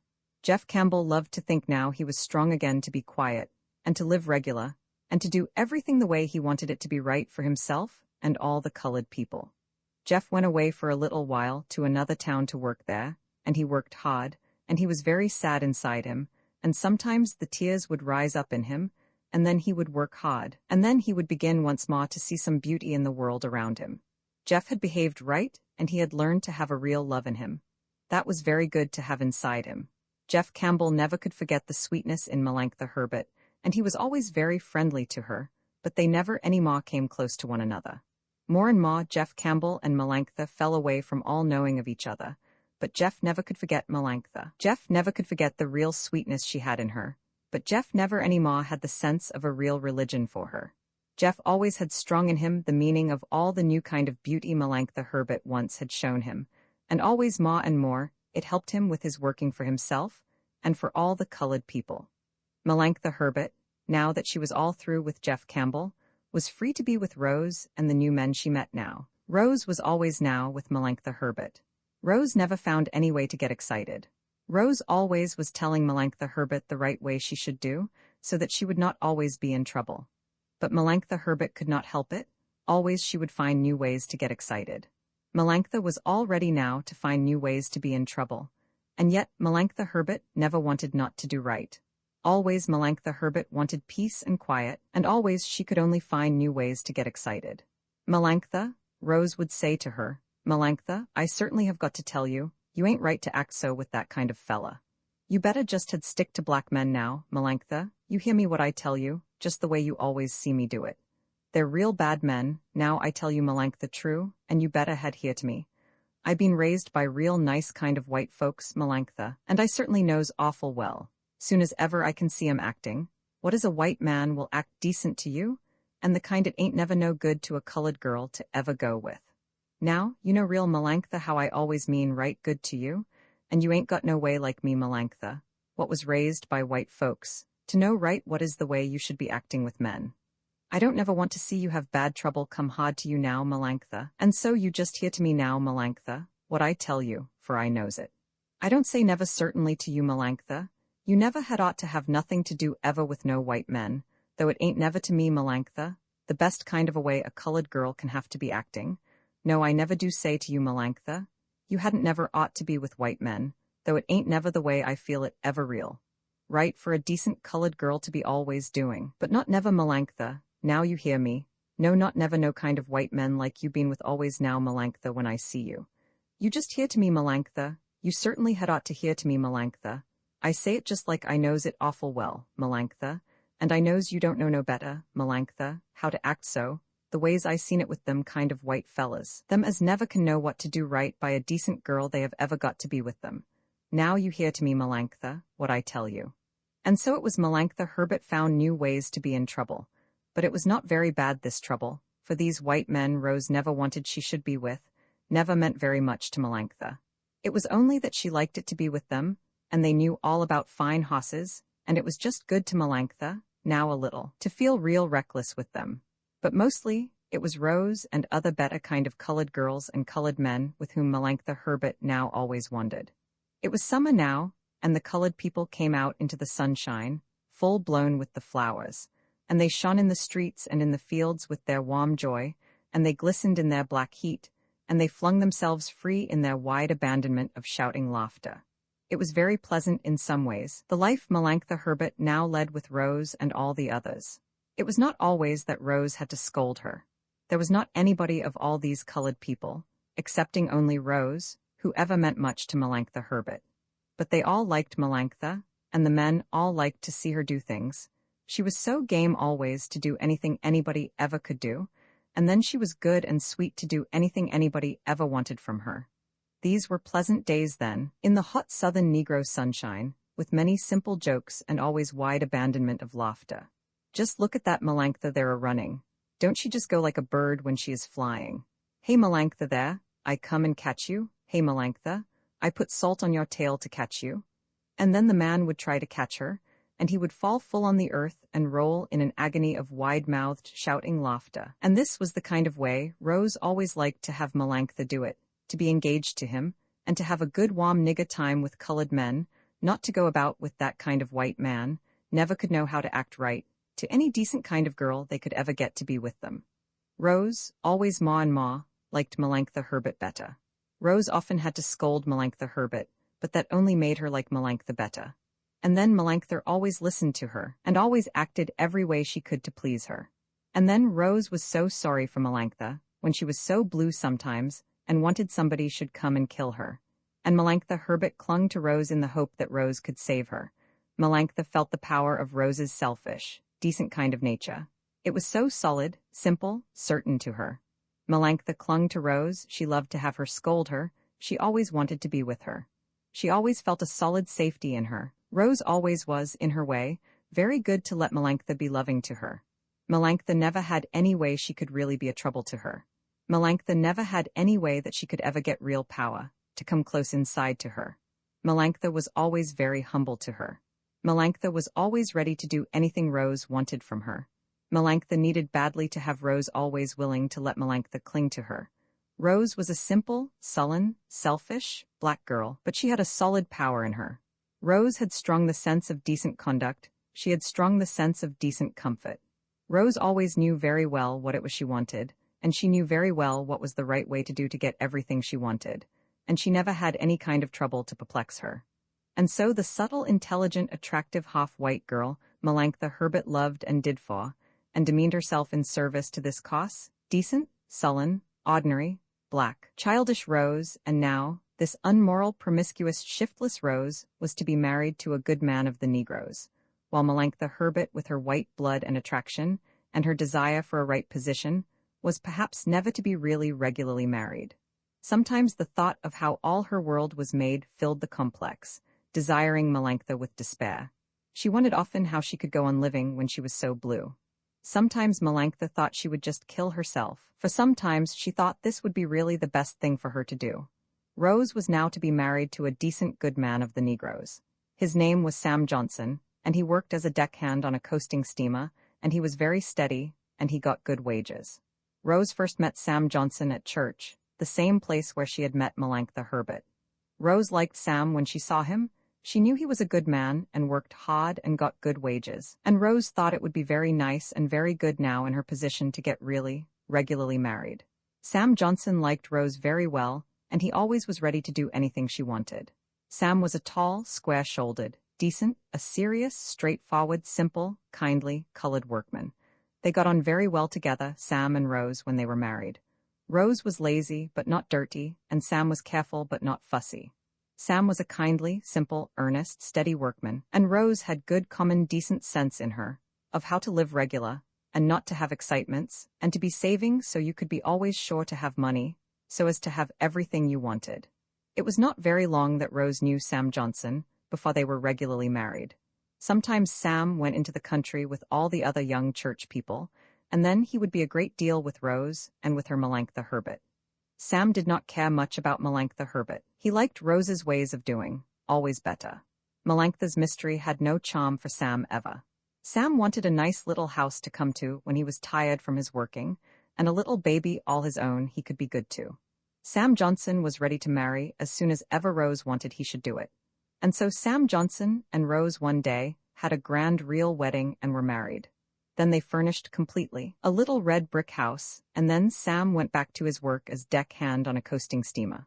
Rose had often talked to Sam about how good Melanctha was, and how much she always suffered. Sam Johnson never really cared about Melanctha Herbert, but he always did almost everything Rose ever wanted, and he was a gentle, kindly creature, and so he was very good to Rose's friend Melanctha. Melanctha Herbert knew very well Sam did not like her, and so she was very quiet and always let Rose do the talking for her. She only was very good to always help Rose, and to do anything she ever wanted from her, and to be very good and listen and be quiet whenever Sam had anything to say to her. Melanctha liked Sam Johnson, and all her life Melanctha loved and wanted good and kind and considerate people, and always Melanctha loved and wanted people to be gentle to her, and always she wanted to be regular, and to have peace and quiet in her, and always Melanctha could only find new ways to be in trouble. And Melanctha needed badly to have Rose to believe her, and to let her cling to her. Rose was the only steady thing Melanctha had to cling to, and so Melanctha demeaned herself to be like a servant, to wait on, and always to be scolded by this ordinary, sullen, black, stupid, childish woman. Rose was always telling Sam he must be good to poor Melanctha. "You know, Sam," Rose said very often to him, "you certainly had ought to be very good to poor Melanctha. She always do have so much trouble with her. You know, Sam, how I told you she had such a bad time always with that father, and he was awful mean to her always, that awful black man, and he never took no kind of care ever to her, and he never helped her when her mother died so hard, that poor Melanctha. Melanctha's ma, you know, Sam, always was just real religious. One day Melanctha was real little, and she heard her ma say to her pa, it was awful sad to her. Melanctha had not been the one the Lord had took from them 'stead of the little brother who was dead in the house there from fever. That hurt Melanctha awful when she heard her ma say it. She never could feel it right, and I don't no ways blame Melanctha, Sam, for not feeling better to her ma always after, though Melanctha, just like always she is, always was real good to her ma after, when she was so sick, and died so hard, and nobody never to help Melanctha do it, and she just all alone to do everything without no help come to her no way, and that ugly, awful black man she have for a father never all the time come near her. But that's always the way Melanctha is just doing Sam, the way I been telling to you. She always is being just so good to everybody and nobody ever there to thank her for it. I never did see nobody ever, Sam, have such bad luck. Seems to me always with them, like that poor Melanctha always has it, and she always so good with it, and never no murmur in her, and never no complaining from her, and just never saying nothing with it. You be real good to her, Sam, now you hear me? Now you and me is married right together. He certainly was an awful black man to her, Sam, that father she had, acting always just like a brute to her, and she so game and never to tell anybody how it hurt her, and she so sweet and good always to do anything anybody ever can be wanting. I don't see, Sam, how some men can be to act so awful. I told you, Sam, how once Melanctha broke her arm bad, and she was so sick, and it hurt her awful, and he never would let no doctor come near to her, and he do some things so awful to her. She don't never want to tell nobody how bad he hurt her. That's just the way, Sam, with Melanctha always. You never can know how bad it is. It hurts her. You hear me, Sam? You always be real good to her now you and me is married right to each other. And so Rose and Sam Johnson were regularly married, and Rose sat at home and bragged to all her friends how nice it was to be married really to a husband. Rose did not have Melanctha to live with her. Now Rose was married.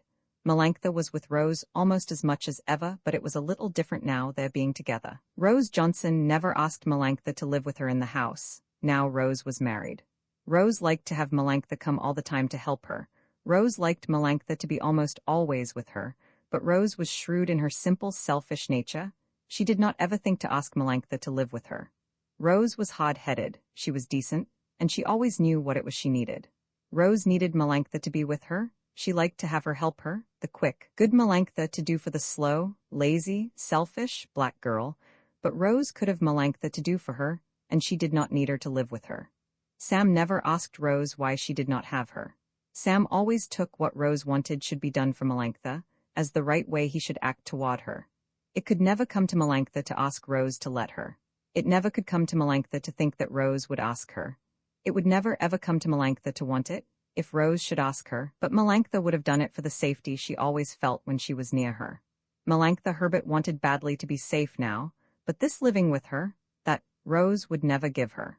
Rose had strong the sense for decent comfort. Rose had strong the sense for proper conduct.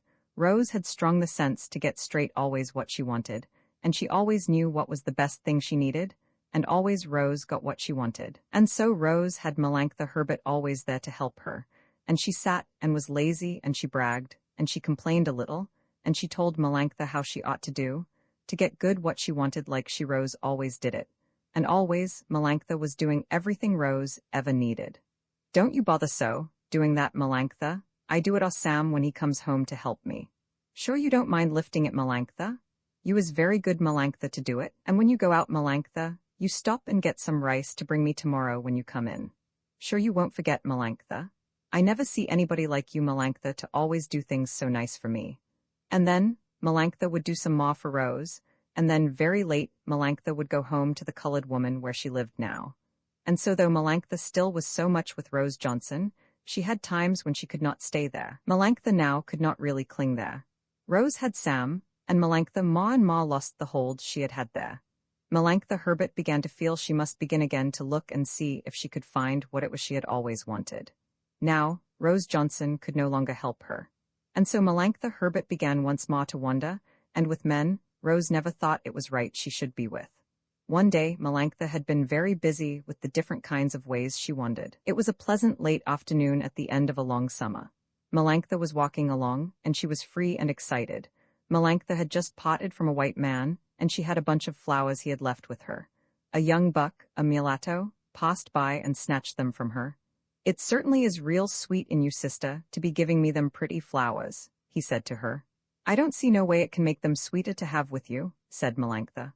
What one man gives, another man had certainly just as much good right to be taking. Keep your old flowers then, I certainly don't never want to have them.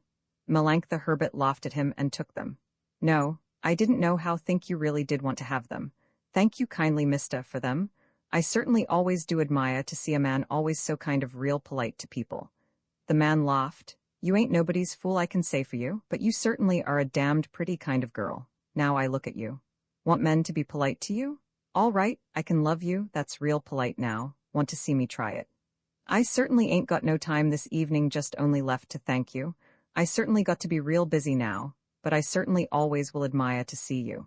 The man tried to catch and stop her. Melanctha Herbert laughed and dodged so that he could not touch her. Melanctha went quickly down a side street near her, and so the man for that time lost her. For some days Melanctha did not see any more of her mulatto. One day Melanctha was with a white man and they saw him. The white man stopped to speak to him. Afterwards, Melanctha left the white man and she then soon met him. Melanctha stopped to talk to him. Melanctha Herbert soon began to like him. Jem Richards, the new man Melanctha had begun to know now, was a dashing kind of fellow who had to do with fine horses and with racing. Sometimes Jem Richards would be betting and would be good and lucky and be making lots of money. Sometimes Jem would be betting badly, and then he would not be having any money. Jem Richards was a straight man. Jem Richards always knew that by and by he would win again and pay it, and so Jem mostly did win again, and then he always paid it. Jem Richards was a man other men always trusted. Men gave him money when he lost all his, for they all knew Jem Richards would win again, and when he did win they knew, and they were right, that he would pay it. Melanctha Herbert all her life had always loved to be with horses. Melanctha liked it that Jem knew all about fine horses. He was a reckless man, was Jem Richards. He knew how to win out, and always all her life, Melanctha Herbert loved successful power. Melanctha Herbert always liked Jem Richards better. Things soon began to be very strong between them. Jem was more game even than Melanctha. Jem always had known what it was to have real wisdom. Jem had always all his life been understanding. Jem Richards made Melanctha Herbert come fast with him. He never gave her any time with waiting. Soon Melanctha always had Jem with her. Melanctha did not want anything better. Now in Jem Richards, Melanctha found everything she had ever needed to content her. Melanctha was now less and less with Rose Johnson. Rose did not think much of the way Melanctha now was going. Jem Richards was all right, only Melanctha never had no sense of the right kind of way she should be doing. Rose often was telling Sam now, she did not like the fast way Melanctha was going.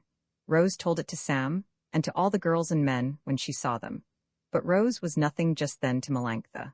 Melanctha Herbert now only needed Jem Richards to be with her, and things were always getting stronger between Jem Richards and Melanctha Herbert. Jem Richards began to talk now as if he wanted to get married to her. Jem was deep in his love now for her, and as for Melanctha, Jem was all the world now to her. And so Jem gave her a ring, like white folks, to show he was engaged to her, and would by and by be married to her.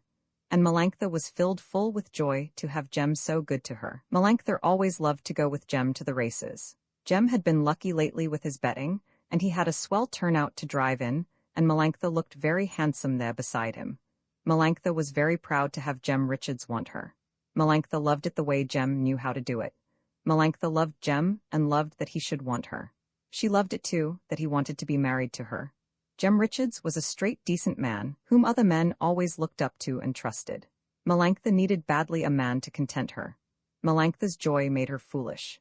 Melanctha told everybody about how Jem Richards, that swell man who owned all those fine horses and was so game, nothing ever scared him, was engaged to be married to her, and that was the ring he gave her. Melanctha let out her joy very often to Rose Johnson. Melanctha had begun again now to go there. Melanctha's love for Jem made her foolish. Melanctha had to have someone always now to talk to, and so she went often to Rose Johnson. Melanctha put all herself into Jem Richards. She was mad and foolish in the joy she had there. Rose never liked the way Melanctha did it.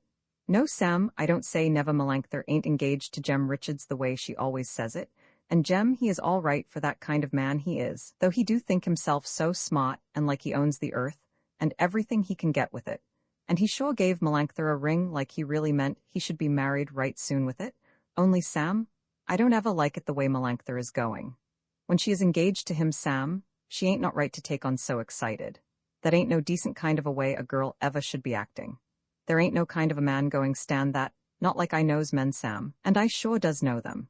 I knows them white and I knows them colored, for I was raised by white folks, and they don't none of them like a girl to act so. That's all right to be so when you is just only loving, but it ain't no ways right to be acting so when you is engaged to him, and when he says, all right, he get really regularly married to you. You see, Sam, I am right like I am always, and I knows it. Jem Richards, he ain't going to the last to get real married, not if I knows it right, the way Melanctha now is acting to him. Rings or anything ain't nothing to them, and they don't never do no good for them, when a girl acts foolish like Melanctha always now is acting. I certainly will be right sorry, Sam, if Melanctha has real bad trouble come now to her, but I certainly don't know ways like it, Sam, the kind of way Melanctha is acting to him. I don't never say nothing to her, Sam. I just listens to what she is saying always, and I thinks it out like I am telling to you, Sam, but I don't never say nothing no more now to Melanctha. Melanctha didn't say nothing to me about that Jem Richards till she was all like finished with him, and I never did like it, Sam, much, the way she was acting, not coming here, never when she first ran with those men and met him. And I didn't never say nothing to her, Sam, about it, and it ain't nothing ever to me, only I don't never no more want to say nothing to her, so I just listens to what she got to tell like she wants it. No, Sam, I don't never want to say nothing to her. Melanctha just got to go her own way, not as I want to see her have bad trouble ever come hard to her, only it ain't in me never, Sam, after Melanctha did so, ever to say nothing more to her how she should be acting. You just see, Sam, like I tell you, what way Jem Richards will act to her. You see, Sam, I just am right like I always am when I knows it. Melanctha Herbert never thought she could ever again be in trouble. Melanctha's joy had made her foolish. And now, Jem Richards had some bad trouble with his betting. Melanctha sometimes felt now, when she was with him, that there was something wrong inside him. Melanctha knew he had had trouble with his betting, but Melanctha never felt that that could make any difference to them. Melanctha once had told Jem, sure he knew she always would love to be with him, if he was in jail or only just a beggar. Now Melanctha said to him, sure you know, Jem, that it don't never make any kind of difference you're having any kind of trouble. You just try me, Jem, and be game. Don't look so worried to me. Jem, sure I know you love me like I love you always, and it's all I ever could be wanting, Jem, to me, just you're wanting me always to be with you. I get married, Jem, to you soon ever as you can want me. If you once say it, Jem, to me, it ain't nothing to me ever, anything like having any money, Jem, why you look so worried to me. Melanctha Herbert's love had surely made her mad and foolish. She thrust it always deep into Jem Richards, and now that he had trouble with his betting, Jem had no way that he ever wanted to be made to feel it. Jem Richards never could want to marry any girl while he had trouble.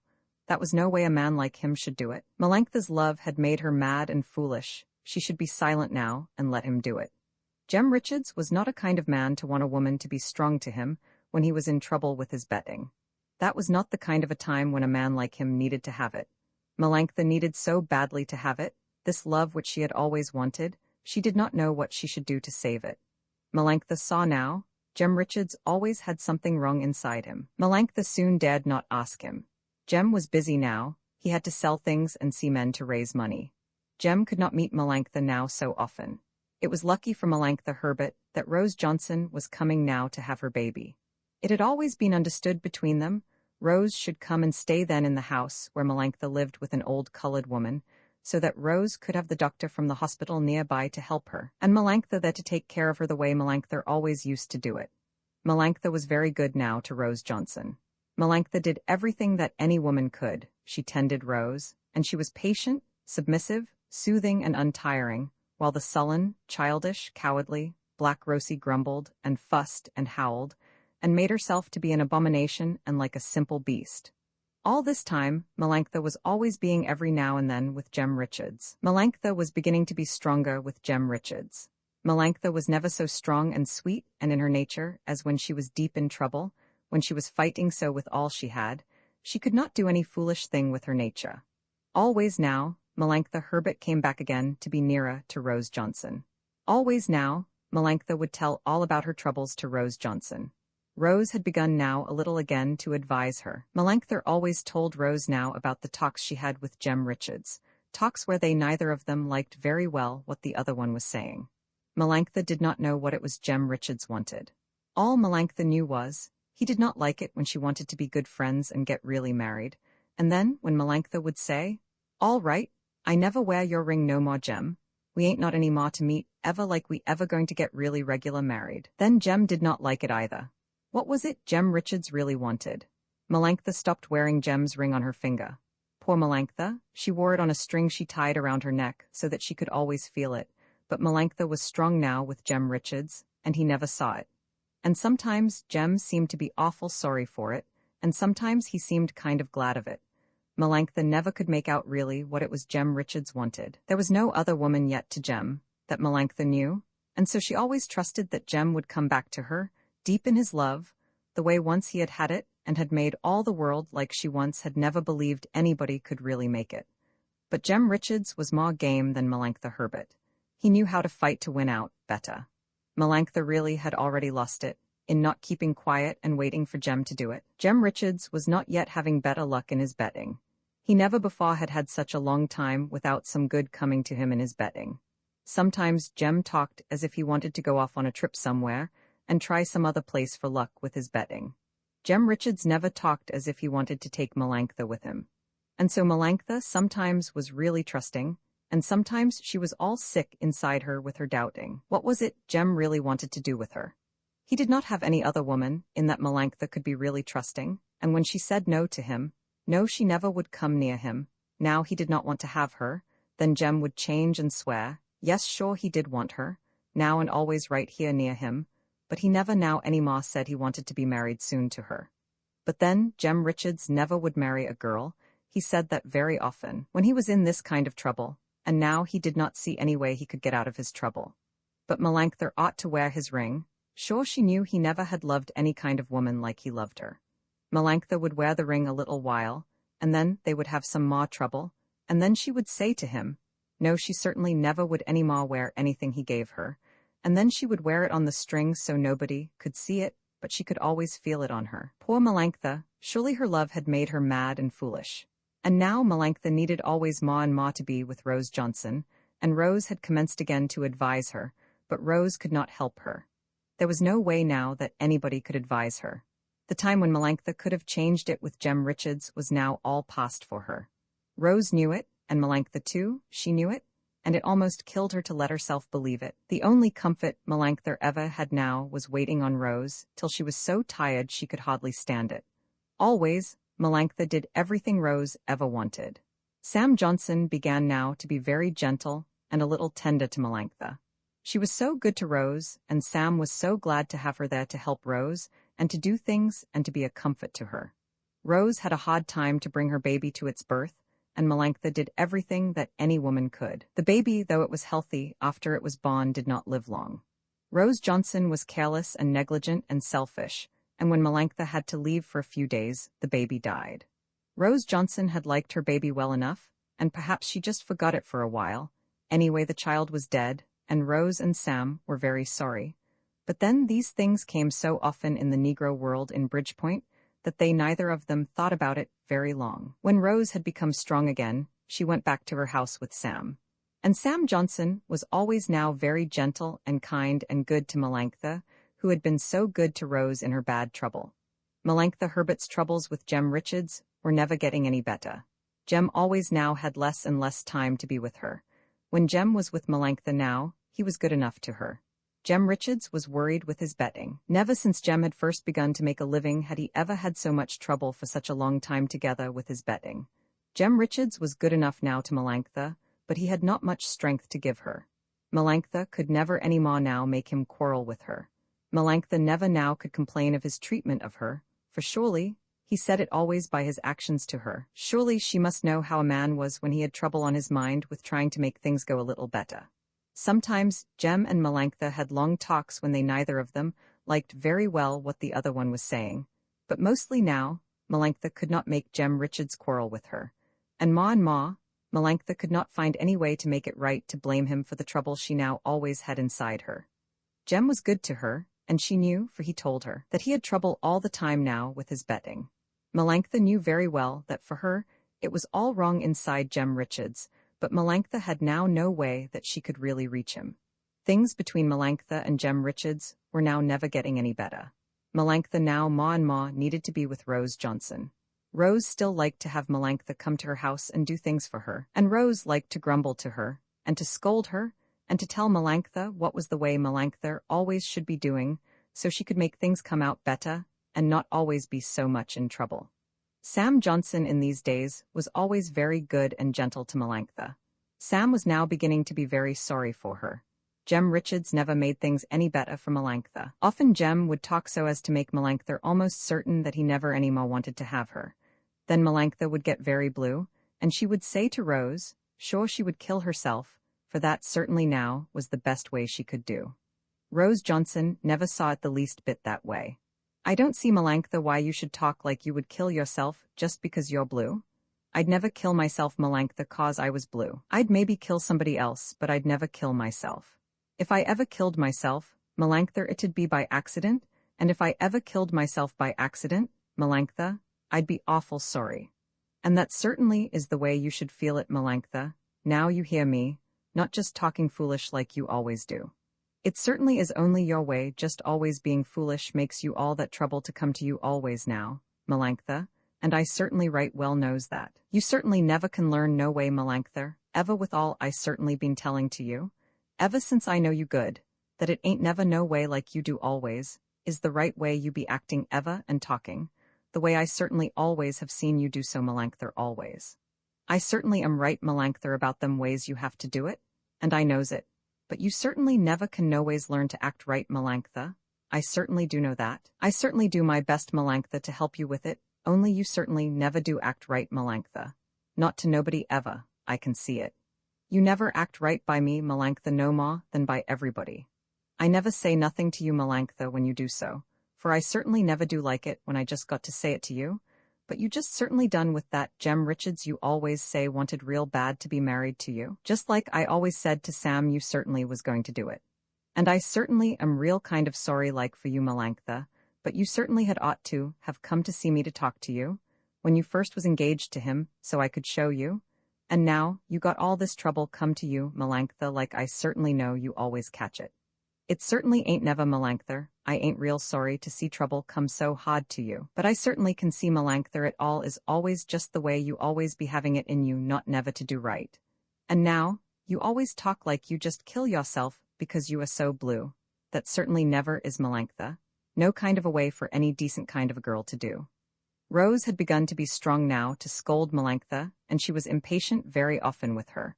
But Rose could now never any more be a help to her. Melanctha Herbert never could know now what it was right she should do.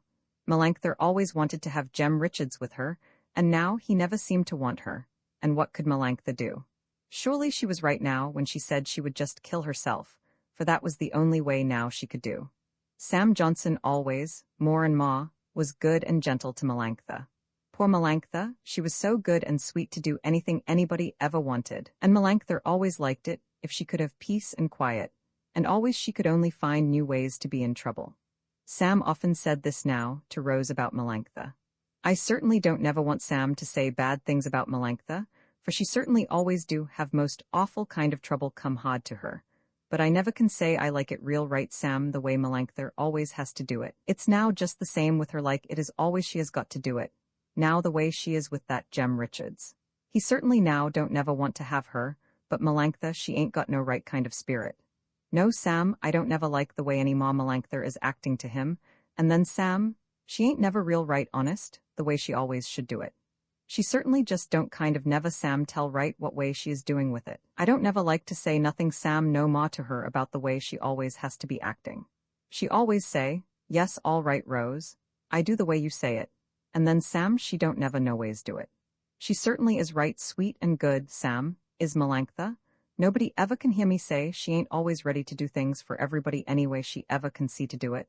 Only Sam some ways she never does act real right ever, and some ways, Sam, she ain't ever real honest with it. And Sam sometimes, I hear awful kind of things she been doing. Some girls know about her how she does it, and sometimes they tell me what kind of ways she has to do it. And Sam, it certainly do seem to me like more and more I certainly am awful afraid Melanctha never will come to any good. And then Sam, sometimes, you hear it? She always talk like she kill herself all the time she is so blue. And Sam, that certainly never is no kind of way any decent girl ever had ought to do. You see, Sam, how I'm right like I always is when I knows it. You just be careful, Sam, now you hear me? You be careful, Sam, sure, I tell you. Melanctha more and more I see her I certainly do feel Melanctha no way is really honest. You be careful, Sam, now, like I tell you, for I knows it. Now you hear to me, Sam, what I tell you, for I certainly always is right, Sam, when I knows it. At first Sam tried a little to defend Melanctha, and Sam always was good and gentle to her, and Sam liked the ways Melanctha had to be quiet to him, and to always listen as if she was learning, when she was there and heard him talking, and then Sam liked the sweet way she always did everything so nicely for him. But Sam never liked to fight with anybody ever, and surely Rose knew best about Melanctha, and anyway Sam never did really care much about Melanctha. Her mystery never had had any interest for him.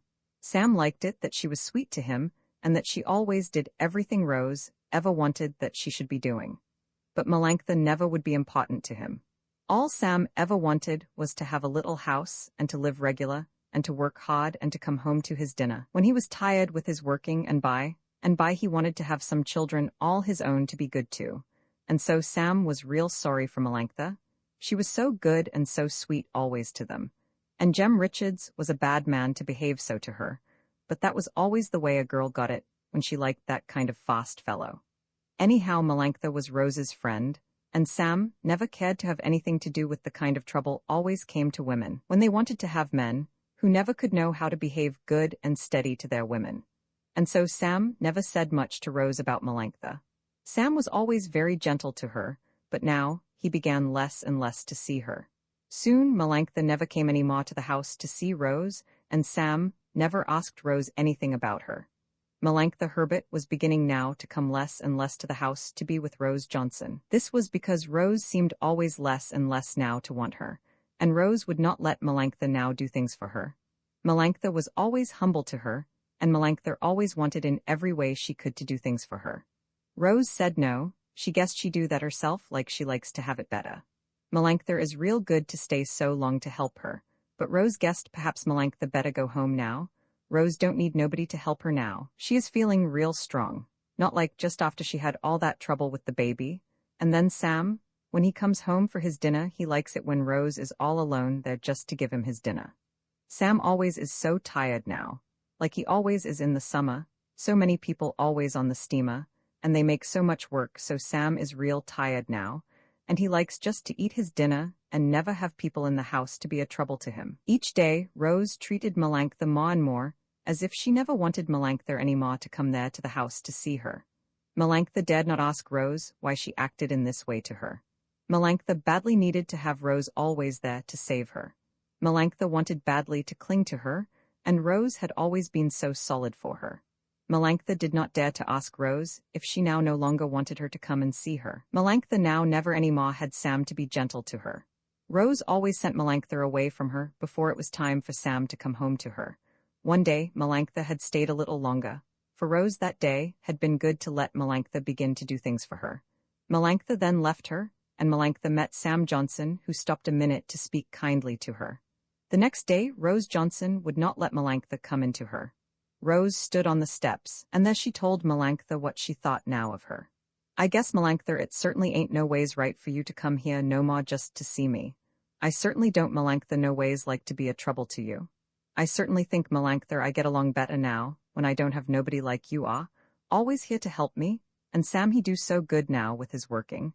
He pay a little girl something to come every day to help me. I certainly do think, Melanctha, I don't never want you no more to come here just to see me." "Why, Rose? What I ever done to you? I certainly don't think you is right, Rose, to be so bad now to me. I certainly don't know ways, Melanctha Herbert, think you got any right ever to be complaining the way I been acting to you. I certainly never do think, Melanctha Herbert, you hear me? Nobody ever been more patient to you than I always been to like you. Only, Melanctha, I hear more things now so awful bad about you.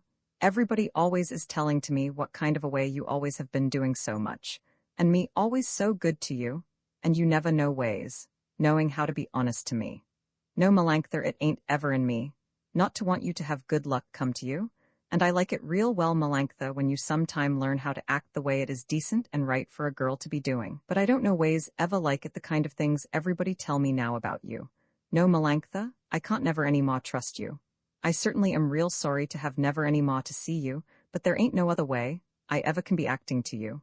That's all I ever got any more to say to you now, Melanctha. But Rose, deed, I certainly don't know, no more than the dead.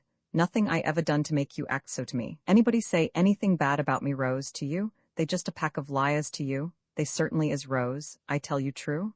I certainly never done nothing I ever been ashamed to tell you. Why you act so bad to me, Rose? Sam he certainly don't think ever like you do, and Rose I always do everything I can, you ever want me to do for you. It ain't never no use standing there talking, Melanctha Herbert. I just can tell it to you, and Sam, he don't know nothing about women ever the way they can be acting.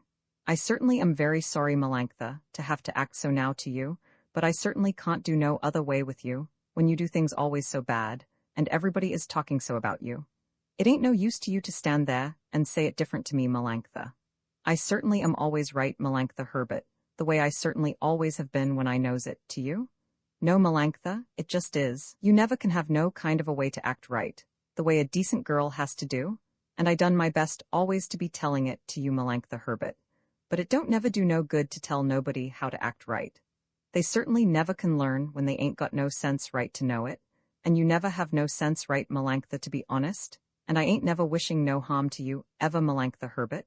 Only I don't never want any more to see you come here. I just say to you now, like I always been saying to you, you don't know never the right way, any kind of decent girl has to be acting, and so Melantha Herbert, me and Sam, we don't never any more want you to be setting your foot in my house here, Melantha Herbert, I just tell you. And so you just go along now, Melantha Herbert, you hear me, and I don't never wish no harm to come to you. Rose Johnson went into her house and closed the door behind her. Melantha stood like one dazed. She did not know how to bear this blow that almost killed her. Slowly, then, Melantha went away without even turning to look behind her. Melantha Herbert was all sore and bruised inside her. Melantha had needed Rose always to believe her. Melantha needed Rose always to let her cling to her. Melantha wanted badly to have somebody who could make her always feel a little safe inside her. And now Rose had sent her from her. Melantha wanted Rose more than she had ever wanted all the others. Rose always was so simple, solid, decent for her. And now Rose had cast her from her. Melantha was lost, and all the world went whirling in a mad, weary dance around her. Melantha Herbert never had any strength alone ever to feel safe inside her. And now Rose Johnson had cast her from her, and Melantha could never any more be near her. Melantha Herbert knew now, way inside her, that she was lost, and nothing any more could ever help her. Melantha went that night to meet Jem Richards, who had promised to be at the old place to meet her. Jem Richards was absent in his manner to her. By and by he began to talk to her, about the trip he was going to take soon, to see if he could get some luck back in his betting. Melantha trembled. Was Jem too now going to leave her? Jem Richards talked some more then to her, about the bad luck he always had now, and how he needed to go away to see if he could make it come out any better. Then Jem stopped, and then he looked straight at Melantha. Tell me, Melantha, right and true, you don't care really nothing more about me now, Melantha, he said to her. Why you ask me that, Jem Richards, said Melantha. Why I ask you that, Melantha, God Almighty, because I just don't give a damn now for you any more, Melantha. That the reason I was asking. Melantha never could have for this an answer. Jem Richards waited, and then he went away and left her. Melantha Herbert never again saw Jem Richards. Melantha never again saw Rose Johnson, and it was hard to Melantha never any more to see her. Rose Johnson had worked in to be the deepest of all Melantha's emotions.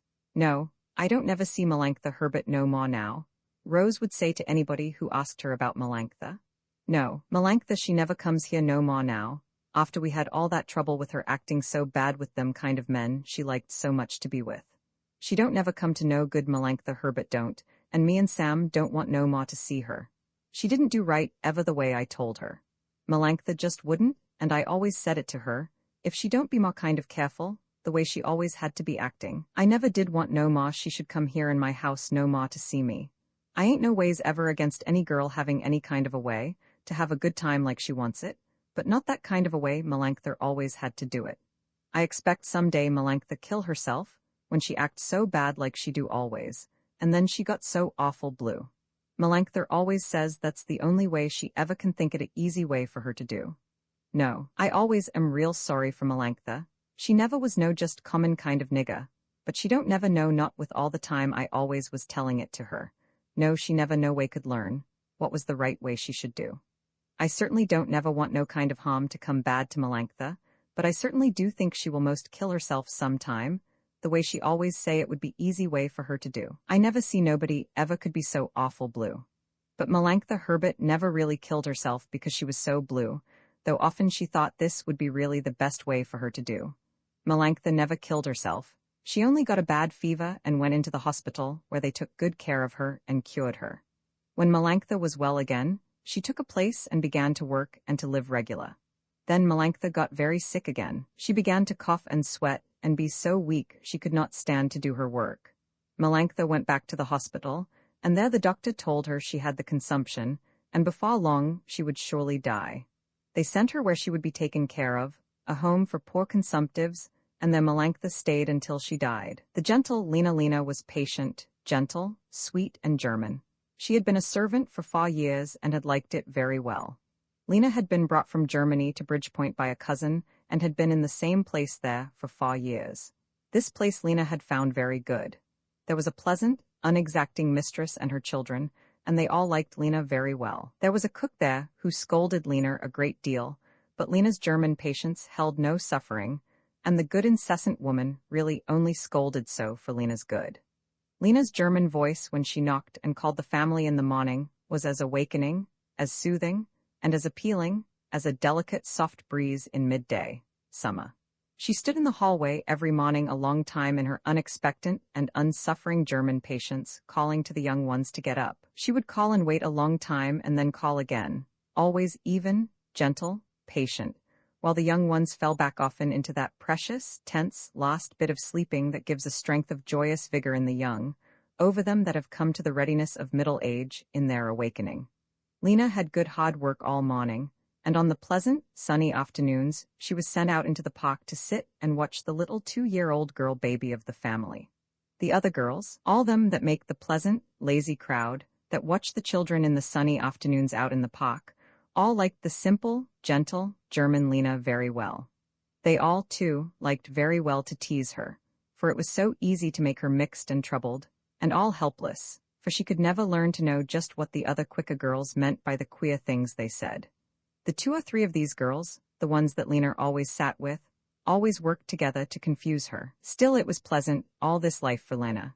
The little girl fell down sometimes and cried, and then Lena had to soothe her. When the little girl would drop her hat, Lena had to pick it up and hold it. When the little girl was bad and threw away her playthings, Lena told her she could not have them and took them from her to hold until the little girl should need them. It was all a peaceful life for Lena, almost as peaceful as a pleasant leisure. The other girls, of course, did tease her, but then that only made a gentle stir within her. Lena was a brown and pleasant creature, brown as blonde races often have them brown, not with the yellow or the red or the chocolate brown of sun-burned countries, but brown with the clear color laid flat on the light-toned skin beneath. The plain, spare brown that makes it right to have been made with hazel eyes, and not too abundant straight, brown hair that only later deepens itself into brown from the straw yellow of a German childhood. Lena had the flat chest, straight back and forward-falling shoulders of the patient and enduring working woman, though her body was now still in its milder girlhood and work had not yet made these lines too clear. The rarer feeling that there was with Lena showed in all the even quiet of her body movements, but in all, it was the strongest in the patient, old-world ignorance, and earth-made pureness of her brown, flat, soft-featured face. Lena had eyebrows that were a wondrous thickness. They were black and spread and very cool, with their dark color and their beauty, and beneath them were her hazel eyes, simple and human, with the earth patience of the working, gentle, German woman. Yes, it was all a peaceful life for Lena. The other girls, of course, did tease her, but then that only made a gentle stir within her. "What you got on your finger, Lena?" Mary, one of the girls she always sat with, one day asked her. Mary was good-natured, quick, intelligent, and Irish. Lena had just picked up the fancy paper-made accordion that the little girl had dropped beside her, and was making it squeak sadly as she pulled it with her brown, strong, awkward finger. "Why, what is it, Mary, paint?" said Lena, putting her finger to her mouth to taste the dirt spot. "That's awful poison, Lena, don't you know?" said Mary. "That green paint that you just tasted." Lena had sucked a good deal of the green paint from her finger. She stopped and looked hard at the finger. She did not know just how much Mary meant by what she said. "Ain't it poison, Nellie, that green paint that Lena sucked just now?" said Mary. "Sure it is, Lena. It's real poison. I ain't foolin' this time anyhow." Lena was a little troubled. She looked hard at her finger where the paint was, and she wondered if she had really sucked it. It was still a little wet on the edges, and she rubbed it off a long time on the inside of her dress, and in between she wondered and looked at the finger and thought, was it really poison that she had just tasted? "Ain't it too bad, Nellie? Lena should have sucked that," Mary said. Nellie smiled and did not answer. Nellie was dark and thin and looked Italian. She had a big mass of black hair that she wore high up on her head, and that made her face look very fine. Nellie always smiled and did not say much, and then she would look at Lena to perplex her. And so they all 3 sat with their little charges in the pleasant sunshine a long time, and Lena would often look at her finger and wonder if it was really poison that she had just tasted, and then she would rub her finger on her dress a little harder. Mary laughed at her and teased her, and Nellie smiled a little and looked queerly at her. Then it came time for it was growing cooler, for them to drag together the little ones who had begun to wander, and to take each one back to its own mother. And Lena never knew for certain whether it was really poison, that green stuff that she had tasted. During these 4 years of service, Lena always spent her Sundays out at the house of her aunt, who had brought her 4 years before to Bridgepoint.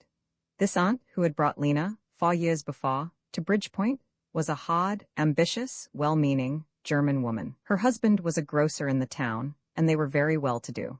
Mrs. Haydon, Lena's aunt, had 2 daughters who were just beginning as young ladies, and she had a little boy who was not honest and who was very hard to manage.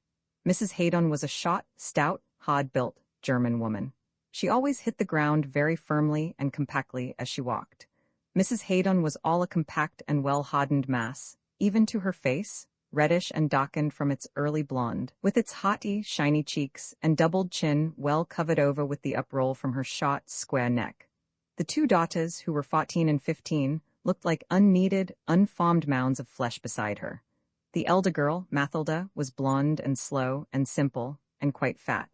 The younger, Bertha, who was almost as tall as her sister, was dark and quicker, and she was heavy too, but not really fat. These 2 girls the mother had brought up very firmly. They were well taught for their position. They were always both well dressed, in the same kinds of hats and dresses, as is becoming in 2 German sisters. The mother liked to have them dressed in red. Their best clothes were red dresses, made of good heavy cloth, and strongly trimmed with braid of a glistening black. They had stiff, red felt hats, trimmed with black velvet ribbon and a bird. The mother dressed matronly, in a bonnet and in black, always sat between her 2 big daughters, firm, directing, and repressed. The only weak spot in this good German woman's conduct was the way she spoiled her boy, who was not honest and who was very hard to manage. The father of this family was a decent, quiet, heavy, and uninterfering German man. He tried to cure the boy of his bad ways and make him honest, but the mother could not make herself let the father manage, and so the boy was brought up very badly. Mrs. Haydon's girls were now only just beginning as young ladies, and so to get her niece, Lena, married, was just then the most important thing that Mrs. Haydon had to do. Mrs. Haydon had 4 years before gone to Germany to see her parents, and had taken the girls with her. This visit had been for Mrs. Haydon most successful, though her children had not liked it very well. Mrs. Haydon was a good and generous woman, and she patronized her parents grandly, and all the cousins who came from all about to see her. Mrs. Haydon's people were of the middling class of farmers. They were not peasants, and they lived in a town of some pretension, but it all seemed very poor and smelly to Mrs. Haydon's American-born daughters. Mrs. Haydon liked it all. It was familiar, and then here she was so wealthy and important. She listened and decided, and advised all of her relations how to do things better. She arranged their present and their future for them, and showed them how in the past they had been wrong in all their methods. Mrs. Haydon's only trouble was with her 2 daughters, whom she could not make behave well to her parents. The 2 girls were very nasty to all their numerous relations. Their mother could hardly make them kiss their grandparents, and every day the girls would get a scolding. But then, Mrs. Haydon was so very busy that she did not have time to really manage her stubborn daughters. These hard-working, earth-rough German cousins were to these American-born children ugly and dirty, and as far below them as were Italian or Negro workmen, and they could not see how their mother could ever bear to touch them. And then all the women dressed so funny, and were worked all rough and different. The 2 girls stuck up their noses at them all, and always talked in English to each other about how they hated all these people, and how they wished their mother would not do so. The girls could talk some German, but they never chose to use it. It was her eldest brother's family that most interested Mrs. Haydon. Here there were 8 children, and out of the 8, 5 of them were girls. Mrs. Haydon thought it would be a fine thing to take one of these girls back with her to Bridgepoint and get her well started. Everybody liked that she should do so, and they were all willing that it should be Lena. Lena was the second girl in her large family. She was at this time just 17 years old. Lena was not an important daughter in the family. She was always sort of dreamy and not there. She worked hard and went very regularly at it, but even good work never seemed to bring her near. Lena's age just suited Mrs. Haydon's purpose. Lena could first go out to service and learn how to do things, and then, when she was a little older, Mrs. Haydon could get her a good husband. And then Lena was so still and docile, she would never want to do things her own way. And then, too, Mrs. Haydon, with all her hardness, had wisdom, and she could feel the rarest strain there was in Lena. Lena was willing to go with Mrs. Haydon, Lena did not like her German life very well. It was not the hard work but the roughness that disturbed her. The people were not gentle, and the men when they were glad were very boisterous, and would lay hold of her and roughly tease her. They were good people enough around her, but it was all harsh and dreary for her. Lena did not really know that she did not like it. She did not know that she was always dreamy and not there. She did not think whether it would be different for her away off there in Bridgepoint. Mrs. Haydon took her and got her different kinds of dresses, and then took her with them to the steamer. Lena did not really know what it was that had happened to her. Mrs. Haydon and her daughters and Lena traveled second class on the steamer. Mrs. Haydon's daughters hated that their mother should take Lena. They hated to have a cousin, who was to them little better than a nigger, and then everybody on the steamer there would see her. Mrs. Haydon's daughters said things like this to their mother, but she never stopped to hear them, and the girls did not dare to make their meaning very clear, and so they could only go on hating Lena hard together. They could not stop her from going back with them to Bridgepoint. Lena was very sick on the voyage. She thought, surely before it was over, that she would die. She was so sick she could not even wish that she had not started. She could not eat, she could not moan, she was just blank and scared, and sure that every minute she would die. She could not hold herself in, nor help herself in her trouble. She just stayed where she had been put, pale and scared and weak and sick, and sure that she was going to die. Mathilda and Bertha Haydon had no trouble from having Lena for a cousin on the voyage, until the last day that they were on the ship, and by that time they had made their friends and could explain.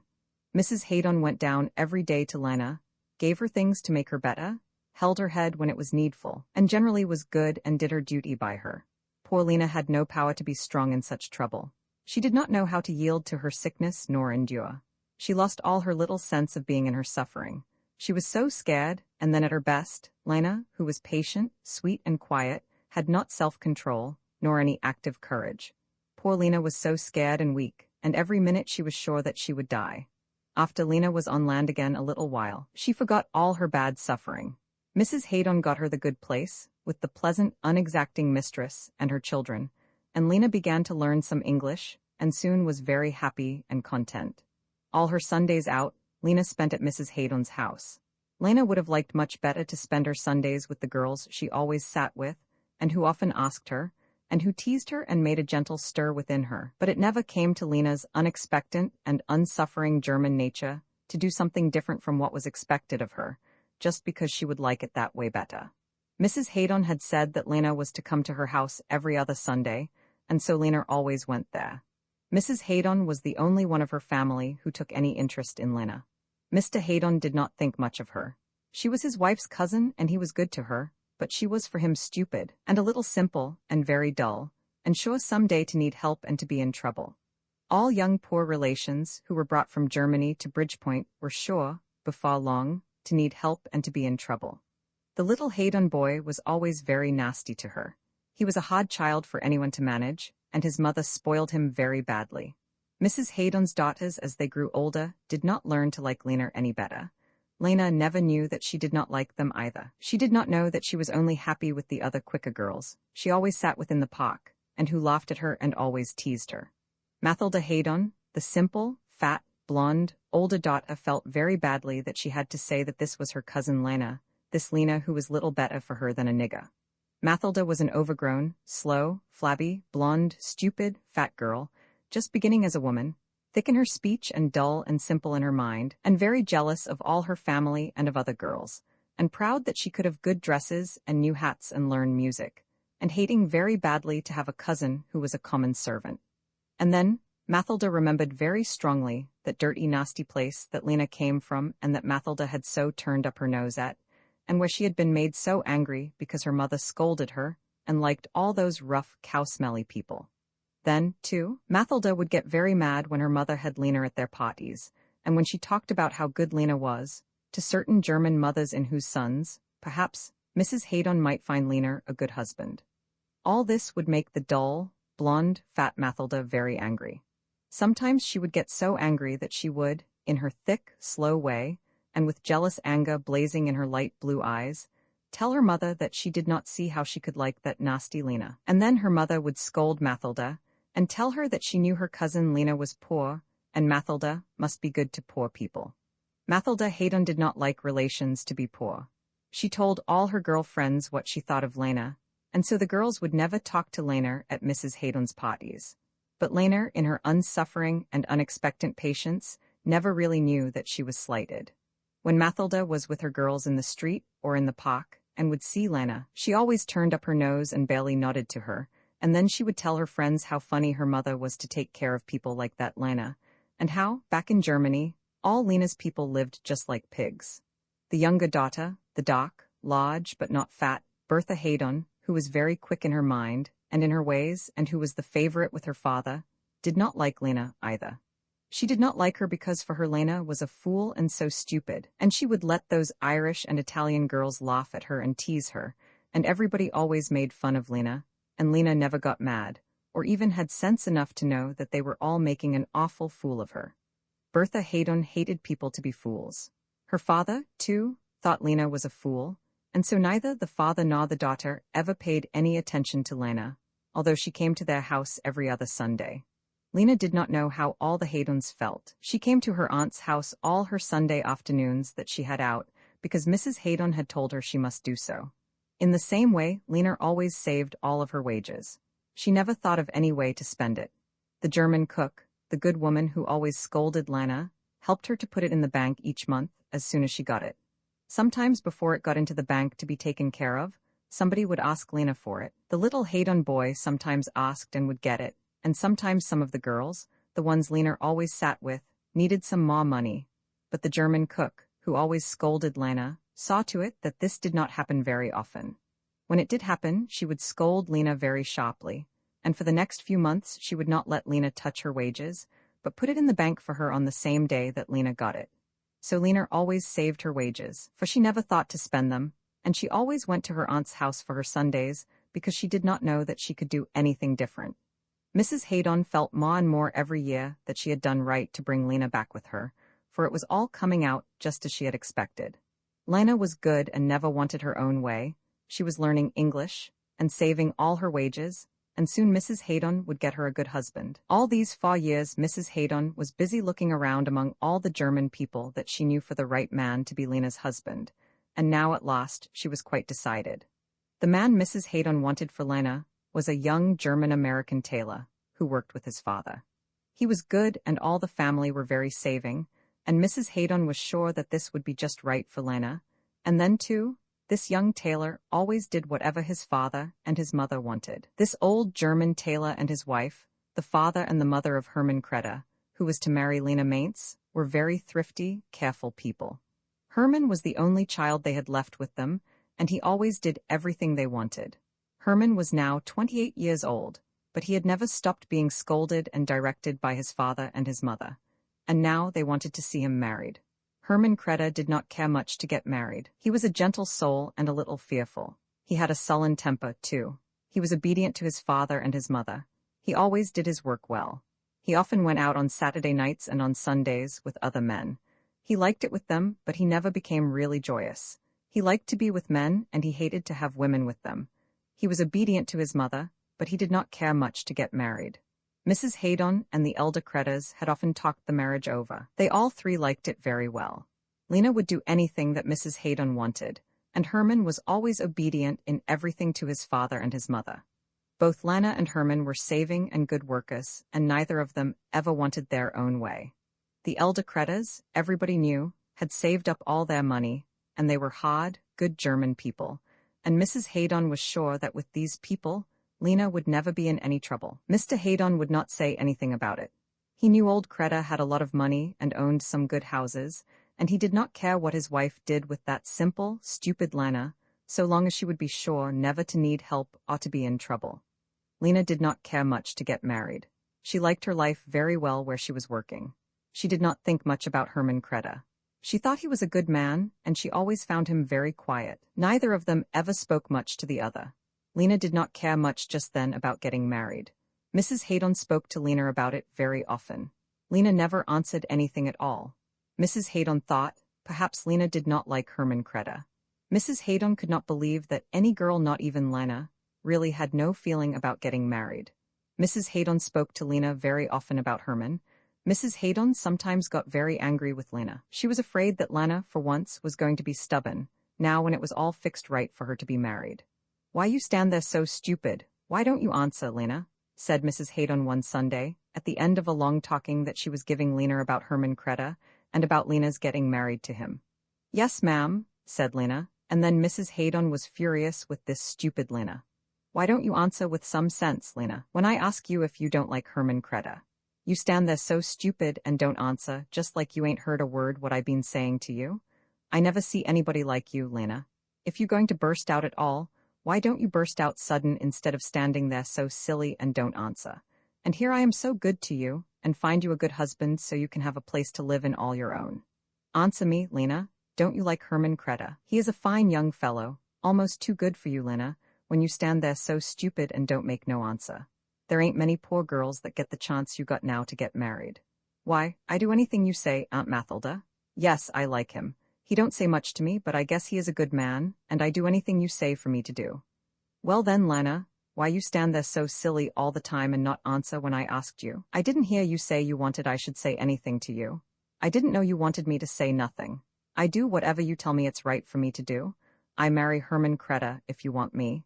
And so for Lena Mainz, the match was made. Old Mrs. Kreta did not discuss the matter with her Herman. She never thought that she needed to talk such things over with him. She just told him about getting married to Lena Mainz, who was a good worker, and very saving, and never wanted her own way. And Herman made his usual little grunt in answer to her. Mrs. Kreta and Mrs. Haydon fixed the day, and made all the arrangements for the wedding, and invited everybody who ought to be there to see them married. In 3 months, Lena Mainz and Herman Kreta were to be married.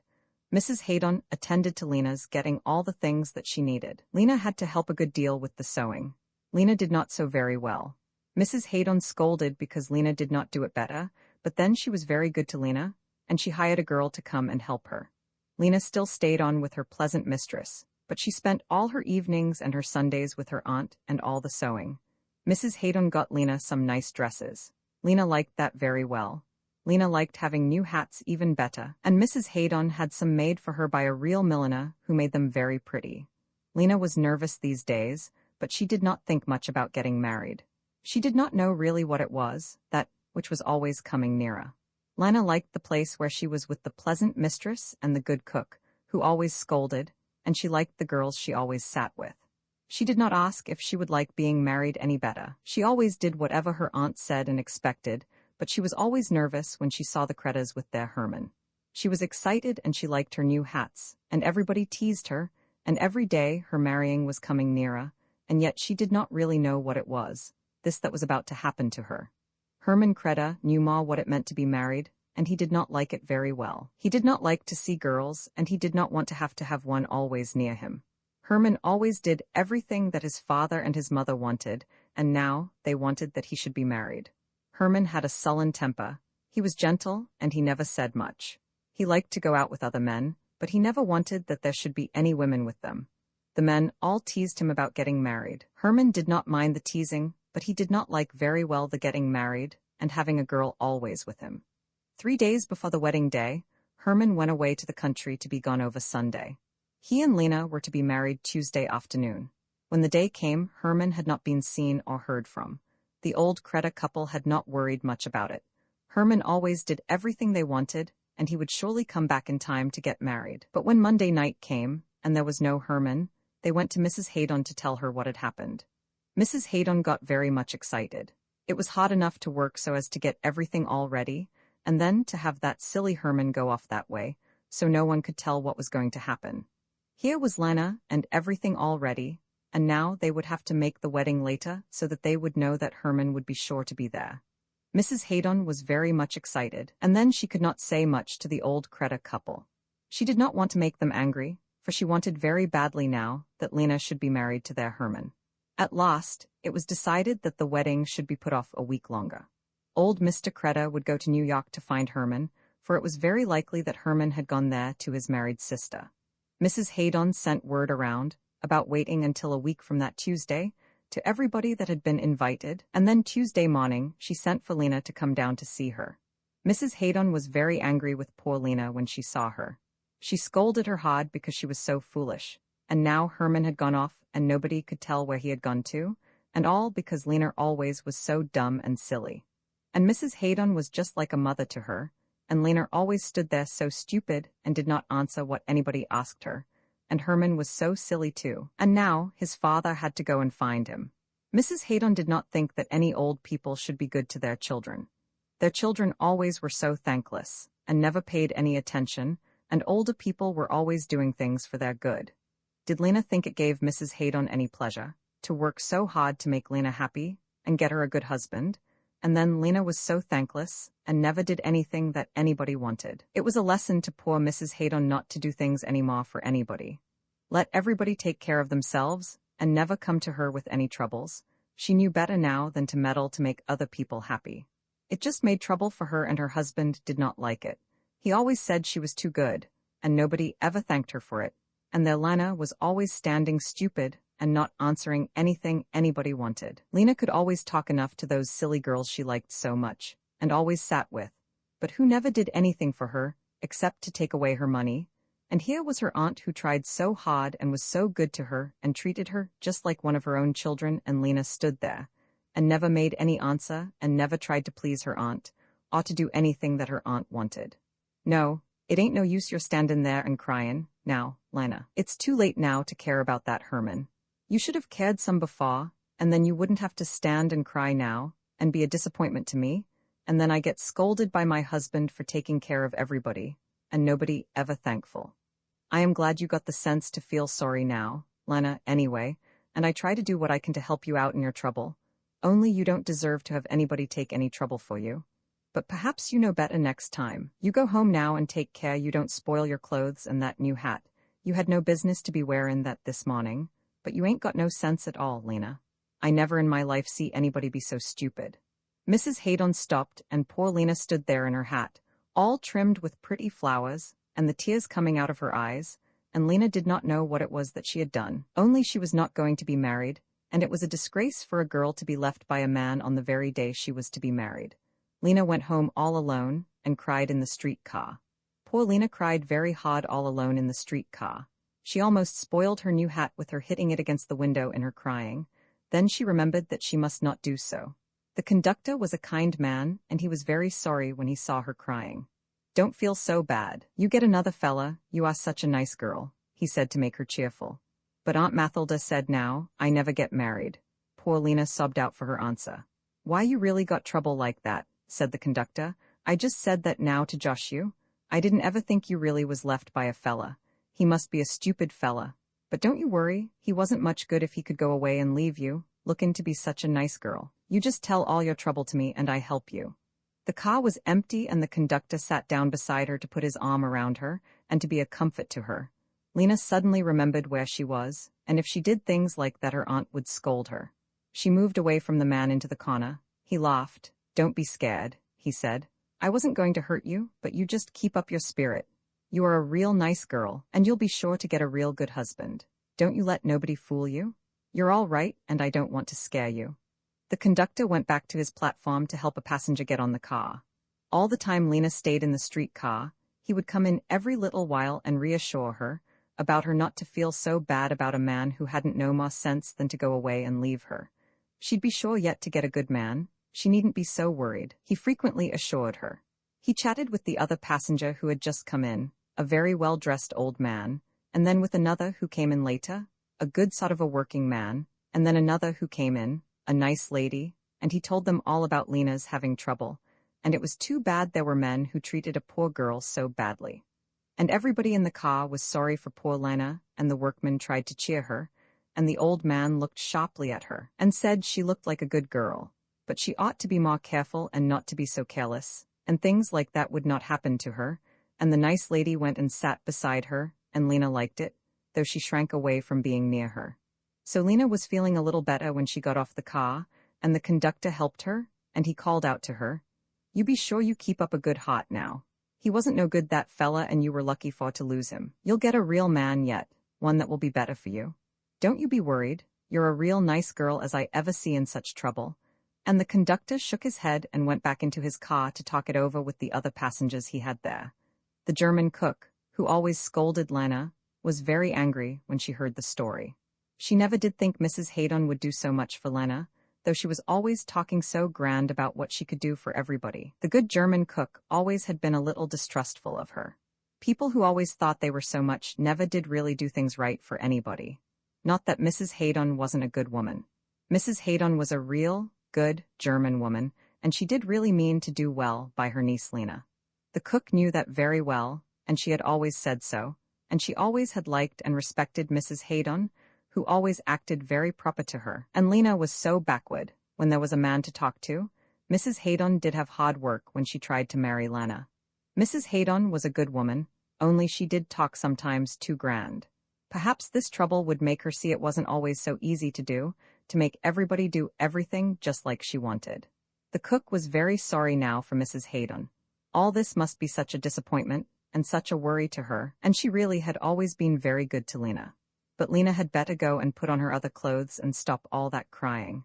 That wouldn't do nothing now to help her, and if Lena would be a good girl, and just be real patient, her aunt would make it all come out right yet for her.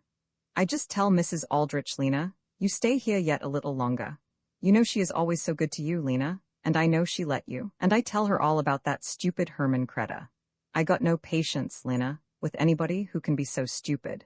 You just stop now with your crying, Lena, and take off them good clothes and put them away so you don't spoil them when you need them, and you can help me with the dishes and everything will come off better for you. You see if I ain't right by what I tell you. You just stop crying now, Lena, quick, or else I scold you. Lena still choked a little, and was very miserable inside her, but she did everything just as the cook told her. The girls Lena always sat with were very sorry to see her look so sad with her trouble. Mary, the Irish girl, sometimes got very angry with her. Mary was always very hot when she talked to Lena's Aunt Mathilda, who thought she was so grand, and had such stupid, stuck-up daughters. Mary wouldn't be a fat fool like that ugly-tempered Mathilda Haydon, not for anything anybody could ever give her. How Lena could keep on going there so much when they all always acted as if she was just dirt to them, Mary never could see. But Lena never had any sense of how she should make people stand round for her, and that was always all the trouble with her. And poor Lena, she was so stupid to be sorry for losing that gawky fool who didn't ever know what he wanted and just said "ya" to his mama and his papa, like a baby, and was scared to look at a girl straight, and then sneaked away the last day like as if somebody was going to do something to him. Disgrace? Lena talking about disgrace? It was a disgrace for a girl to be seen with the likes of him, let alone to be married to him. But that poor Lena, she never did know how to show herself off for what she was really. Disgrace to have him go away and leave her. Mary would just like to get a chance to show him. If Lena wasn't worth 15 like Herman Kreta, Mary would just eat her own head all up. It was a good riddance Lena had of that Herman Kreta and his stingy, dirty parents, and if Lena didn't stop crying about it, Mary would just naturally despise her. Poor Lena, she knew very well how Mary meant it all, this she was always saying to her, but Lena was very miserable inside her. She felt the disgrace it was for a decent German girl that a man should go away and leave her. Lena knew very well that her aunt was right when she said the way Herman had acted to her was a disgrace to everyone that knew her. Mary and Nellie and the other girls she always sat with were always very good to Lena, but that did not make her trouble any better. It was a disgrace the way Lena had been left to any decent family, and that could never be made any different to her. And so the slow days wore on, and Lena never saw her Aunt Mathilda. At last on Sunday, she got word by a boy to go and see her Aunt Mathilda. Lena's heart beat quick, for she was very nervous now with all this that had happened to her. She went just as quickly as she could to see her Aunt Mathilda. Mrs. Haydon, quick, as soon as she saw Lena, began to scold her for keeping her aunt waiting so long for her, and for not coming in all the week to see her, to see if her aunt should need her, and so her aunt had to send a boy to tell her. But it was easy, even for Lena, to see that her aunt was not really angry with her. It wasn't Lena's fault, went on Mrs. Haydon, that everything was going to happen all right for her. Mrs. Haydon was very tired taking all this trouble for her, and when Lena couldn't even take trouble to come and see her aunt, to see if she needed anything to tell her. But Mrs. Haydon really never minded things like that when she could do things for anybody. She was tired now, all the trouble she had been taking to make things right for Lena, but perhaps now Lena heard it she would learn a little to be thankful to her. "You get all ready to be married Tuesday, Lena, you hear me," said Mrs. Haydon to her. "You come here Tuesday morning, and I have everything all ready for you. You wear your new dress I got you, and your hat with all them flowers on it, and you be very careful coming you don't get your things all dirty. You so careless all the time, Lena, and not thinking, and you act sometimes you never got no head at all on you. You go home now, and you tell your Mrs. Aldrich that you leave her Tuesday. Don't you go forgetting now, Lena, anything I ever told you what you should do to be careful. You be a good girl, now, Lena. You get married Tuesday to Herman Kreda. And that was all Lena ever knew of what had happened all this week to Herman Kreda. Lena forgot there was anything to know about it. She was really to be married Tuesday, and her Aunt Mathilda said she was a good girl, and now there was no disgrace left upon her. Lena now fell back into the way she always had of being always dreamy and not there, the way she always had been, except for the few days she was so excited because she had been left by a man the very day she was to have been married. Lena was a little nervous all these last days, but she did not think much about what it meant for her to be married. Herman Kreda was not so content about it. He was quiet and was sullen, and he knew he could not help it. He knew now he just had to let himself get married. It was not that Herman did not like Lena Mainz. She was as good as any other girl could be for him. She was a little better perhaps than other girls he saw. She was so very quiet, but Herman did not like to always have to have a girl around him. Herman had always done everything that his mother and his father wanted. His father had found him in New York, where Herman had gone to be with his married sister. Herman's father, when he had found him, coaxed Herman a long time and went on whole days with his complaining to him, always troubled but gentle and quite patient with him, and always he was worrying to Herman about what was the right way his boy Herman should always do, always whatever it was his mother ever wanted from him, and always Herman never made him any answer. Old Mr. Kreda kept on saying to him, he did not see how Herman could think now. It could be any different. When you make a bargain, you just got to stick right to it. That was the only way old Mr. Kreda could ever see it. And saying you would get married to a girl, and she got everything all ready. That was a bargain, just like one you make in business, and Herman he had made it. And now Herman, he would just have to do it? Old Mr. Kreda didn't see there was any other way a good boy like his Herman had to do it. And then too that Lena Mainz was such a nice girl, and Herman hadn't ought to really give his father so much trouble and make him pay out all that money to come all the way to New York just to find him, and they both lose all that time from their working, when all Herman had to do was just to stand up for an hour, and then he would be all right married, and it would be all over for him, and then everything at home would never be any different to him. And his father went on. There was his poor mother saying always how her Herman always did everything before she ever wanted, and now just because he got notions in him and wanted to show people how he could be stubborn, he was making all this trouble for her, and making them pay all that money just to run around and find him. You got no idea, Herman, how bad Mama is feeling about the way you been acting, Herman, said old Mr. Kreda to him. She says she never can understand how you can be so thankless, Herman. It hurts her very much you been so stubborn, and she find you such a nice girl for you, like Lena Mainz, who is always just so quiet and always saves up all her wages, and she never wanting her own way at all like some girls are always all the time to have it, and you Mama trying so hard, just so you could be comfortable, Herman, to be married, and then you act so stubborn, Herman. You like all young people, Herman, you think only about yourself, and what you are just wanting, and your Mama she's thinking only what is good for you to have, for you in the future. Do you think your Mama wants to have a girl around to be a bother for herself, Herman? It's just for you, Herman, she is always thinking, and she talks always about how happy she will be when she sees her Herman married to a nice girl, and then when she fixed it all up so good for you, so it never would be any bother to you, just the way she wanted you should like it, and you say yes, all right, I do it, and then you go away like this and act stubborn, and make all this trouble everybody to take for you, and we spend money, and I got to travel all round to find you. You come home now with me, Herman, and get married, and I tell your Mama she better not say anything to you about how much it cost me to come all the way to look for you. Hey, Herman, said his father coaxing. Hey, you come home now and get married. All you got to do, Herman, is just to stand up for an hour, Herman, and then you don't never to have any more bother to it. Hey, Herman, you come home with me tomorrow and get married. Hey, Herman. Herman's married sister liked her brother Herman, and she had always tried to help him when there was anything she knew he wanted. She liked it that he was so good and always did everything that their father and their mother wanted, but still she wished it could be that he could have Ma his own way, if there was anything he ever wanted. But now she thought Herman with his girl was very funny. She wanted that Herman should be married. She thought it would do him lots of good to get married. She laughed at Herman when she heard the story. Until his father came to find him, she did not know why it was Herman had come just then to New York to see her. When she heard the story, she laughed a good deal at her brother Herman, and teased him a good deal about his running away, because he didn't want to have a girl to be all the time around him. Herman's married sister liked her brother Herman, and she did not want him not to like to be with women. He was good, her brother Herman, and it would surely do him good to get married. It would make him stand up for himself stronger. Herman's sister always laughed at him, and always she would try to reassure him. Such a nice man as my brother Herman, acting like as if he was afraid of women. Why the girls all like a man like you, Herman, if you didn't always run away when you saw them. It did you good really, Herman, to get married, and then you got somebody you can boss around when you want to. It did you good, Herman, to get married, you see if you don't like it, when you really done it. You go along home now with Papa, Herman, and get married to that Lena. You don't know how nice you like it, Herman, when you try once how you can do it. You just don't be afraid of nothing, Herman.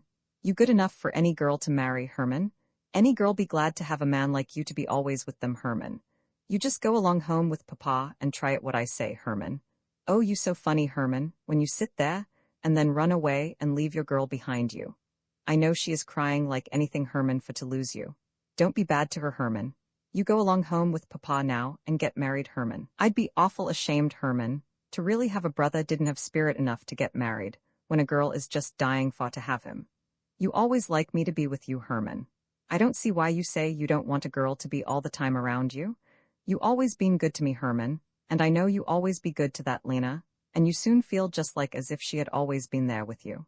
Don't act like as if you wasn't a nice, strong man, Herman. Really, I laugh at you, Herman, but you know I like awful well to see you real happy. You go home and get married to that Lena, Herman. She is a real pretty girl and real nice and good and quiet, and she make my brother Herman very happy. You just stop your fussing now with Herman, Papa. He go with you tomorrow, Papa, and you see he like it so much to be married. He make everybody laugh just to see him be so happy. Really, truly, that's the way it will be with you, Herman. You just listen to me what I tell you, Herman. And so his sister laughed at him and reassured him, and his father kept on telling what the mother always said about her Herman, and he coaxed him, and Herman never said anything in answer, and his sister packed his things up and was very cheerful with him, and she kissed him, and then she laughed, and then she kissed him, and his father went and bought the tickets for the train, and at last late on Sunday, he brought Herman back to Bridgepoint with him. It was always very hard to keep Mrs. Creda from saying what she thought to her Herman, but her daughter had written her a letter, so as to warn her not to say anything about what he had been doing to him, and her husband came in with Herman and said, "Here we are come home, Mamma, Herman and me, and we are very tired, it was so crowded coming." And then he whispered to her, "You be good to Herman, Mamma, he didn't mean to make us so much trouble." And so old Mrs. Creda, held in what she felt was so strong in her to say to her Herman. She just said very stiffly to him, "I'm glad to see you come home today, Herman." Then she went to arrange it all with Mrs. Haydon. Herman was now again just like he always had been, sullen and very good, and very quiet, and always ready to do whatever his mother and his father wanted. Tuesday morning came. Herman got his new clothes on, and went with his father and his mother to stand up for an hour and get married. Lena was there in her new dress, and her hat with all the pretty flowers, and she was very nervous for now she knew she was really very soon to be married. Mrs. Haydon had everything all ready. Everybody was there just as they should be, and very soon Herman Creda and Lena Mainz were married. When everything was really over, they went back to the Creda house together. They were all now to live together, Lena and Herman and the old father and the old mother, in the house where Mr. Creda had worked so many years as a tailor, with his son Herman always there to help him. Irish Mary had often said to Lena she never did see how Lena could ever want to have anything to do with Herman Creda and his dirty, stingy parents. The old Credas were to an Irish nature a stingy, dirty couple. They had not the free-hearted, thoughtless, fighting, mud-bespattered, ragged, peat-smoked cabin dirt that Irish Mary knew and could forgive and love. Theirs was the German dirt of saving, of being dowdy and loose and foul in your clothes so as to save them and yourself in washing, having your hair greasy to save it in the soap and drying, having your clothes dirty, not in freedom, but because so it was cheaper, keeping the house close and smelly, because so it cost less to get it heated, living so poorly not only so as to save money, but so they should never even know themselves that they had it, working all the time not only because from their nature they just had to, and because it made them money, but also that they never could be put in any way to make them spend their money. This was the place Lena now had for her home, and to her it was very different than it could be for an Irish Mary. She too was German and was thrifty, though she was always so dreamy and not there. Lena was always careful with things, and she always saved her money, for that was the only way she knew how to do it. She never had taken care of her own money, and she never had thought how to use it. Lena Mainz had been, before she was Mrs. Herman Kreta, always clean and decent in her clothes and in her person, but it was not because she ever thought about it or really needed so to have it. It was the way her people did in the German country where she came from, and her Aunt Mathilda and the good German cook who always scolded, had kept her on and made her, with their scoldings, always more careful to keep clean and to wash real often. But there was no deep need in all this for Lena, and so, though Lena did not like the old Kretas, though she really did not know that, she did not think about their being stingy, dirty people. Herman Kreta was cleaner than the old people, just because it was his nature to keep cleaner, but he was used to his mother and his father, and he never thought that they should keep things cleaner. And Herman too always saved all his money, except for that little beer he drank when he went out with other men of an evening the way he always liked to do it, and he never thought of any other way to spend it. His father had always kept all the money for them, and he always was doing business with it. And then, too, Herman really had no money, for he always had worked for his father, and his father had never thought to pay him. And so they began all four to live in the Kreta house together, and Lena began soon with it to look careless and a little dirty, and to be more lifeless with it, and nobody ever noticed much what Lena wanted, and she never really knew herself what she needed. The only real trouble that came to Lena with their living all four there together was the way old Mrs. Kreta scolded. Lena had always been used to being scolded, but this scolding of old Mrs. Kreta was very different from the way she ever before had had to endure it.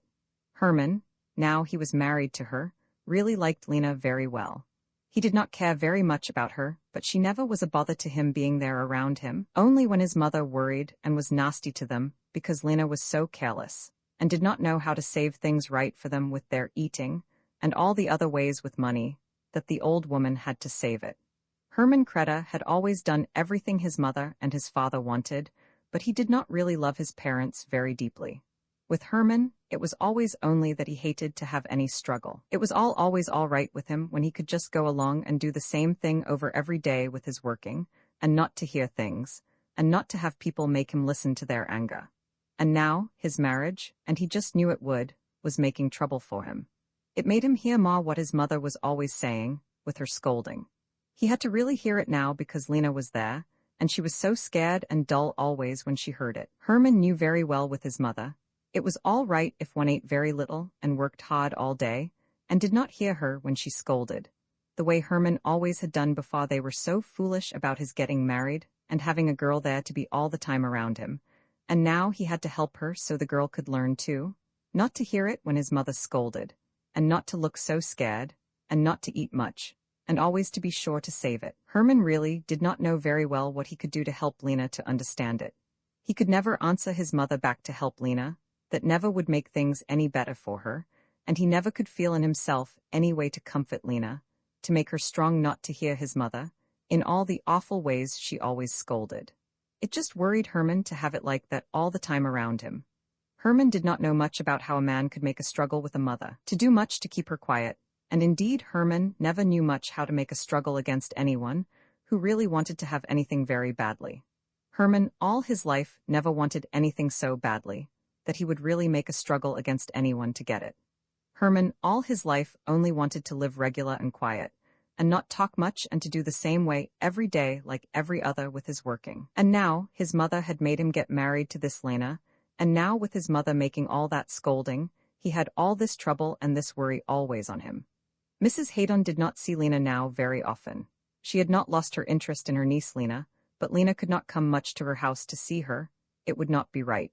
Now Lena was a married woman. And then, too, Mrs. Haydon had her hands full just then with her two daughters, for she was getting them ready to find them good husbands. And then, too, her own husband now worried her very often about her always spoiling that boy of hers, so he would be sure to turn out no good and be a disgrace to a German family, and all because his mother always spoiled him.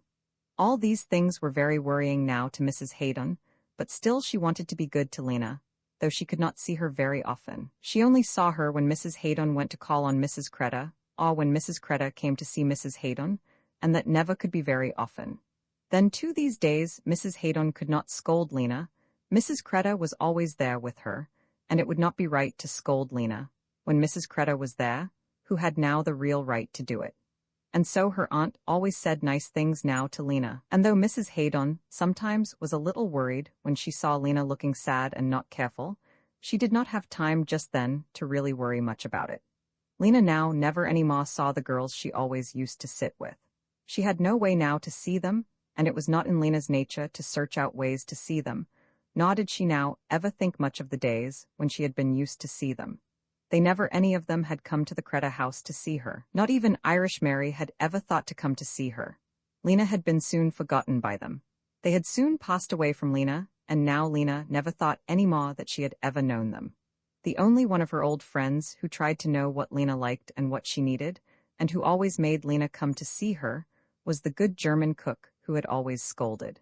She now scolded Lena hard for letting herself go so, and going out when she was looking so untidy.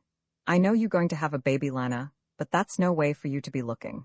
I am ashamed most to see you come and sit here in my kitchen, looking so sloppy and like you never used to, Lena. I never see anybody like you, Lena. Herman is very good to you, you always say so, and he don't treat you bad, even though you don't deserve to have anybody good to you. You so careless all the time, Lena, letting yourself go like you never had anybody tell you what was the right way you should know how to be looking. No, Lena, I don't see no reason you should let yourself go so, and look so untidy, Lena. So I am ashamed to see you sit there looking so ugly, Lena. No, Lena, that ain't no way ever I see a woman make things come out better, letting herself go so every way, and crying all the time like as if you had real trouble. I never wanted to see you marry Herman Creta, Lena. I knew what you got to stand with that old woman always, and that old man, he is so stingy too, and he don't say things out, but he ain't any better in his heart than his wife with her bad ways. I know that, Lena. I know they don't hardly give you enough to eat, Lena. I am real sorry for you, Lena. You know that, Lena. But that ain't any way to be going round so untidy, Lena. Even if you have got all that trouble. You never see me do like that, Lena, though sometimes I got a headache so I can't see to stand to be working hardly, and nothing comes right with all my cooking, but I always see, Lena, I look decent. That's the only way a German girl can make things come out right, Lena. You hear me what I am saying to you, Lena. Now you eat something nice, Lena. I got it all ready for you, and you wash up and be careful, Lena, and the baby will come all right to you. And then I make your Aunt Mathilda see that you live in a house soon all alone with Herman and your baby, and then everything go better for you. You hear me what I say to you, Lena. Now don't let me ever see you come looking like this any more, Lena, and you just stop with that always crying. You ain't got no reason to be sitting there now with all that crying. I never see anybody have trouble it did them any good to do the way you are doing, Lena. You hear me, Lena? You go home now, and you be good the way I tell you, Lena, and I see what I can do.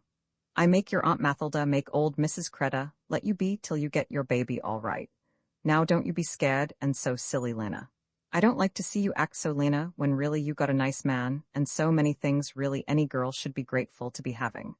Now you go home, Lena, today, and you do the way I say, to you, and I see what I can do to help you. Yes, Mrs. Aldrich, said the good German woman to her mistress later. Yes, Mrs. Aldrich, that's the way it is with them girls when they want so to get married. They don't know when they got it, good Mrs. Aldrich. They never know what it is they are really wanting when they got it, Mrs. Aldrich. There's that poor Lena, she just been here crying and looking so careless, so I scold her. But that was no good, that marrying for that poor Lena, Mrs. Aldrich. She do look so pale and sad now, Mrs. Aldrich. It just break my heart to see her. She was a good girl, was Lena, Mrs. Aldrich, and I never had no trouble with her like I got with so many young girls nowadays, Mrs. Aldrich, and I never see any girl any better to work right than our Lena, and now she got to stand it all the time with that old woman, Mrs. Creta. My, Mrs. Aldrich, she is a bad old woman to her. I never see, Mrs. Aldrich, how old people can be so bad to young girls and not have no kind of patience with them. If Lena could only live with her Herman, he ain't so bad the way men are, Mrs. Aldrich, but he is just the way always his mother wants him. He ain't got no spirit in him, and so I don't really see no help for that poor Lena. I know her aunt, Mrs. Haydon, meant it all right for her, Mrs. Aldrich, but poor Lena, it would be better for her if her Herman had stayed there in New York that time he went away to leave her. I don't like it the way Lena is looking now, Mrs. Aldrich. She looks like as if she don't have no life left in her hardly, Mrs. Aldrich. She just drags around and looks so dirty, and after all the pains I always took to teach her, and to keep her nice in her ways and looking. It don't do no good to them, for for them girls to get married, Mrs. Aldrich. They are much better when they only know it, to stay in a good place when they got it, and keep on regular with their working. I don't like it the way Lena looks now, Mrs. Aldrich. I wish I knew some way to help that poor Lena, Mrs. Aldrich, but she is a bad old woman, that old Mrs. Creta, Herman's mother. I speak to Mrs. Haydon real soon. Mrs. Aldrich, I see what we can do now to help that poor Lena. These were really bad days for poor Lena. Herman always was real good to her, and now he even sometimes tried to stop his mother from scolding Lena. She ain't well now, Mama. You let her be now, you hear me? You tell me what it is you want she should be doing, I tell her. I see she does it right just the way you want it, Mama. You let be, I say now, Mama, with that always scolding Lena. You let be, I say now, you wait till she's feeling better. Herman was getting really strong to struggle, for he could see that Lena, with that baby working hard inside her, really could not stand it any longer with his mother, and the awful ways she always scolded. It was a new feeling Herman now had inside him that made him feel he was strong to make a struggle. It was new for Herman Creta really to be wanting something, but Herman wanted strongly now to be a father, and he wanted badly that his baby should be a boy and healthy. Herman never had cared really very much about his father and his mother, though always, all his life, he had done everything just as they wanted. And he had never really cared much about his wife, Lena, though he always had been very good to her, and had always tried to keep his mother off her, with the awful way she always scolded. But to be really a father of a little baby, that feeling took hold of Herman very deeply. He was almost ready, so as to save his baby from all trouble, to really make a strong struggle with his mother, and with his father, too, if he would not help him to control his mother. Sometimes Herman even went to Mrs. Haydon to talk all this trouble over. They decided then together, it was better to wait there all far together for the baby, and Herman could make Mrs. Creta stop a little with her scolding, and then when Lena was a little stronger, Herman should have his own house for her, next door to his father, so he could always be there to help him in his working, but so they could eat and sleep in a house where the old woman could not control them, and they could not hear her awful scolding. And so things went on, the same way, a little longer. Poor Lena was not feeling any joy to have a baby. She was scared the way she had been when she was so sick on the water. She was scared now every time when anything would hurt her. She was scared and still and lifeless, and sure that every minute she would die. Lena had no power to be strong in this kind of trouble. She could only sit still and be scared and dull and lifeless, and sure that every minute she would die. Before very long, Lena had her baby. He was a good, healthy little boy, the baby. Herman cared very much to have the baby. When Lena was a little stronger, he took a house next door to the old couple, so he and his own family could eat and sleep and do the way they wanted. This did not seem to make much change now for Lena. She was just the same as when she was waiting with her baby. She just dragged around and was careless with her clothes and all lifeless, and she acted always, and lived on just as if she had no feeling. She always did everything regular with the work, the way she always had had to do it, but she never got back any spirit in her. Herman was always good and kind, and always helped her with her working. He did everything he knew to help her. He always did all the active new things in the house, and for the baby. Lena did what she had to do the way she always had been taught it. She always just kept going now with her working, and she was always careless, and dirty, and a little dazed, and lifeless. Lena never got any better in herself of this way of being that she had had ever since she had been married. Mrs. Haydon never saw any more of her niece, Lena. Mrs. Haydon had now so much trouble with her own house, and her daughters getting married, and her boy, who was growing up, and who always was getting so much worse to manage. She knew she had done right by Lena. Herman Creta was a good man. She would be glad to get one so good, sometimes, for her own daughters, and now they had a home to live in together, separate from the old people, who had made their trouble for them. Mrs. Haydon felt she had done very well by her niece, Lena, and she never thought now she needed any more to go and see her. Lena would do very well now without her aunt to trouble herself any more about her. The good German cook who had always scolded, still tried to do her duty like a mother to poor Lena. It was very hard now to do right by Lena. Lena never seemed to hear now what anyone was saying to her. Herman was always doing everything he could to help her. Herman always, when he was home, took good care of the baby. Herman loved to take care of his baby. Lena never thought to take him out or to do anything she didn't have to. The good cook sometimes made Lena come to see her. Lena would come with her baby and sit there in the kitchen, and watch the good woman cooking, and listen to her sometimes a little, the way she used to, while the good German woman scolded her for going around looking so careless when now she had no trouble, and sitting there so dull, and always being just so thankless. Sometimes Lena would wake up a little and get back into her face her old, gentle, patient, and unsuffering sweetness, but mostly Lena did not seem to hear much when the good German woman scolded. Lena always liked it when Mrs. Aldrich, her good mistress, spoke to her kindly, and then Lena would seem to go back and feel herself to be like she was when she had been in service. But mostly Lena just lived along and was careless in her clothes, and dull, and lifeless. By and by, Lena had 2 more little babies. Lena was not so much scared now when she had the babies. She did not seem to notice very much when they hurt her, and she never seemed to feel very much now about anything that happened to her. They were very nice babies, all these 3 that Lena had, and Herman took good care of them always. Herman never really cared much about his wife, Lena. The only things Herman ever really cared for were his babies. Herman always was very good to his children. He always had a gentle, tender way when he held them. He learned to be very handy with them. He spent all the time he was not working with them. By and by, he began to work all day in his own home so that he could have his children always in the same room with him. Lena always was ma and ma lifeless, and Herman now mostly never thought about her. He ma and ma took all the care of their 3 children. He saw to their eating right and their washing, and he dressed them every morning, and he taught them the right way to do things, and he put them to their sleeping, and he was now always every minute with them. Then there was to come to them a 4th baby. Lena went to the hospital nearby to have the baby. Lena seemed to be going to have much trouble with it. When the baby was come out at last, it was like its mother lifeless. While it was coming, Lena had grown very pale and sicker. When it was all over, Lena had died, too, and nobody knew just how it had happened to her. The good German cook who had always scolded Lena, and had always to the last day tried to help her, was the only one who ever missed her. She remembered how nice Lena had looked all the time she was in service with her, and how her voice had been so gentle and sweet-sounding, and how she always was a good girl, and how she never had to have any trouble with her, the way she always had with all the other girls who had been taken into the house to help her. The good cook sometimes spoke so of Lena when she had time to have a talk with Mrs. Aldrich, and this was all the remembering there now ever was of Lena. Herman Kreda now always lived very happy, very gentle, very quiet, very well content alone with his 3 children.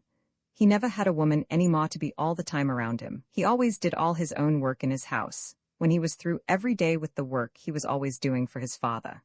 Herman always was alone, and he always worked alone, until his little ones were big enough to help him.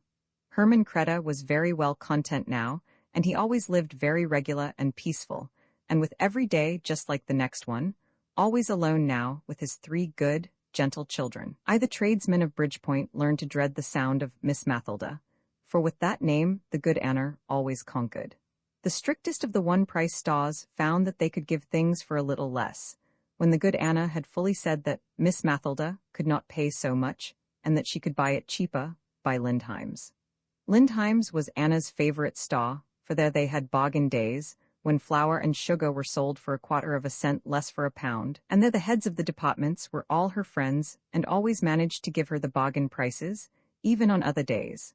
Anna led an arduous and troubled life. Anna managed the whole little house for Miss Mathilda.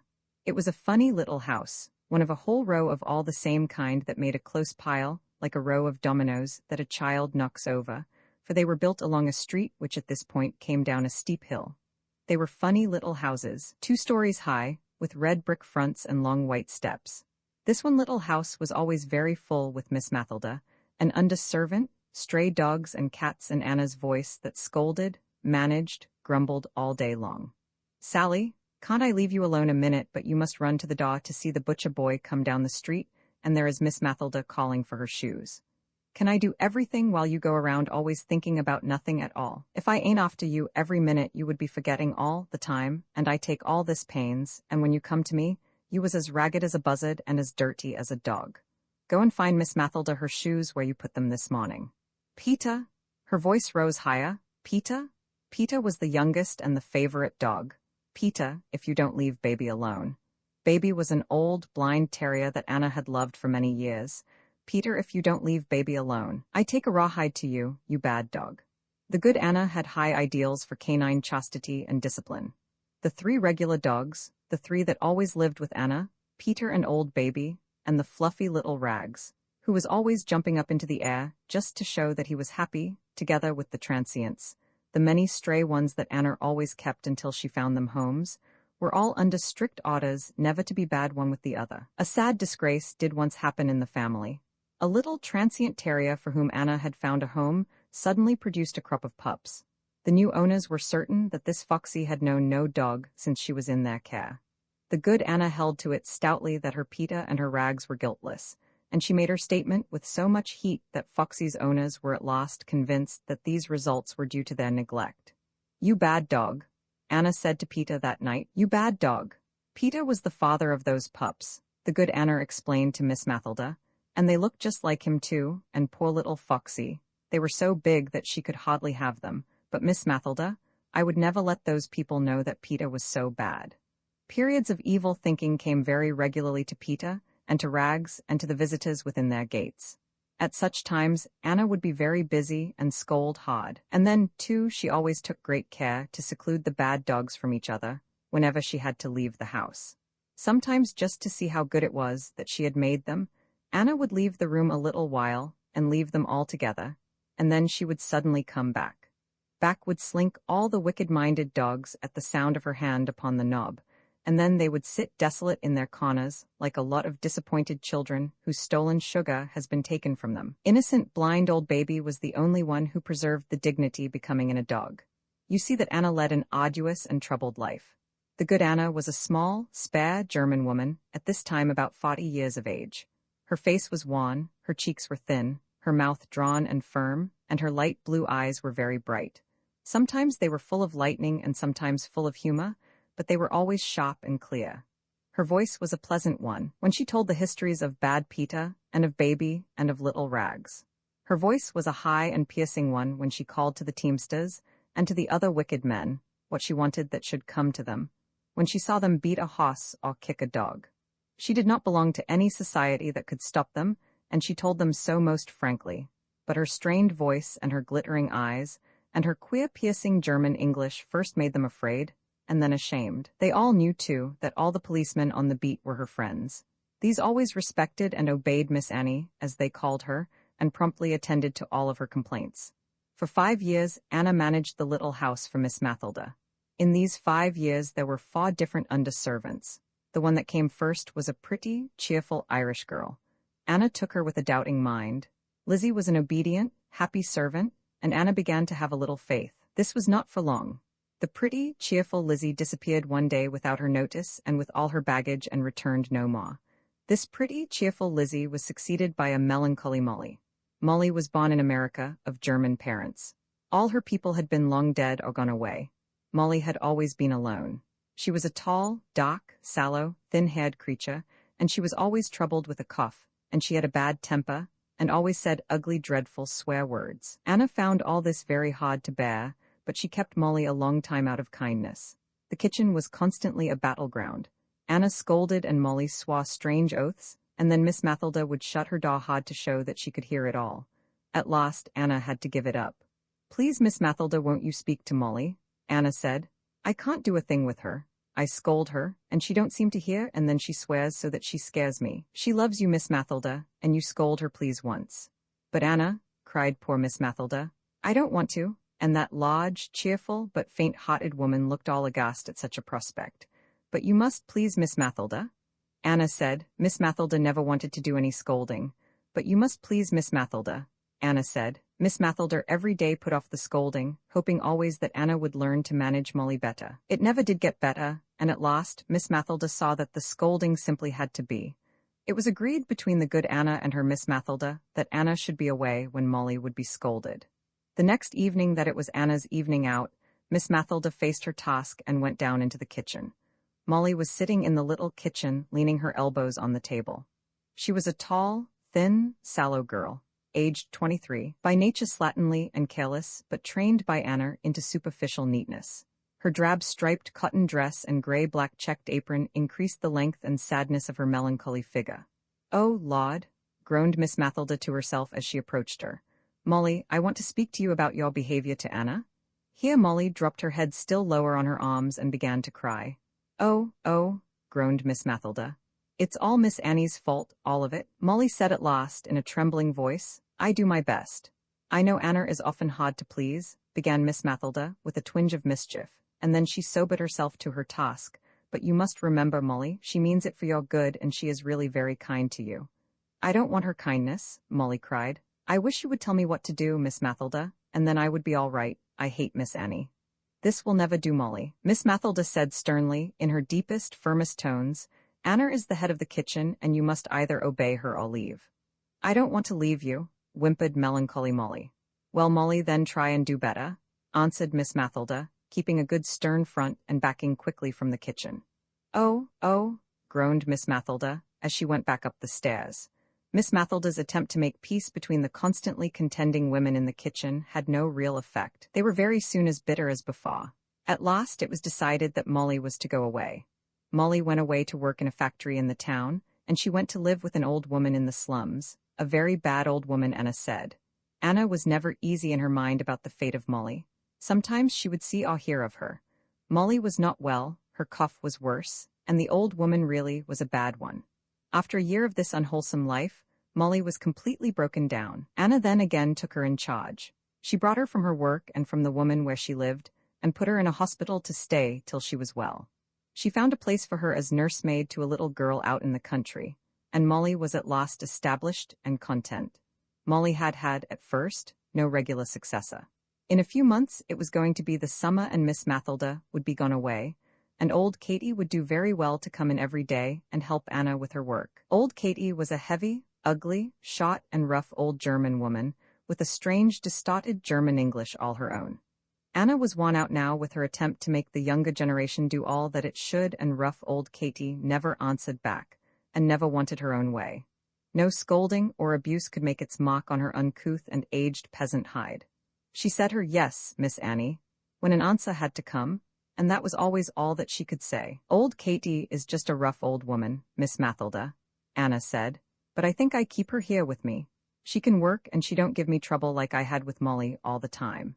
Anna always had a humorous sense from this old Katy's twisted peasant English, from the roughness on her tongue of buzzing S's, and from the queer ways of her brutish servile humor. Anna could not let old Katy serve at table. Old Katy was too costly made from natural earth for that. And so Anna had all this to do herself, and that she never liked, but even then this simple rough old creature was pleasanter to her than any of the upstart young. Life went on very smoothly now in these few months before the summer came.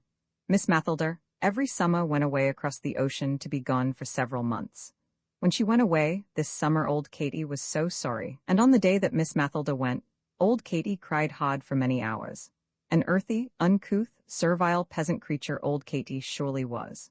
She stood there on the white stone steps of the little red brick house, with her bony, square dull head with its thin, tanned, toughened skin and its sparse and kinky grizzled hair, and her strong, squat figure a little overmade on the right side, clothed in her blue striped cotton dress, all clean and always washed but rough and harsh to see, and she stayed there on the steps till Anna brought her in, blubbering, her apron to her face, and making queer guttural broken moans. When Miss Mathilda early in the fall came to her house again, old Katy was not there. I never thought old Katy would act so, Miss Mathilda, Anna said, when she was so sorry when you went away, and I gave her full wages all the summer, but they are all alike, Miss Mathilda. There isn't one of them that's fit to trust. You know how Katy said she liked you, Miss Mathilda, and went on about it when you went away, and then she was so good and worked all right until the middle of the summer, when I got sick, and then she went away and left me all alone and took a place out in the country, where they gave her some more money. She didn't say a word, Miss Mathilda. She just went off and left me there alone when I was sick after that awful hot summer that we had. And after all we done for her when she had no place to go, and all summer I gave her better things to eat than I had for myself. Miss Mathilda, there isn't one of them has any sense of what's the right way for a girl to do, not one of them. Old Katy was never heard from any more. No under servant was decided upon now for several months. Many came and many went, and none of them would do. At last, Anna heard of Sally. Sally was the oldest girl in a family of 11, and Sally was just 16 years old. From Sally down, they came always littler and littler in her family, and all of them were always out at work, excepting only the few littlest of them all. Sally was a pretty blonde and smiling German girl, and stupid and a little silly. The littler they came in her family, the brighter they all were. The brightest of them all was a little girl of 10. She did a good day's work washing dishes for a man and wife in a saloon, and she earned a fair day's wage, and then there was one littler still. She only worked for half the day. She did the housework for a bachelor doctor. She did it all of the housework, and received each week her 8 cents for her wage. Anna was always indignant when she told that story. I think he ought to give her 10 cents, Miss Mathelder, anyway. 8 cents is so mean when she does all his work, and she is such a bright little thing too, not stupid like our Sally. Sally would never learn to do a thing if I didn't scold her all the time, but Sally is a good girl, and I take care and she will do all right. Sally was a good, obedient German child. She never answered Anna back, no ma did Peter, old baby and little Rags, and so though always Anna's voice was sharply raised in strong rebuke and wan expostulation, they were a happy family all there together in the kitchen. Anna was a mother now to Sally, a good incessant German mother who watched and scolded hard to keep the girl from any evil step. Sally's temptations and transgressions were much like those of naughty Peter and jolly little Rags, and Anna took the same way to keep all three from doing what was bad. Sally's chief badness, besides forgetting all the time and never washing her hands clean to serve at table, was the butcher boy. He was an unattractive youth enough, that butcher boy. Suspicion began to close in around Sally that she spent the evenings when Anna was away, in company with this bad boy. Sally is such a pretty girl, Miss Mathelda, Anna said, and she is so dumb and silly, and she puts on that red waist, and she crinkles up her hair with irons, so I have to laugh. And then I tell her, if she only washed her hands clean it would be better than all that fixing all the time, but you can't do a thing with the young girls nowadays, Miss Mathelda. Sally is a good girl, but I got to watch her all the time. Suspicion closed in around Sally ma and ma, that she spent Anna's evenings out with this boy sitting in the kitchen. One early morning Anna's voice was sharply raised.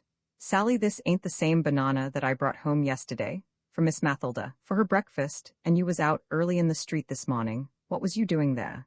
Nothing, Miss Annie, I just went out to see, that's all, and that's the same banana, deed it is, Miss Annie. Sally, how can you say so, and after all I do for you, and Miss Mathelder is so good to you? I never brought home no bananas yesterday with specks on it like that. I know better, it was that boy was here last night and ate it while I was away, and you was out to get another this morning.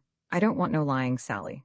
Sally was stout in her defense, but then she gave it up, and she said it was the boy who snatched it as he ran away at the sound of Anna's key opening the outside door. But I will never let him in again, Miss Annie, deed I won't, said Sally. And now, it was all peaceful for some weeks, and then Sally with fatuous simplicity began on certain evenings to resume her bright red waist, her bits of jewels and her crinkly hair. One pleasant evening in the early spring, Miss Mathelda was standing on the steps beside the open door, feeling cheerful in the pleasant, gentle night. Anna came down the street, returning from her evening out. Don't shut the door, please, Miss Mathelda, Anna said in a low voice. I don't want Sally to know I'm home. Anna went softly through the house and reached the kitchen door. At the sound of her hand upon the knob, there was a wild scramble and a bang, and then Sally sitting there alone when Anna came into the room. But alas, the butcher boy forgot his overcoat in his escape. You see that Anna led an arduous and troubled life. Anna had her troubles, too, with Miss Mathelda. And I slave and slave to save the money, and you go out and spend it all on foolishness. The good Anna would complain when her mistress, a large and careless woman, would come home with a bit of porcelain, a new etching, and sometimes even an oil painting on her arm. But Anna, argued Miss Mathelda, if you didn't save this money, don't you see I could not buy these things? And then Anna would soften and look pleased until she learned the price, and then wringing her hands, oh, Miss Mathelda, she would cry, and you gave all that money out for that, when you need a dress to go out in so bad. Well, perhaps I will get one for myself next year, Anna, Miss Mathelda would cheerfully concede. If we live till then, Miss Mathelda, I see that you do, Anna would then answer darkly. Anna had great pride in the knowledge and possessions of her cherished Miss Mathelda, but she did not like her careless way of wearing always her old clothes. You can't go out to dinner in that dress, Miss Mathelda, she would say, standing firmly before the outside door. You got to go and put on your new dress you always look so nice in. But Anna, there isn't time. Yes, there is, I go up and help you fix it. Please, Miss Mathelda, you can't go out to dinner in that dress, and next year, if we live till then, I make you get a new hat too. It's a shame, Miss Mathelda, to go out like that. The poor mistress sighed and had to yield. It suited her cheerful, lazy temper to be always without care, but sometimes it was a burden to endure, for so often she had it all to do again, unless she made a rapid dash out of the door before Anna had a chance to see. Life was very easy always for this large and lazy Miss Mathilda, with the good Anna to watch and care for her, and all her clothes and goods. But alas, this world of ours is after all much what it should be, and cheerful Miss Mathilda had her troubles too with Anna. It was pleasant that everything for one was done, but annoying often that what one wanted most just then, one could not have when one had foolishly demanded and not suggested one's desire. And then, Miss Mathilda loved to go out on joyous, country tramps when, stretching free and far with cheerful comrades, over rolling hills and cornfields, glorious in the setting sun, and dogwood white and shining underneath the moon and clear stars overhead, and brilliant air and tingling blood. It was hard to have to think of Anna's anger at the late return, though Miss Mathilda had begged that there might be no hot supper cooked that night. And then, when all the happy crew of Miss Mathilda and her friends, tired with fullness of good health and burning winds and glowing sunshine in the eyes, stiffened and justly wan and wholly ripe for pleasant food and gentle content, were all come together to the little house. It was hard for all that tired crew who loved the good things Anna made to eat, to come to the closed door and wonder there if it was Anna's evening in or out, and then the others must wait shivering on their tired feet, while Miss Mathilda softened Anna's heart, or if Anna was well out, boldly ordered youthful Sally to feed all the hungry lot. Such things were sometimes hard to bear, and often grievously did Miss Mathilda feel herself a rebel with the cheerful Lizes, the melancholy Mollys, the rough old Katies, and the stupid Sallys. Miss Mathilda had other troubles too, with the good Anna. Miss Mathilda had to save her Anna from the many friends, who in the kindly fashion of the poor, used up her savings, and then gave her promises in place of payments. The good Anna had many curious friends that she had found in the 20 years that she had lived in Bridgepoint, and Miss Mathilda would often have to save her from them all. Roman II, the life of the good Anna Fedna, this good Anna, was of solid lower, middle-class South German stock. When she was 17 years old, she went to service in a bourgeois family, in the large city near her native town, but she did not stay there long. One day her mistress offered her maid, that was Anna, to a friend to see her home. Anna felt herself to be a servant, not a maid, and so she promptly left the place. Anna had always a firm old-world sense of what was the right way for a girl to do. No argument could bring her to sit an evening in the empty parlor, although the smell of paint when they were fixing up the kitchen made her very sick. And tired as she always was, she never would sit down during the long talks she held with Miss Mathilda. A girl was a girl and should act always like a girl, both as to giving all respect and as to what she had to eat. A little time after she left this service, Anna and her mother made the voyage to America. They came second class, but it was for them a long and dreary journey. The mother was already ill with consumption. They landed in a pleasant town in the far south, and there the mother slowly died. Anna was now alone, and she made her way to Bridgepoint, where an older half-brother was already settled. This brother was a heavy, lumbering, good-natured German man, full of the infirmity that comes of excessive body. He was a baker and married, and fairly well-to-do. Anna liked her brother well enough, but was never in any way dependent on him. When she arrived in Bridgepoint, she took service with Miss Mary Wadsmith. Miss Mary Wadsmith was a large, fair, helpless woman, burdened with the care of 2 young children.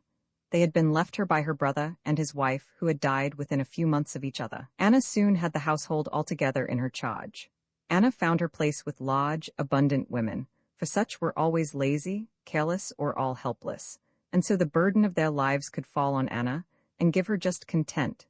Anna's superiors must be always these large, helpless women, or be men, for none others could give themselves to be made so comfortable and free.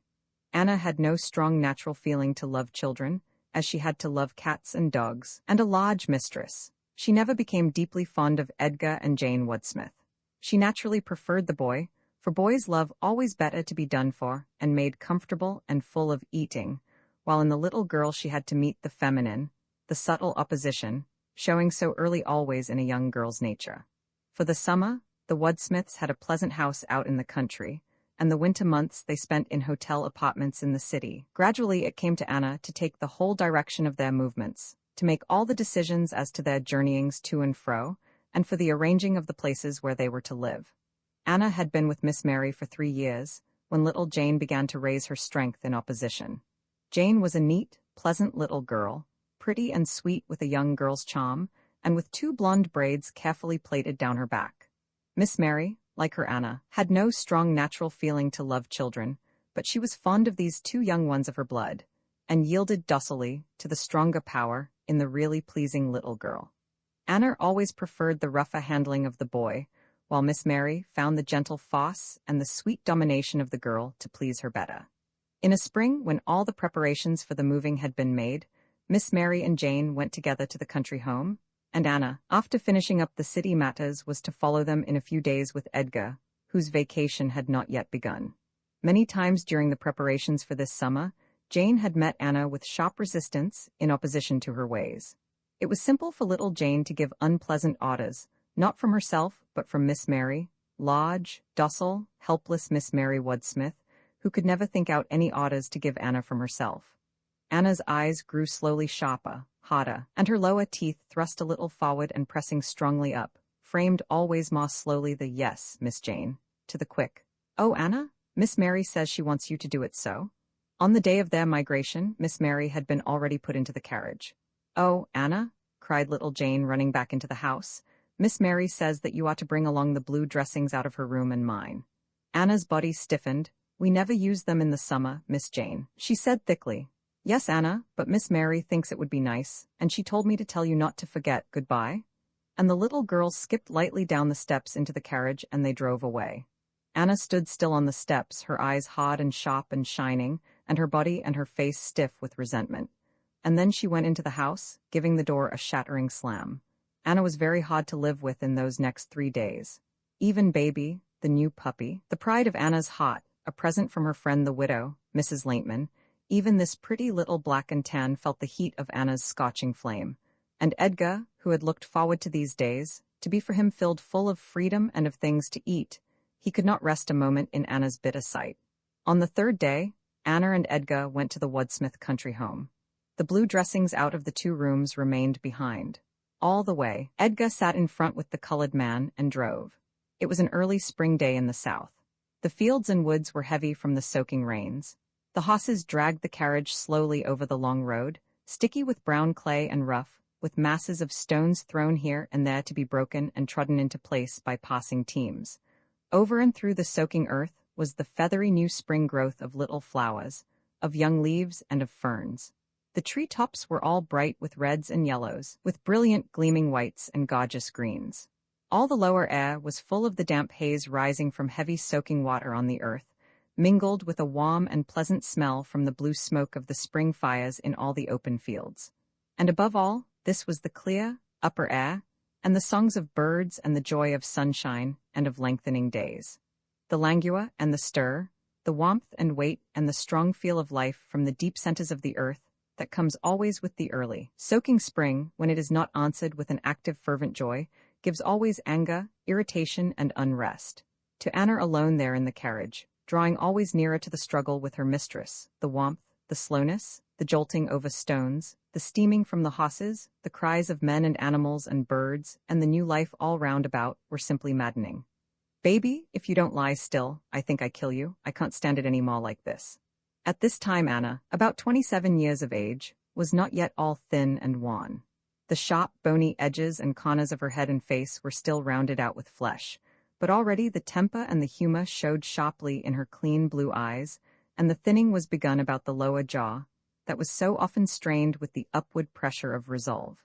Today, alone there in the carriage, she was all stiff and yet all trembling with the sore effort of decision and revolt. As the carriage turned into the Wadsmith gate, little Jane ran out to see. She just looked at Anna's face. She did not say a word about blue dressings. Anna got down from the carriage with little Baby in her arms. She took out all the goods that she had brought, and the carriage drove away. Anna left everything on the porch and went into where Miss Mary Wadsmith was sitting by the fire. Miss Mary was sitting in a large armchair by the fire. All the nooks and crannies of the chair were filled full of her soft and spreading body. She was dressed in a black satin morning gown. The sleeves, great monster things, were heavy with the mass of her soft flesh. She sat there always, large, helpless, gentle. She had a fair, soft, regular, good-looking face, with pleasant, empty, gray-blue eyes and heavy, sleepy lids. Behind Miss Mary was the little Jane, nervous and jerky with excitement as she saw Anna come into the room. "Miss Mary," Anna began. She had stopped just within the door, her body and her face stiff with repression, her teeth closed hard and the white lights flashing sharply in the pale, clean blue of her eyes. Her bearing was full of the strange coquetry of anger and of fear, the stiffness, the bridling, the suggestive movement underneath the rigidness of forced control, all the queer ways the passions have to show themselves all one. "Miss Mary," the words came slowly with thick utterance and with jerks, but always firm and strong. "Miss Mary, I can't stand it any more like this. When you tell me anything to do, I do it. I do everything I can and you know I work myself sick for you. The blue dressings in your room makes too much work to have for summer. Miss Jane don't know what work is. If you want to do things like that, I go away." Anna stopped still. Her words had not the strength of meaning they were meant to have, but the power in the mood of Anna's soul frightened and awed Miss Mary through and through. Like in all large and helpless women, Miss Mary's heart beat weakly in the soft and helpless mass it had to govern. Little Jane's excitements had already tried her strength. Now she grew pale and fainted quite away. "Miss Mary?" cried Anna, running to her mistress and supporting all her helpless weight back in the chair. Little Jane, distracted, flew about as Anna ordered, bringing smelling salts and brandy and vinegar and water, and chafing poor Miss Mary's wrists. Miss Mary slowly opened her mild eyes. Anna sent the weeping little Jane out of the room. She herself managed to get Miss Mary quiet on the couch. There was never a word Ma said about blue dressings. Anna had conquered, and a few days later, little Jane gave her a green parrot to make peace. For 6 more years, little Jane and Anna lived in the same house. They were careful and respectful to each other to the end. Anna liked the parrot very well. She was fond of cats too and of horses, but best of all animals she loved the dog, and best of all dogs, little Baby, the first gift from her friend, the widow Mrs. Laintman. The widow Mrs. Laintman was the romance in Anna's life. Anna met her first at the house of her half-brother, the baker, who had known the late Mr. Laintman, a small grocer, very well. Mrs. Laintman had been for many years a midwife. Since her husband's death, she had herself and 2 young children to support. Mrs. Laintman was a good-looking woman. She had a plump, well-rounded body, clear olive skin, bright dark eyes, and crisp black curling hair. She was pleasant, magnetic, efficient, and good.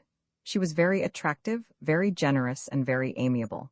She was a few years older than our good Anna, who was soon entirely subdued by her magnetic, sympathetic charm. Mrs. Laintman in her work loved best to deliver young girls who were in trouble.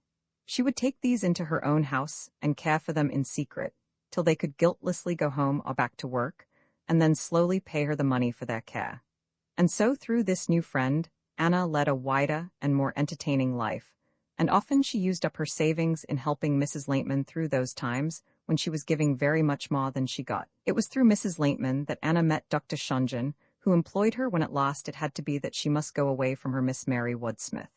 During the last years with her Miss Mary, Anna's health was very bad, as indeed it always was from that time on until the end of her strong life. Anna was a medium-sized, thin, hard-working, worrying woman. She had always had bad headaches, and now they came more often and more wearing. Her face grew thin, more bony and more wan, her skin stained itself pale yellow, as it does with working sickly women, and the clear blue of her eyes went pale. Her back troubled her a good deal, too. She was always tired at her work, and her temper grew more difficult and fretful. Miss Mary Woodsmith often tried to make Anna see a little to herself, and get a doctor, and the little Jane, now blossoming into a pretty, sweet young woman, did her best to make Anna do things for her good. Anna was stubborn always to Miss Jane, and fearful of interference in her ways. Miss Mary Woodsmith's mild advice she easily could always turn aside. Mrs. Laintman was the only one who had any power over Anna. She induced her to let Dr. Shonjen take her in his care. No one but a Dr. Shonjen could have brought a good and German Anna first to stop her work, and then submit herself to operation, but he knew so well how to deal with German and poor people. Cheery, jovial, haughty, full of jokes that made much fun and yet were full of simple common sense and reasoning courage, he could persuade even a good Anna to do things that were for her own good. Edgar had now been for some years away from home, first at a school and then at work to prepare himself to be a civil engineer. Miss Mary and Jane promised to take a trip for all the time that Anna was away, and so there would be no need for Anna's work, nor for a new girl to take Anna's place. Anna's mind was thus a little set at rest. She gave herself to Mrs. Laintman and the doctor to do what they thought best to make her well and strong. Anna endured the operation very well, and was patient, almost docile, in the slow recovery of her working strength. But when she was once more at work for her Miss Mary Wadsmith, all the good effect of these several months of rest were soon worked and worried well away. For all the rest of her strong working life, Anna was never really well. She had bad headaches all the time, and she was always thin and wan. She worked away her appetite, her health and strength, and always for the sake of those who begged her not to work so hard. To her thinking, in her stubborn, faithful German soul, this was the right way for a girl to do. Anna's life with Miss Mary Wadsmith was now drawing to an end. Miss Jane, now altogether a young lady, had come out into the world. Soon she would become engaged and then be married, and then perhaps Miss Mary Wadsmith would make her home with her. In such a household, Anna was certain that she would never take a place. Miss Jane was always careful and respectful and very good to Anna, but never could Anna be a girl in a household where Miss Jane would be the head. This much was very certain in her mind, and so these last 2 years with her Miss Mary were not as happy as before. The change came very soon. Miss Jane became engaged and in a few months was to marry a man from out of town, from Curden, an hour's railway ride from Bridgepoint. Poor Miss Mary Wadsmith did not know the strong resolve Anna had made to live apart from her when this new household should be formed. Anna found it very hard to speak to her Miss Mary of this change. The preparations for the wedding went on day and night. Anna worked and sewed hard to make it all go well. Miss Mary was much fluttered, but content and happy with Anna to make everything so easy for them all. Anna worked so all the time to drown her sorrow and her conscience too, for somehow it was not right to leave Miss Mary so. But what else could she do? She could not live as her Miss Mary's girl, in a house where Miss Jane would be the head. The wedding day grew always nearer.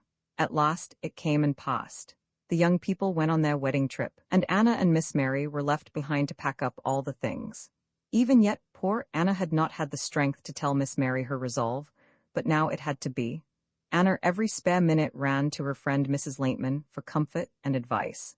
She begged her friend to be with her when she told the news to Miss Mary. Perhaps if Mrs. Laintman had not been in Bridgepoint, Anna would have tried to live in the new house. Mrs. Laintman did not urge her to this thing, nor even give her this advice, but feeling for Mrs. Laintman, as she did, made even faithful Anna not quite so strong in her dependence on Miss Mary's need as she would otherwise have been. Remember, Mrs. Laintman was the romance in Anna's life. All the packing was now done, and in a few days, Miss Mary was to go to the new house, where the young people were ready for her coming. At last, Anna had to speak. Mrs. Laintman agreed to go with her, and helped to make the matter clear to poor Miss Mary. The two women came together to Miss Mary Wadsmith, sitting placid by the fire in the empty living room. Miss Mary had seen Mrs. Laintman many times before, and so her coming in with Anna raised no suspicion in her mind. It was very hard for the two women to begin. It must be very gently done, this telling to Miss Mary of the change. She must not be shocked by suddenness or with excitement. Anna was all stiff, and inside all aquiver with shame, anxiety, and grief. Even courageous Mrs. Laintman, efficient, impulsive, and complacent as she was and not deeply concerned in the event, felt awkward, abashed, and almost guilty in that large, mild, helpless presence. And at her side to make her feel the power of it all was the intense conviction of poor Anna, struggling to be unfeeling, self-righteous, and suppressed. Miss Mary, with Anna when things had to come they came always sharp and shot. Miss Mary, Mrs. Laintman has come here with me, so I can tell you about not staying with you there in Curden. Of course I go help you to get settled, and then I think I come back and stay right here in Bridgepoint. You know my brother, he is here, and all his family, and I think it would be not right to go away from them so far. And you know you don't want me now so much, Miss Mary, when you are all together there in Curden. Miss Mary Wadsmith was puzzled. She did not understand what Anna meant by what she said. Why, Anna, of course you can come to see your brother whenever you like to, and I will always pay your fare. I thought you understood all about that, and we will be very glad to have your nieces come to stay with you as often as they like. There will always be room enough in a big house like Mr. Goldthwaite's. It was now for Mrs. Laintman to begin her work. Miss Wadsmith does not understand just what you mean, Anna, she began. Miss Wadsmith, Anna feels how good and kind you are, and she talks about it all the time, and what you do for her in every way you can, and she is very grateful and never would want to go away from you. Only she thinks it would be better now that Mrs. Goldthwaite has this big new house and will want to manage it in her own way. She thinks perhaps it would be better if Mrs. Goldthwaite had all new servants with her to begin with, and not a girl like Anna who knew her when she was a little girl. That is what Anna feels about it now. And she asked me, and I said to her that I thought it would be better for you all, and you knew she liked you so much, and that you were so good to her, and you would understand how she thought it would be better in the new house if she stayed on here in Bridgepoint, anyway for a little while, until Mrs. Goldthwaite was used to her new house. Isn't that it, Anna, that you wanted Miss Wadsmith to know? Oh, Anna, Miss Mary Wadsmith said it slowly, and in a grieved tone of surprise that was very hard for the good Anna to endure. Oh, Anna, I didn't think that you would ever want to leave me after all these years. Miss Mary, it came in one tense, jerky burst. Miss Mary, it's only working under Miss Jane now would make me leave you so. I know how good you are, and I work myself sick for you, and for Mr. Edgar, and for Miss Jane too. Only Miss Jane, she will want everything different from like the way we always did. And you know, Miss Mary, I can't have Miss Jane watching at me all the time, and every minute something new. Miss Mary, it would be very bad, and Miss Jane don't really want me to come with you to the new house. I know that all the time. Please, Miss Mary, don't feel bad about it. I think I ever want to go away from you, if I could do things right for you the way they ought to be. Poor Miss Mary. Struggling was not a thing for her to do. Anna would surely yield if she would struggle, but struggling was too much work and too much worry for peaceful Miss Mary to endure. If Anna would do so, she must. Poor Miss Mary Wadsmith sighed, looked wistfully at Anna, and then gave it up. You must do as you think best, Anna, she said at last, letting all of her soft self sink back into the chair. I am very sorry, and so I am sure will be Miss Jane, when she hears what you have thought it best to do. It was very good of Mrs. Laintman to come with you, and I am sure she does it for your good. I suppose you want to go out a little now. Come back in an hour, Anna, and help me go to bed. Miss Mary closed her eyes and rested still and placid by the fire. The two women went away. This was the end of Anna's service with Miss Mary Wadsmith, and soon her new life taking care of Dr. Shonjen was begun. Keeping house for jovial bachelor, Doctor gave new elements of understanding to Anna's maiden German mind.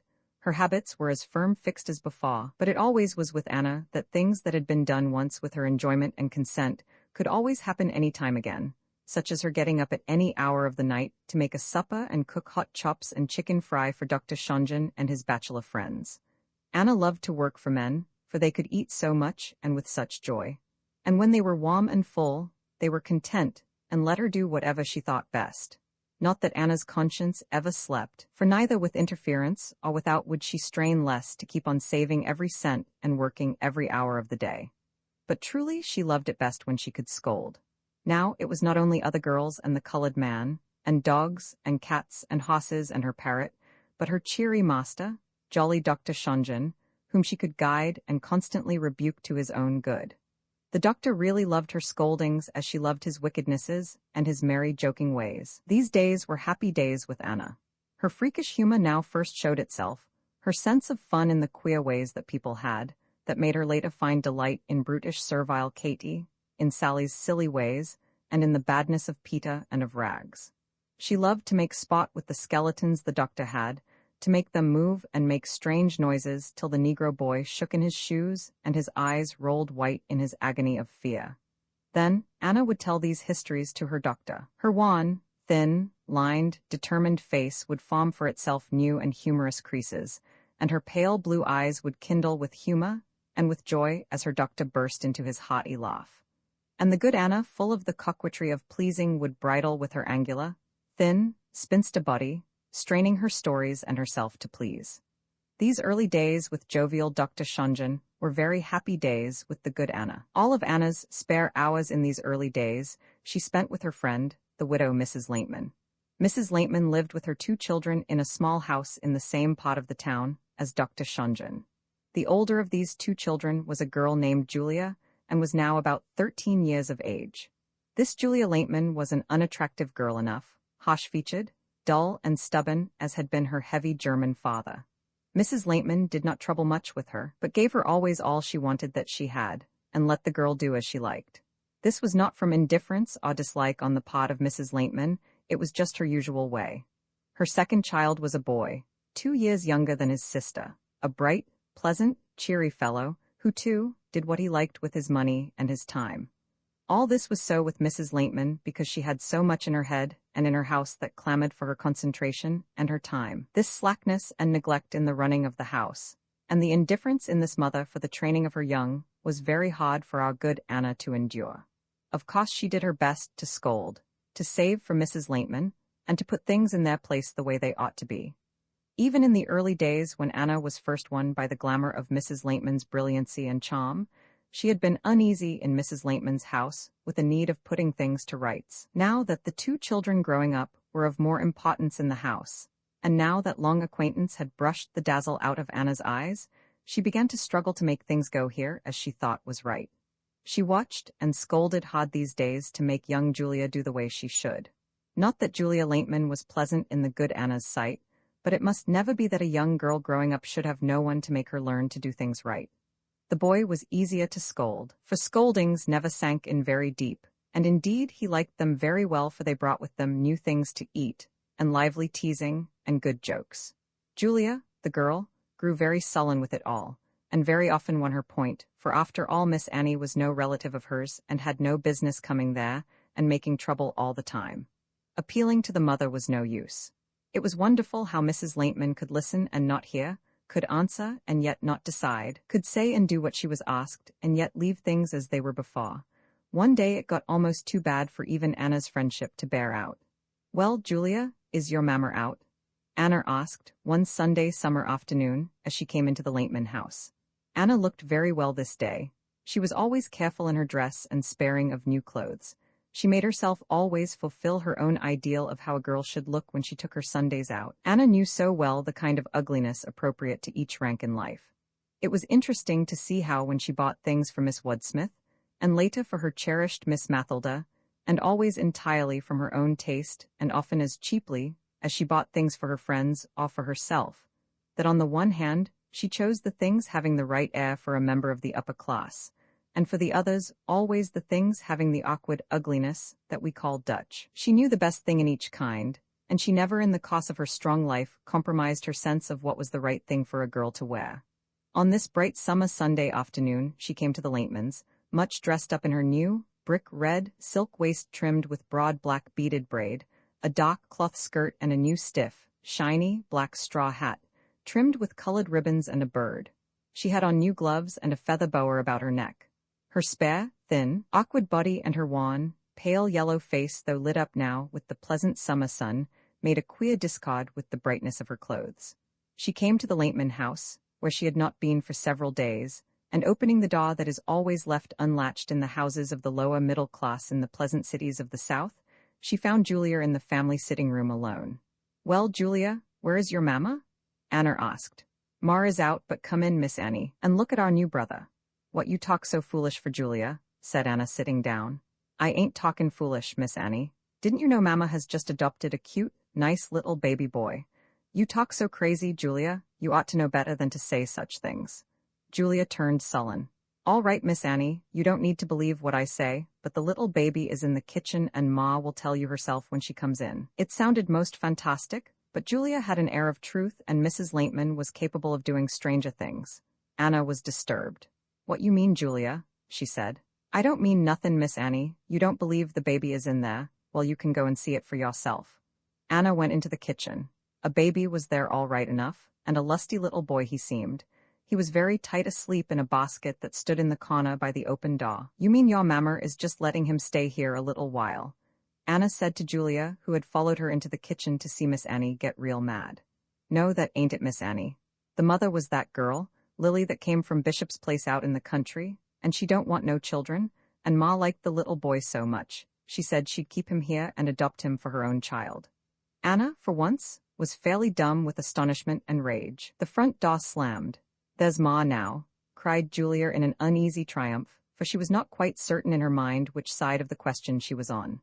"There's Ma now, and you can ask her for yourself if I ain't told you true." Mrs. Laintman came into the kitchen where they were. She was bland, impersonal, and pleasant, as it was her wont to be.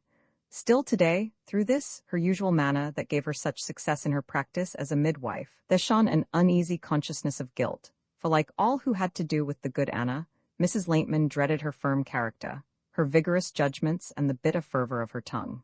It had been plain to see in the 6 years these women were together, how Anna gradually had come to lead. Not really led, of course, for Mrs. Laintman never could be led.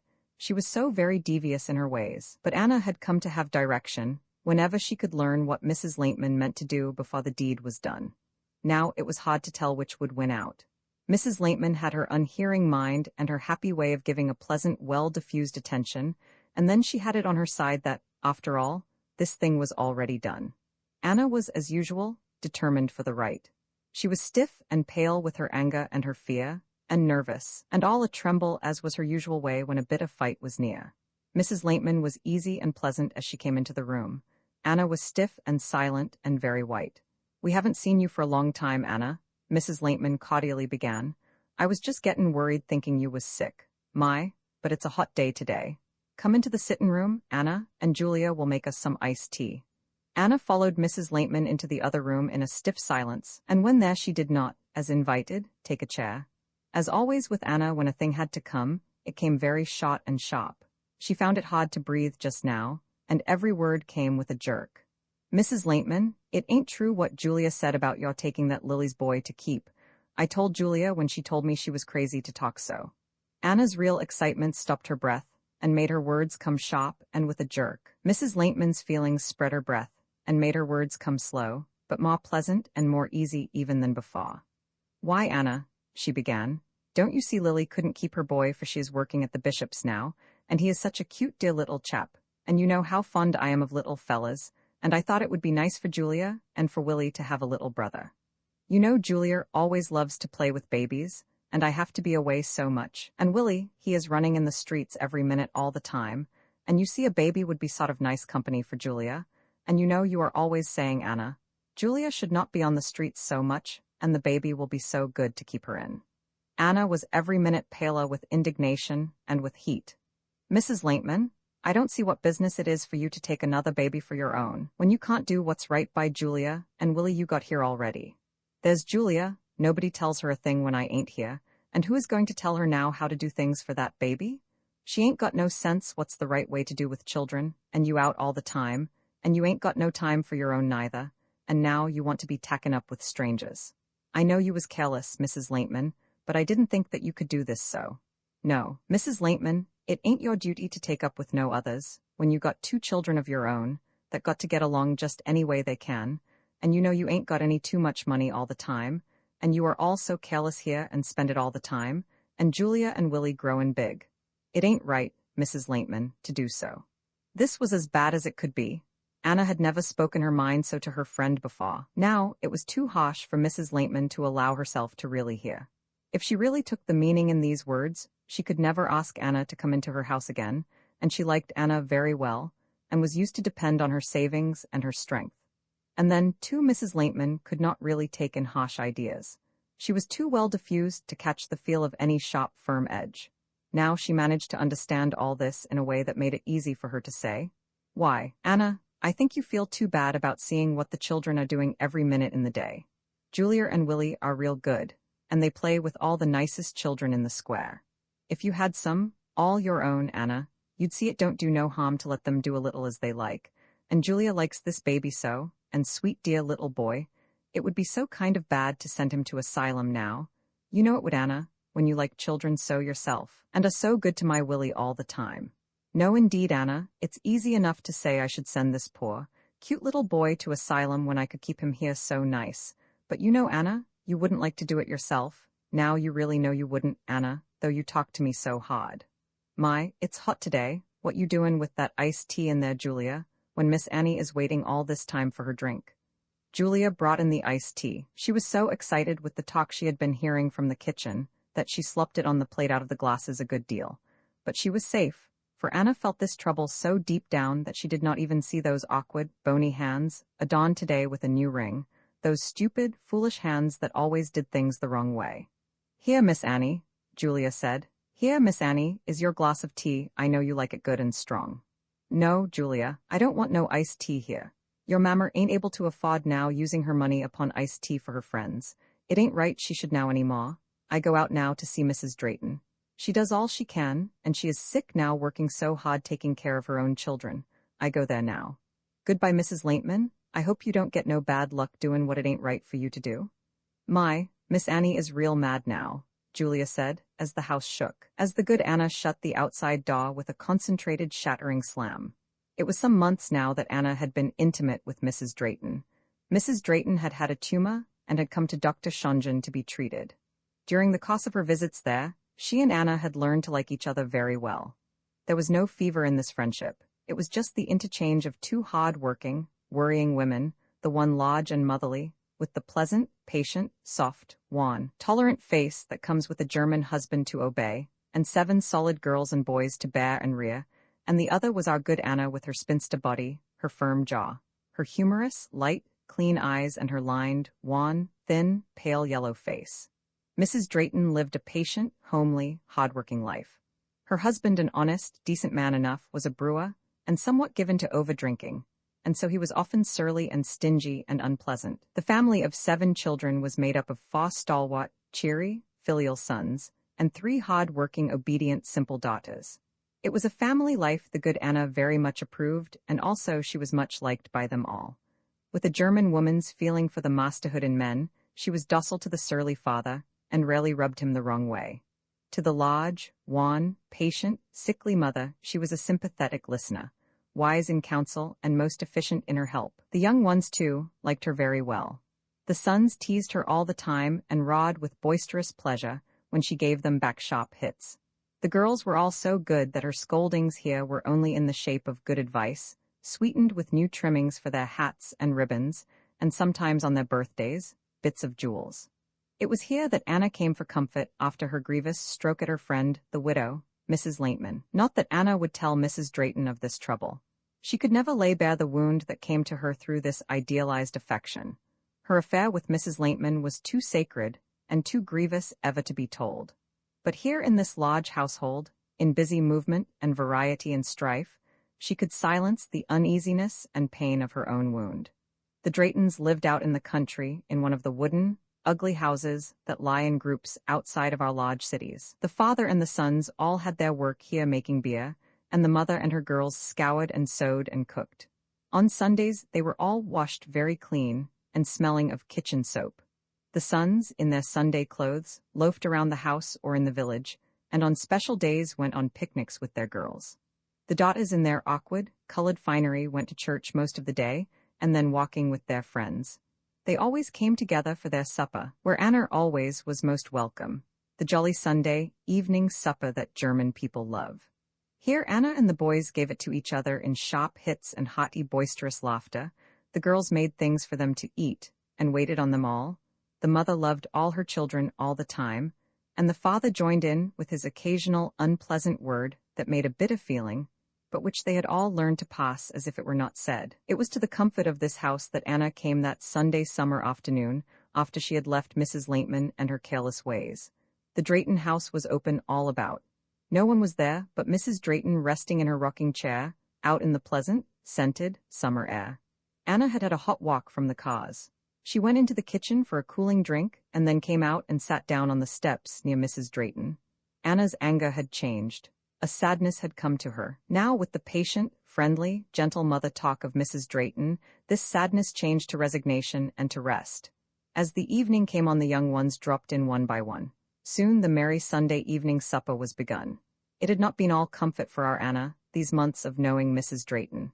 It had made trouble for her with the family of her half-brother, the fat baker. Her half-brother, the fat baker, was a queer kind of a man. He was a huge, unwieldy creature, all puffed out all over, and no longer able to walk much, with his enormous body and the big, swollen, bursted veins in his great legs. He did not try to walk much now. He sat around his place, leaning on his great thick stick and watching his workmen at their work. On holidays, and sometimes of a Sunday, he went out in his bakery wagon.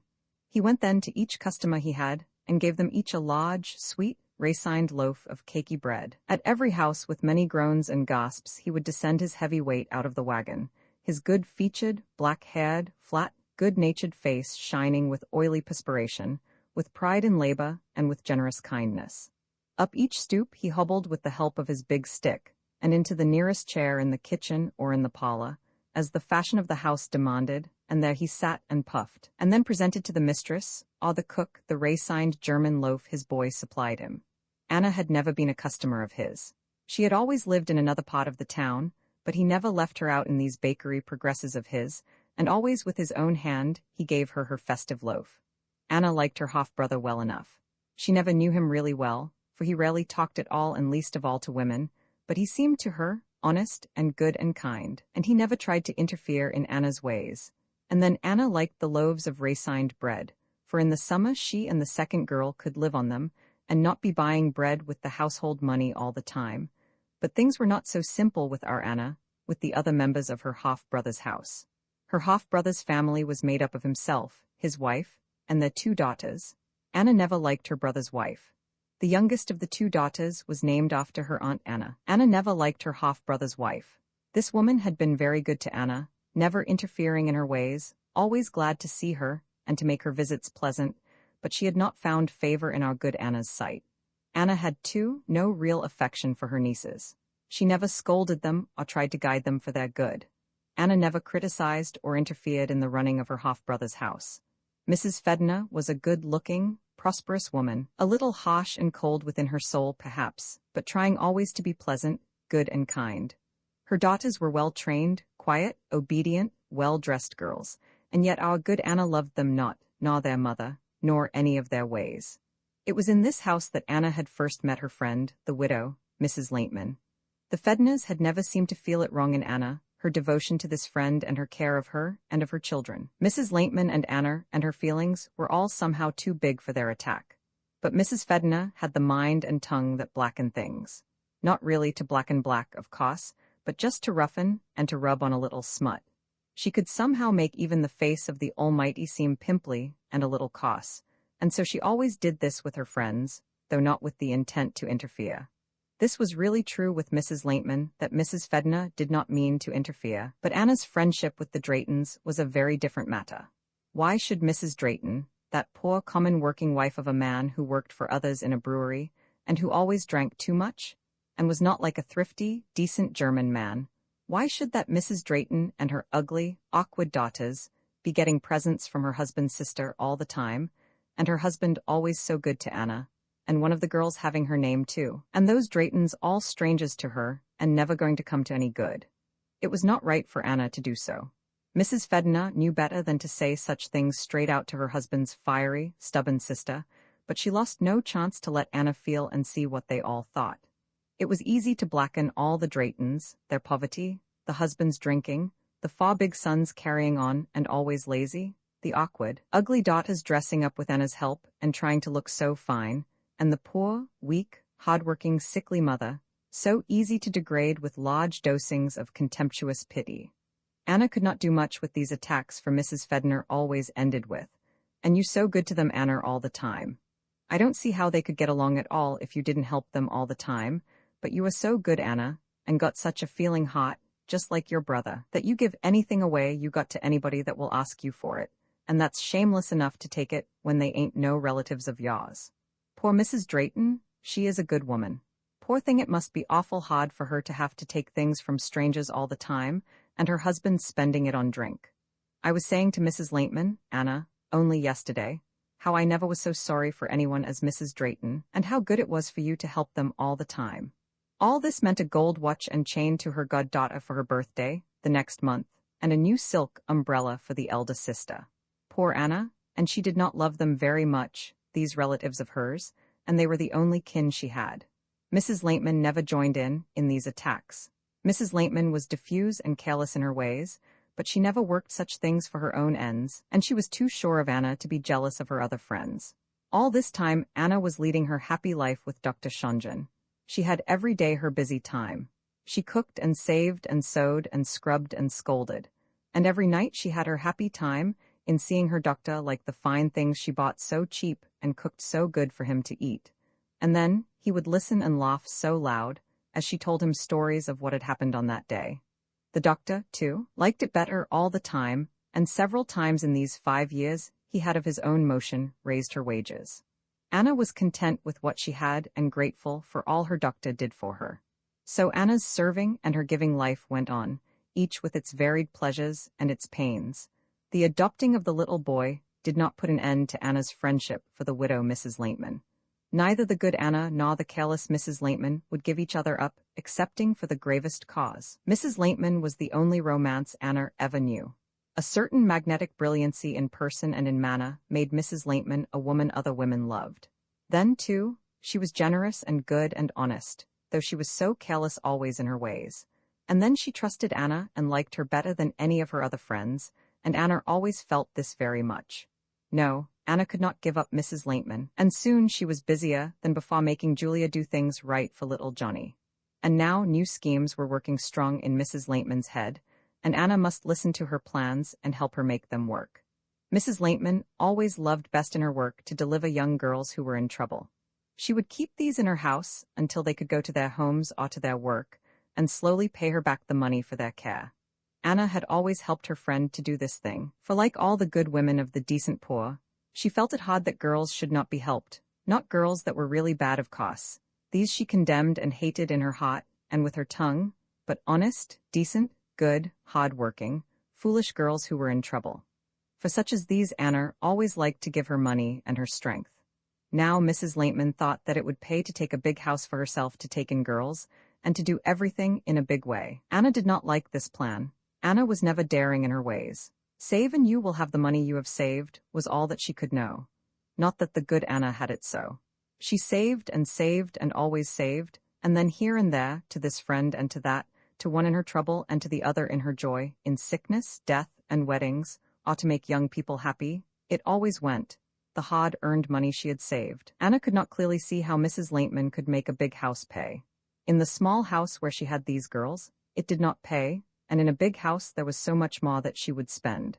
Such things were hard for the good Anna to very clearly see. One day she came into the Laintman house.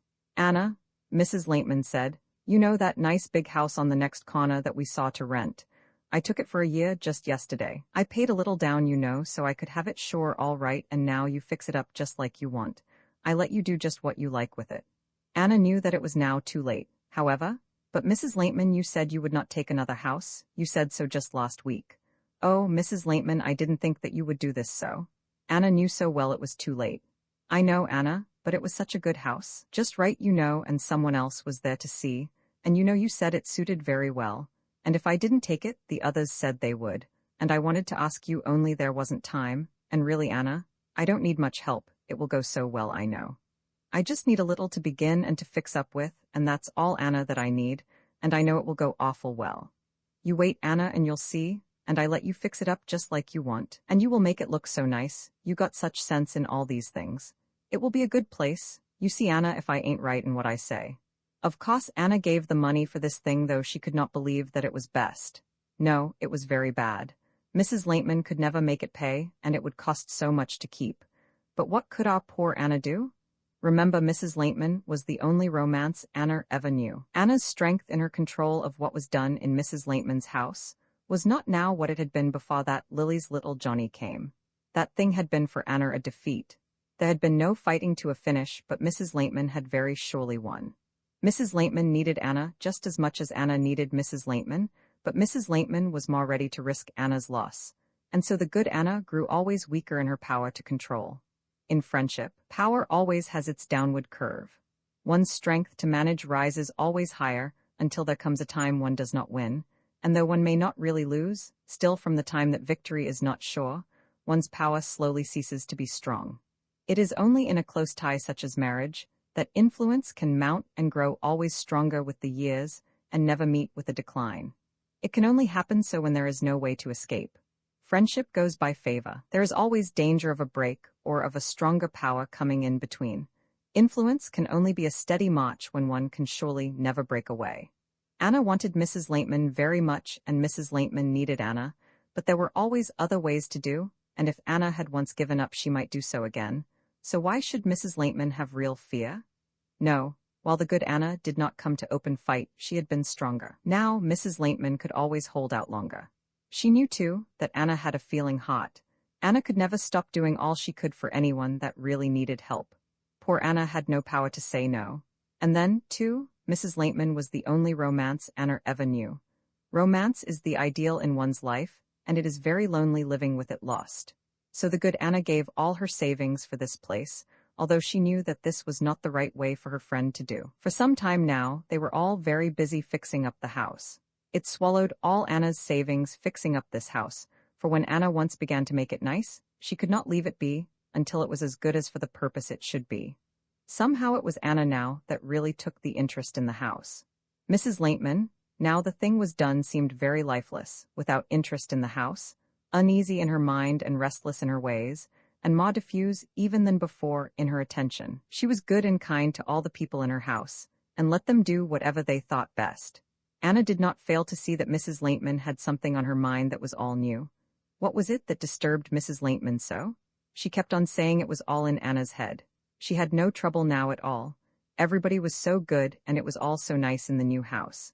But surely there was something here that was all wrong. Anna heard a good deal of all this from her half-brother's wife, the hard-speaking Mrs. Fedner. Through the fog of dust and work and furnishing in the new house, and through the disturbed mind of Mrs. Laintman, and with the dark hints of Mrs. Fedner, there loomed up to Anna's sight a man, a new doctor that Mrs. Laintman knew. Anna had never met the man, but she heard of him very often now. Not from her friend, the widow Mrs. Laintman. Anna knew that Mrs. Laintman made of him a mystery that Anna had not the strength just then to vigorously break down. Mrs. Fedner gave always dark suggestions and unpleasant hints. Even good Mrs. Drayton talked of it. Mrs. Laintman never spoke of the new doctor more than she could help. This was most mysterious and unpleasant, and very hard for our good Anna to endure. Anna's troubles came all of them at once. Here in Mrs. Laintman's house loomed up dismal and forbidding, a mysterious, perhaps an evil man. In Dr. Shongen's house were beginning signs of interest in the doctor and a woman. This, too, Mrs. Fedner often told to the poor Anna. The doctor surely would be married soon. He liked so much now to go to Mr. Weingartner's house, where there was a daughter who loved Doctor, everybody knew. In these days the living room in her half-brother's house was Anna's torture chamber. And worst of all, there was so much reason for her half-sister's words. The doctor certainly did look like marriage, and Mrs. Laintman acted very queer. Poor Anna. Dark were these days, and much she had to suffer. The doctor's trouble came to a head the first. It was true Doctor was engaged and to be married soon. He told Anna so himself. What was the good Anna now to do? Dr. Shongen wanted her of course to stay. Anna was so sad with all these troubles. She knew here in the doctor's house it would be bad when he was married, but she had not the strength now to be firm and go away. She said at last that she would try and stay. Doctor got married now very soon. Anna made the house all beautiful and clean, and she really hoped that she might stay. But this was not for long. Mrs. Shongen was a proud, unpleasant woman. She wanted constant service and attention, and never even a thank you to a servant. Soon all Doctor's old people went away. Anna went to Doctor and explained. She told him what all the servants thought of his new wife. Anna bade him a sad farewell and went away. Anna was now most uncertain what to do. She could go to Curden to her Miss Mary Wadsmith, who always wrote how much she needed Anna, but Anna still dreaded Miss Jane's interfering ways. Then, too, she could not yet go away from Bridgepoint and from Mrs. Laintman, unpleasant as it always was now over there. Through one of Doctor's friends, Anna heard of Miss Mathilda. Anna was very doubtful about working for Miss Mathilda. She did not think it would be good working for a woman any more. She had found it very good with Miss Mary, but she did not think that many women would be so. Most women were interfering in their ways. Anna heard that Miss Mathilda was a great big woman, not so big perhaps as her Miss Mary, still she was big, and the good Anna liked them better so. She did not like them thin and small and active and always looking in and always prying. Anna could not make up her mind what was the best thing now for her to do. She could sew and this way make a living, but she did not like such business very well. Mrs. Laintman urged the place with Miss Mathilda. She was sure Anna would find it better so. The good Anna did not know. Well, Anna, Mrs. Laintman said, I tell you what we do. I go with you to that woman that tells fortunes. Perhaps she tell us something that will show us what is the best way for you now to do. It was very bad to go to a woman who tells fortunes. Anna was of strong South German Catholic religion, and the German priests in the churches always said that it was very bad to do things so. But what else now could the good Anna do? She was so mixed and bothered in her mind, and troubled with this life that was all wrong, though she did try so hard to do the best she knew. All right, Mrs. Laintman, Anna said at last. I think I go there now with you. This woman who told fortunes was a medium. She had a house in the lower quarter of the town. Mrs. Laintman and the good Anna went to her. The medium opened the door for them herself. She was a loose-made, dusty, dowdy woman with a persuading, conscious and embracing manner and very greasy hair. The woman let them come into the house. The street door opened straight into the parlor, as is the way in the small houses of the South. The parlor had a thick and flowered carpet on the floor. The room was full of dirty things all made by hand. Some hung upon the wall, some were on the seats and over backs of chairs, and some on tables, and on those whatnots that poor people love. And everywhere were little things that break. Many of these little things were broken, and the place was stuffy and not clean. No medium uses her parlor for her work. It is always in her eating room that she has her trances. The eating room in all these houses is the living room in winter. It has a round table in the center covered with a decorated woolen cloth that is soaked in the grease of many dinners, for though it should be always taken off, it is easier to spread the cloth upon it than change it for the blanket deadener that one owns. The upholstered chairs are dark and wan and dirty. The carpet has grown dingy with the food that's fallen from the table, the dirt that's scraped from off the shoes, and the dust that settles with the ages. The somber greenish-colored paper on the walls has been smoked a dismal dirty gray, and all pervading is the smell of soup made out of onions and fat chunks of meat. The medium brought Mrs. Laintman and our Anna into this eating room after she had found out what it was they wanted. They all three sat around the table, and then the medium went into her trance. The medium first closed her eyes, and then they opened very wide and lifeless. She took a number of deep breaths, choked several times, and swallowed very hard. She waved her hand back every now and then, and she began to speak in a monotonous, slow, even tone. I see, don't crowd so on me. I see, too many farms, don't crowd so on me. I see, you are thinking of something. You don't know whether you want to do it now. I see, don't crowd so on me. I see, you are not sure. I see, a house with trees around it. It is dark, it is evening. I see, you go in the house. I see, you come out. It will be all right. You go and do it. Do what you are not certain about. It will come out all right. It is best, and you should do it now. She stopped, she made deep gulps, her eyes rolled back into her head. She swallowed hard, and then she was her former dingy and bland self again. Did you get what you wanted that the spirit should tell you? The woman asked. Mrs. Laintman answered yes. It was just what her friend had wanted so bad to know. Anna was uneasy in this house with superstition, with fear of her good priest, and with disgust at all the dirt and grease, but she was most content, for now she knew what it was best for her to do. Anna paid the woman for her work, and then they came away. There, Anna, didn't I tell you how it would all be? You see, the spirit says so too. You must take the place with Miss Mathilda. That is what I told you was the best thing for you to do. We go out and see her where she lives tonight. Ain't you glad, Anna, that I took you to this place, so you know now what you will do? Mrs. Laintman and Anna went that evening to see Miss Mathilda. Miss Mathilda was staying with a friend who lived in a house that did have trees about. Miss Mathilda was not there herself to talk with Anna. If it had not been that it was evening and so dark, and that this house had trees all round about, and that Anna found herself going in and coming out just as the woman that day said that she would do, had it not all been just as the medium said, the good Anna would never have taken the place with Miss Mathilda. Anna did not see Miss Mathilda, and she did not like the friend who acted in her place. This friend was a dark, sweet, gentle little mother woman, very easy to be pleased in her own work and very good to servants, but she felt that acting for her young friend, the careless Miss Mathilda, she must be very careful to examine well and see that all was right, and that Anna would surely do the best she knew. She asked Anna all about her ways and her intentions, and how much she would spend, and how often she went out, and whether she could wash and cook and sew. The good Anna set her teeth fast to endure, and would hardly answer anything at all. Mrs. Laintman made it all go fairly well. The good Anna was all worked up with her resentment, and Miss Mathilda's friend did not think that she would do. However, Miss Mathilda was willing to begin, and as for Anna, she knew that the medium said it must be so. Mrs. Laintman, too, was sure, and said she knew that this was the best thing for Anna now to do. So Anna sent word at last to Miss Mathilda that if she wanted her, she would try if it would do. So Anna began a new life taking care of Miss Mathilda. Anna fixed up the little red brick house where Miss Mathilda was going to live and made it very pleasant, clean, and nice. She brought over her dog, Baby, and her parrot. She hired Lizzie for a second girl to be with her, and soon they were all content, all except the parrot, for Miss Mathilda did not like its scream. Baby was all right, but not the parrot. But then Anna never really loved the parrot, and so she gave it to the Drayton girls to keep. Before Anna could really rest content with Miss Mathilda, she had to tell her good German priest what it was that she had done, and how very bad it was that she had been, and how she would never do so again.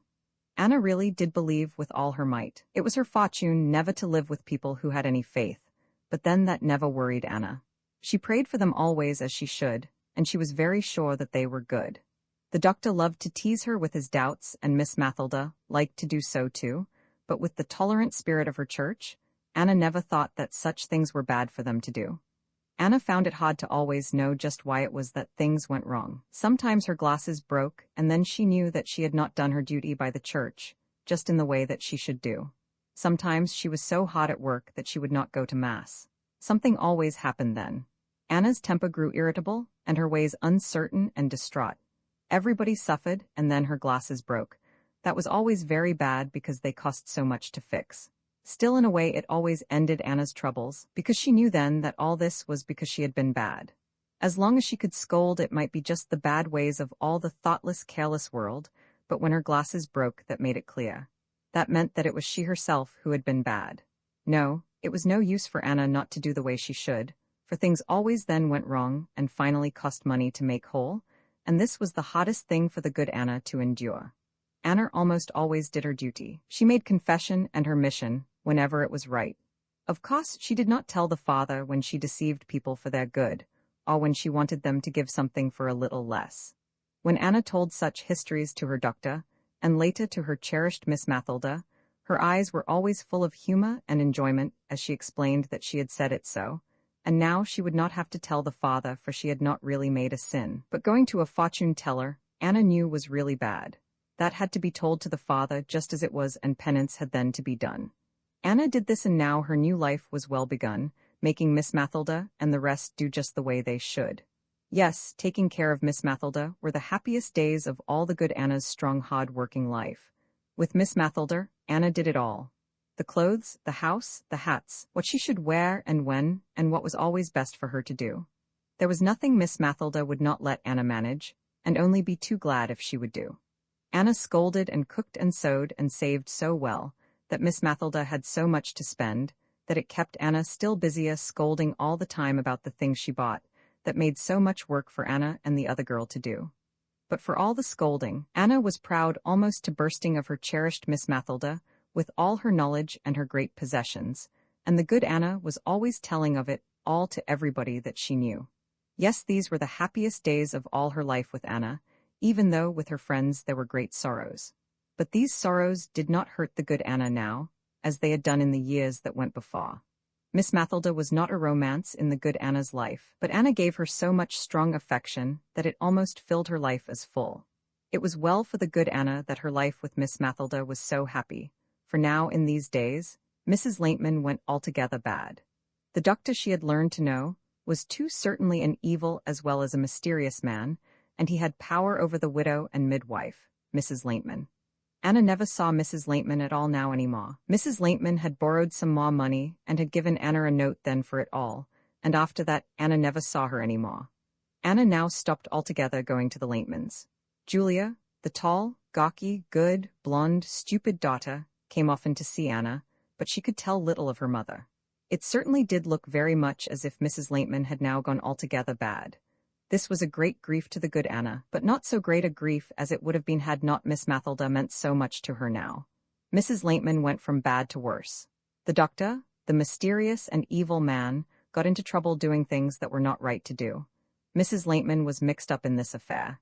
It was just as bad as it could be, but they managed, both the doctor and Mrs. Laintman, finally to come out safe. Everybody was so sorry about Mrs. Laintman. She had been really a good woman before she met this doctor, and even now she certainly had not been really bad. For several years now, Anna never even saw her friend. But Anna always found new people to befriend, people who, in the kindly fashion of the poor, used up her savings and then gave promises in place of payments. Anna never really thought that these people would be good, but when they did not do the way they should, and when they did not pay her back the money she had loaned, and never seemed the better for her care, then Anna would grow bitter with the world. No, none of them had any sense of what was the right way for them to do. So Anna would repeat in her despair, "The poor are generous with their things. They give always what they have, but with them to give or to receive brings with it no feeling that they owe the giver for the gift." Even a thrifty German, Anna was ready to give all that she had saved, and so not be sure that she would have enough to take care of herself if she fell sick, or for old age, when she could not work. Save and you will have the money you have saved was true only for the day of saving, even for a thrifty German Anna. There was no certain way to have it for old age, for the taking care of what is saved can never be relied on, for it must always be in strangers' hands in a bank or in investments by a friend. And so when any day one might need life and help from others of the working poor, there was no way a woman who had a little saved could say them no. So the good Anna gave her all to friends and strangers, to children, dogs and cats, to anything that asked or seemed to need her care. It was in this way that Anna came to help the Baba and his wife who lived around the corner, and who somehow could never make ends meet. They worked hard, were thrifty, had no vices, but the Baba was one of them who never can make money. Whoever owed him money did not pay. Whenever he had a chance at a good job, he fell sick and could not take it. It was never his own fault that he had trouble, but he never seemed to make things come out right. His wife was a blonde, thin, pale, German little woman who bore her children very hard and worked too soon, and then till she was sick.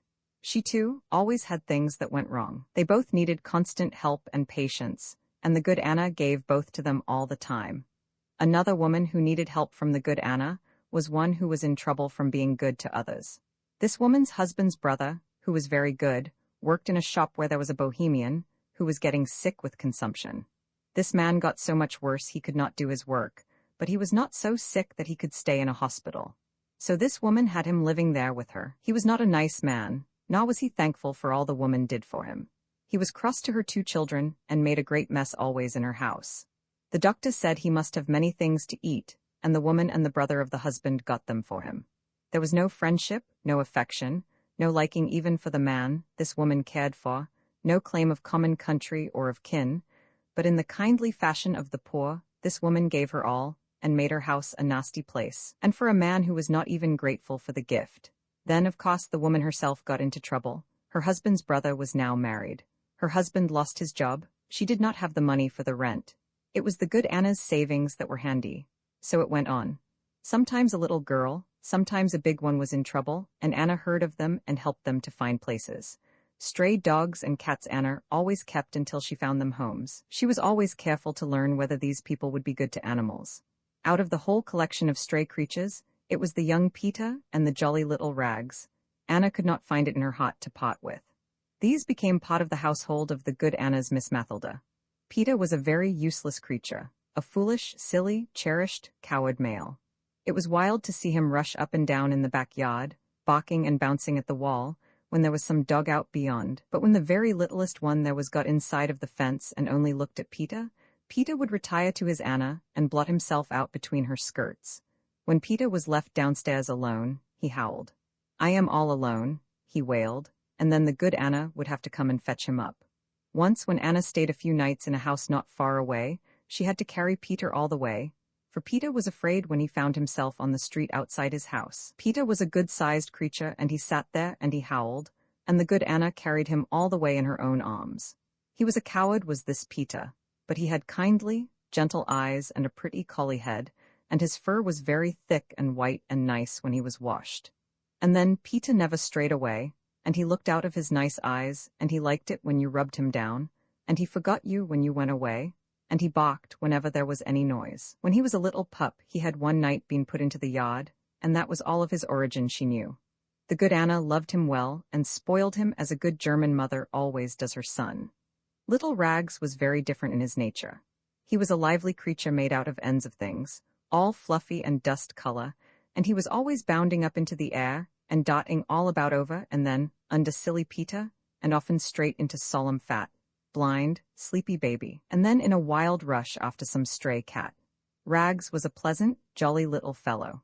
The good Anna liked him very well, but never with her strength as she loved her good-looking, coward, foolish young man, Peter. Baby was the dog of her past life, and she held Anna with old ties of past affection. Peter was the spoiled, good-looking young man of her middle age, and Rags was always something of a toy. She liked him, but he never struck in very deep. Rags had strayed in somehow one day, and then, when no home for him was quickly found, he had just stayed right there. It was a very happy family there all together in the kitchen, the good Anna and Sally and old baby and young Peter and the jolly little Rags. The parrot had passed out of Anna's life. She had really never loved the parrot, and now she hardly thought to ask for him, even when she visited the Draytons. Mrs. Drayton was the friend Anna always went to for her Sundays. She did not get advice from Mrs. Drayton as she used to from the widow, Mrs. Laintman, For Mrs. Drayton was a mild, wan, unaggressive nature that never cared to influence or to lead. But they could mourn together for the world, these two wan, working German women, for its sadness and its wicked ways of doing. Mrs. Drayton knew so well what one could suffer. Things did not go well in these days with the Draytons. The children were all good, but the father with his temper and his spending kept everything from being what it should. Poor Mrs. Drayton still had trouble with her tumor. She could hardly do any work now anymore. Mrs. Drayton was a large, wan, patient German woman, with a soft face, lined, yellow-brown in color, and the look that comes from a German husband to obey, and many solid girls and boys to bear and rear, and from being always on one's feet and never having any troubles cured. Mrs. Drayton was always getting worse, and now the doctor thought it would be best to take the tumor out. It was no longer Dr. Schongen who treated Mrs. Drayton. They all went now to a good old German doctor they all knew. "You see, Miss Mathilda," Anna said, "all the old German patients don't go no more now to doctor. I stayed with him just so long as I could stand it, but now he has moved away uptown too far for poor people, and his wife, she holds her head up so and always is spending so much money just for show, and so he can't take right care of us poor people anymore. Poor man, he has got always to be thinking about making money now. I am awful sorry about Doctor, Miss Mathilda, but he neglected Mrs. Drayton shameful when she had her trouble, so now I never see him any more. Dr. Herman is a good, plain, German doctor, and he would never do things so, and Miss Mathilda, Mrs. Drayton is coming in tomorrow to see you before she goes to the hospital for her operation. She could not go comfortable till she had seen you first to see what you would say." All Anna's friends reverenced the good Anna's cherished Miss Mathilda. How could they not do so and still remain friends with the good Anna? Miss Mathilda rarely really saw them, but they were always sending flowers and words of admiration through her Anna. Every now and then Anna would bring one of them to Miss Mathilda for advice. It is wonderful how poor people love to take advice from people who are friendly and above them, from people who read in books and who are good. Miss Mathilda saw Mrs. Drayton and told her she was glad that she was going to the hospital for operation, for that surely would be best. And so good Mrs. Drayton's mind was set at rest. Mrs. Drayton's tumor came out very well. Mrs. Drayton was afterwards never really well, but she could do her work a little better, and be on her feet and yet not get so tired. And so Anna's life went on, taking care of Miss Mathilda and all her clothes and goods, and being good to everyone that asked or seemed to need her help. Now, slowly, Anna began to make it up with Mrs. Laintman. They could never be as they had been before. Mrs. Laintman could never be again the romance in the good Anna's life, but they could be friends again, and Anna could help all the Laintmans in their need. This slowly came about. Mrs. Laintman had now left the evil and mysterious man who had been the cause of all her trouble. She had given up, too, the new big house that she had taken. Since her trouble, her practice had been very quiet. Still, she managed to do fairly well. She began to talk of paying the good Anna. This, however, had not gotten very far. Anna saw Mrs. Laintman a good deal now. Mrs. Laintman's crisp, black, curly hair had gotten streaked with gray. Her dark, full, good-looking face had lost its firm outline, gone flabby and a little wan. She had grown stouter, and her clothes did not look very nice. She was as bland as ever in her ways, and as diffuse as always in her attention, but through it all there was uneasiness and fear and uncertainty lest some danger might be near. She never said a word of her past life to the good Anna, but it was very plain to see that her experience had not left her easy, nor yet altogether free. It had been hard for this good woman, for Mrs. Laintman was really a good woman. It had been a very hard thing for this German woman to do what everybody knew and thought was wrong. Mrs. Laintman was strong and she had courage, but it had been very hard to bear. Even the good Anna did not speak to her with freedom. There always remained a mystery and a depression in Mrs. Laintman's affair. And now the blonde, foolish, awkward daughter, Julia, was in trouble. During the years the mother gave her no attention, Julia kept company with a young fellow who was a clerk somewhere in a store down in the city.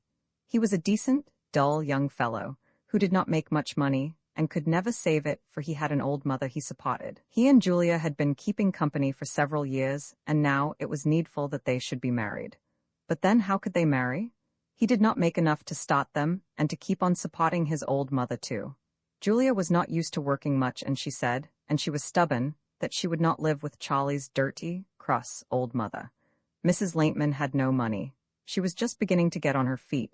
It was of course the good Anna's savings that were handy. However, it paid Anna to bring about this marriage, paid her in scoldings and in managing the dull, long, awkward Julia and her good, patient, stupid Charlie.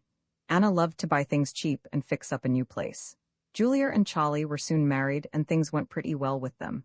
Anna did not approve their slack, expensive ways of doing.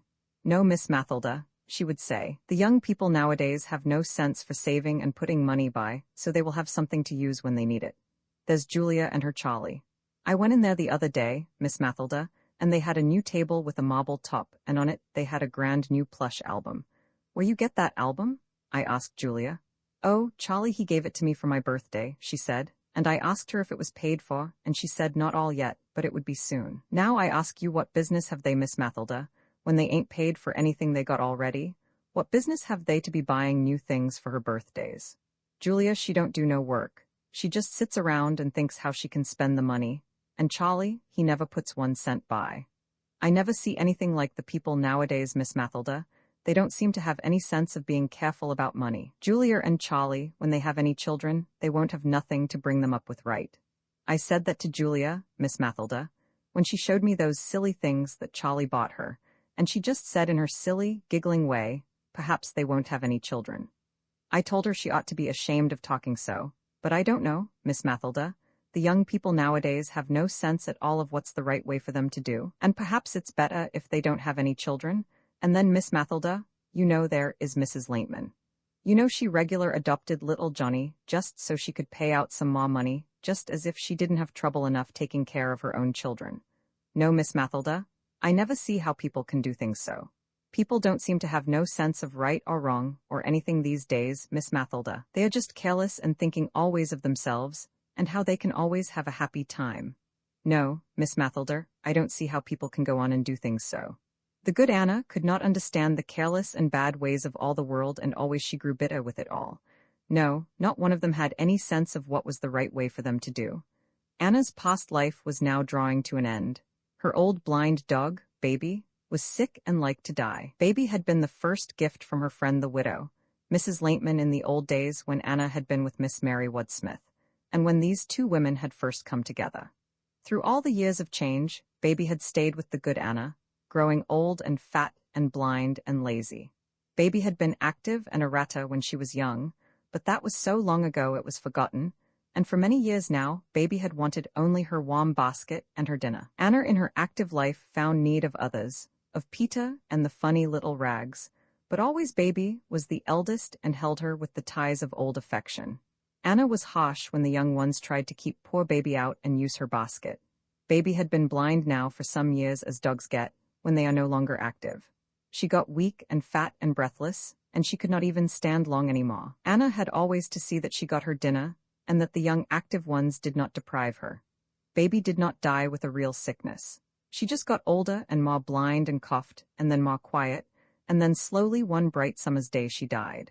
There is nothing more dreary than old age in animals. Somehow it is all wrong that they should have gray hair and withered skin, and blind old eyes, and decayed and useless teeth. An old man or an old woman almost always has some tie that seems to bind them to the younger, realer life. They have children or the remembrance of old duties, but a dog that's old and so cut off from all its world of struggle is like a dreary, deathless Struldbrug, the dreary dragger on of death through life. And so one day old Baby died. It was dreary, more than sad, for the good Anna. She did not want the poor old beast to linger with its weary age, and blind old eyes and dismal shaking cough, but this death left Anna very empty. She had the foolish young man Peta, and the jolly little Rags for comfort, but Baby had been the only one that could remember. The good Anna wanted a real graveyard for her baby, but this could not be in a Christian country, and so Anna, all alone, took her old friend done up in decent wrappings, and put her into the ground in some quiet place that Anna knew of. The good Anna did not weep for poor old Baby. Nay, she had not time even to feel lonely, for with the good Anna it was sorrow upon sorrow. She was now no longer to keep house for Miss Mathilda. When Anna had first come to Miss Mathilda, she had known that it might only be for a few years, for Miss Mathilda was given to much wandering and often changed her home, and found new places where she went to live. The good Anna did not then think much about this, for when she first went to Miss Mathilda she had not thought that she would like it, and so she had not worried about staying. Then in those happy years that they had been together, Anna had made herself forget it. This last year when she knew that it was coming, she had tried hard to think it would not happen. "We won't talk about it now, Miss Mathilda. Perhaps we all be dead by then," she would say when Miss Mathilda tried to talk it over. "Ah, if we live till then, Miss Mathilda, perhaps you will be staying on right here." No, the good Anna could not talk as if this thing were real. It was too weary to be once more left with strangers. Both the good Anna and her cherished Miss Mathilda tried hard to think that this would not really happen. Anna made missions and all kinds of things to keep her Miss Mathilda, and Miss Mathilda thought out all the ways to see if the good Anna could not go with her, but neither the missions nor the plans had much success. Miss Mathilda would go, and she was going far away to a new country where Anna could not live, for she would be too lonesome.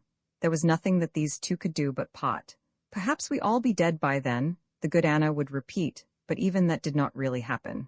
"If we all live till then, Miss Mathilda," came out truer. They all did live till then, all except poor old blind baby, and they simply had to part. Poor Anna and poor Miss Mathilda. They could not look at each other that last day. Anna could not keep herself busy working. She just went in and out and sometimes scolded. Anna could not make up her mind what she should do now for her future. She said that she would for a while keep this little red brick house that they had lived in. Perhaps she might just take in a few boarders. She did not know. She would write about it later and tell it all to Miss Mathilda. The dreary day dragged out, and then all was ready and Miss Mathilda left to take her train. Anna stood strained and pale and dry-eyed on the white stone steps of the little red brick house that they had lived in. The last thing Miss Mathilda heard was the good Anna bidding foolish Peter say goodbye and be sure to remember Miss Mathilda.